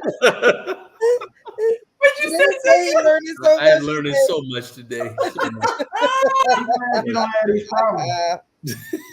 I don't know. You gotta talk to a person, because for someone who wants to talk, that's weird if they don't talk, and a person who likes to be in the moment and quiet, that could be annoying as hell. Like, shut up! I don't need you. Don't about nothing. Like, I want we got to talk. I got a hands experience. I want the whole experience. One of the guys who shared said that for him, it's too stimulating when a woman talks. So he's like, you can't talk. If you moan the right way, that's minus 500 strokes. That's real. Like he said, now that's super transparent. Like that's a real thing. Like, you know, all that extra talking and stuff. Like it's certain things, like it's certain positions you can't even look at sometimes. You gotta look up at the ceiling and be like, ancestors guide me, because you. I've heard something like that before. It's super. Yeah. You don't want to end up in a group chat. That's like the worst thing that can happen to a man. Is end up, girl. He did all that on this date. We did a helicopter ride. Got back home. He gave me the best 7 minutes of his life. God has a sense of humor, because you guys have to fight so hard to not reach your goal. And as women, we have to fight for our life to reach our goal. It's so ironic. And I'm like, that's one of the questions I just, you know. There are men that have that problem too, though. And that's typically a terrible situation for that man. But that's the beauty of having a partner that you know and you can talk to. You know what to do. Like that's one that we didn't go there earlier. But if you got somebody and y'all are talking and communicating, you can figure that part of it out. And so you know what to do to get what you need. And I'm gonna leave it at that. But problem is now I don't think people talk about it. They just assume everybody ain't the same. You got to talk about this stuff. Well, that's why you need some feedback. Yeah. The more uncomfortable the conversations that you have as a couple, and you get comfortable having those uncomfortable conversations, there you go. That sex will get better, because then you can be like, hey. But I can't imagine the guy having to constantly try to not go there. Like it seems like it would take away from the experience if you're. It's like trying not to sneeze in a meeting. You're like, no, because at the end of the day, we still don't get ours. Like, I mean, no disrespect to women. Well, I got to try not to. Yeah. Like, wait a minute, that don't sound. Look, now I can come back. I'm just saying, but why I got to stop? Why I got the people aren't coming back from that. You got one show. There's no. Oh no. Double feature. Okay, all right. Okay, look, I'm gonna be a gentleman. You talking about the first time they do the show? The first show? Because you mess up the first show, there's no second show. The matinee. Just that good. He's done. Curtain call. Curtain, yeah, it's about to close the curtain and you're not coming back. Beef curtain. One of the ways I've known my woman was like, you know, I was like, wait a second, why am I so fucking sleepy right now? What are we doing? Oh, okay. When that night. Yeah, you can stay. No, I'm not even gonna let you out. No, you stay in the night. Like, if you leave, I gotta get up out the door. So basically, we could put you to sleep. You good, right? Whoa! First of all, we're not gonna say we. We're not gonna say we. We're gonna say she. And what I will tell you is that I'm not getting up to. That's how I'm telling you. One of the ways that I knew I was going to commit to my person was just like, hey, she did that. She had everything, you know, all the other stuff, but you know, we had known each other for a long time before we took it there. And then when we did, I was like, I understand why her exes were crazy. I get it. I get it, because I might be next. And then, you know, here we are. Okay, I got 2 more minutes. I'm going to bed. I'll say this. Yonci got 2 more minutes. Wait, hold on. No. Hey, Eastern time. We going on 12 midnight now. Look, I'm gonna say this. Y'all got to go to work tomorrow? I got to get up. I got a meeting in the morning. Yeah, see, everyone has to go. Everyone has to go. Mm-hmm. Everybody's my son is not going to school, so. I'm gonna say this: if you in a relationship, this is not just related to sex. If you're in a relationship, there is something that you do that your man likes. So I'm gonna give the women some game. Do that thing with some regularity, having to ask. You want me to tell you what he's talking about? I talking don't know about? what that thing is. Maybe. Well, fellatio. The old 2-hand twist. Yeah, the fellatio. Why did he freeze on that part? Hey, you should clip that. Did we get cut off? It froze right when you started talking. Oh, y'all missed it. Y'all have a good night. Like that. There's something you for your man that he likes, loves, or appreciates. Do it with some. Again, he find out. No way, he's doing that on purpose. I'm like, let me find. He like. You messing with our head. Yeah, you messing Look. with us with that Wi-Fi, huh? You know what? I'm just going to bed. Y'all will have to hear it next time. Look, you know what? It's got late. See? May the Lord God bless y'all real good. Wow. Just do it like you need your rent And paid. on That's that like note, the freest game ever. When you do it, pretend like you need your bills paid. Like, and this is the only way you're gonna do it. Like, I'm in a bind, Nate. Like, just you see what she did in that movie, though. I mean, but the moral of the story was just do it like you need. You know what I'm saying? You have to go rob a bank. That's Your what man the will love guys. you forever. The guy said that they agree with that. They said the best Yep. intimate moment is if a woman seems like she is super duper into it. Yeah, and I think the best pleasure that I believe Jacob was alluding to is when he doesn't have to ask. I think those gifts are given more enjoyably when it's not asked for too. When it's up As to soon the as I woman. walk in the door, ask me, do I want a Pepsi? And, start pulling that. I mean, it don't even have to be sexual. It could be just something you do Yeah. that he appreciates. I for whatever reason, women hold back, and it could be just when he comes in, he wants you to greet him and give him a hug and a kiss. Like whatever it is, do that with regularity. You know what's crazy? I can't wait till I'm that mature because right now it's definitely sex for me. Well, like Monte loves massages because he had a really bad accident, so he's always in pain with his neck. And so I remember asking him like, what is the thing that I could do to make you the happiest? And he's like, a neck massage. So I try to do that as often as possible. And then for our anniversary or 1 year, I bought an actual massage table because I knew if I was more comfortable, then I would give him more massages. So I was able to lift it up higher and put it because guys like pressure and I'm not that strong. Yeah. If my woman is ever bold enough to ask me that question, it's gonna be a long day. Like I think that she watched her shit if she want to. But here's what I'm saying. So there's a girl I like, and I'm look, the weight of my heart is through my neck. That's why I carry my stress through some neck. I'm sorry, I kind of walk right into that one. You see that? Yeah, I ain't even mad at you for that one. Man, bro. But this is what I'm saying. But it was not just the act, but it was her hands on me. But one girl, she had money. She sent me to get a massage. Like it's not the same. It's not the same. It's not the same. I want it from you, not from some. That's illegal. Yep, some woman.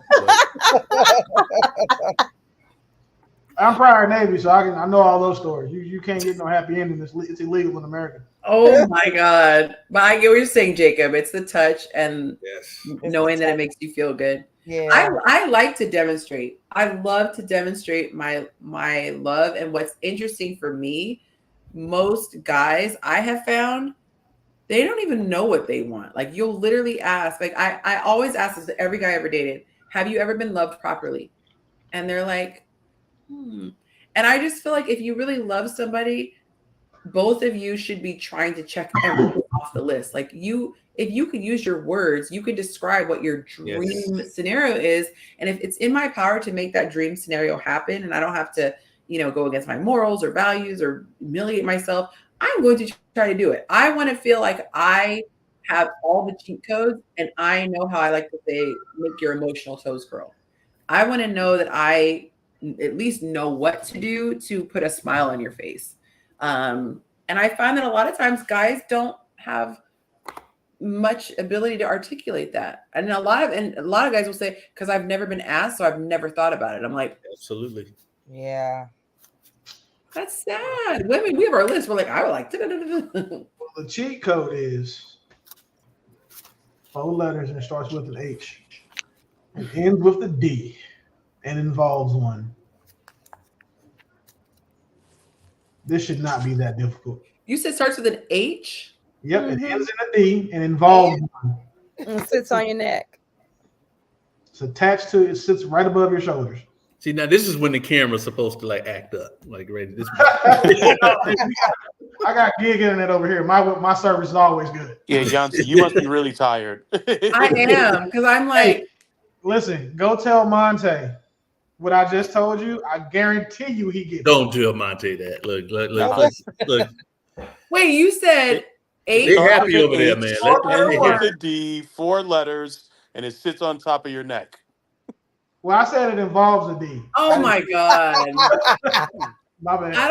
I don't know why I missed the 4-letter part. I thought it was longer. And I was thinking job was at the end. I was like, huh? Oh, It is technically. well, Yeah, that's what I just said. The word job. It is. No, I definitely think you should always try to please your people. Well, in honor of Jacob having to go, I definitely think we should probably wrap here. You know, I'm sorry. I gotta get I up wouldn't in a be few hours. considerate. Yeah, I no, wouldn't even have FOMO, you know. we right at your time right now anyway. You got Yeah. exactly 5 minutes. This is Monte 5 minutes. Not Monte, Mont's 5 minutes. See, there's too many Monts in here. Monte, so well, I don't know what you're gonna do for the rest of his, but you're saying I got mine. So I got my 2 hours. I think that we're good here. So Oh my God. go ahead and go to video.ai, upload this, and get your short form content. You guys, thank you for sticking around. I can't believe 23 of y'all stuck around. I had a great time with you guys.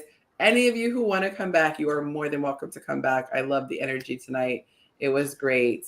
I am going to go find some Pepsi and cereal. I'm just kidding. I'm totally joking. If you snorted, it gets there faster, I heard. You said what? Nothing. I can't eat past 6. All right, guys. Have a great night. I will see you next time. Good night, Good night, everyone. everybody. Good night.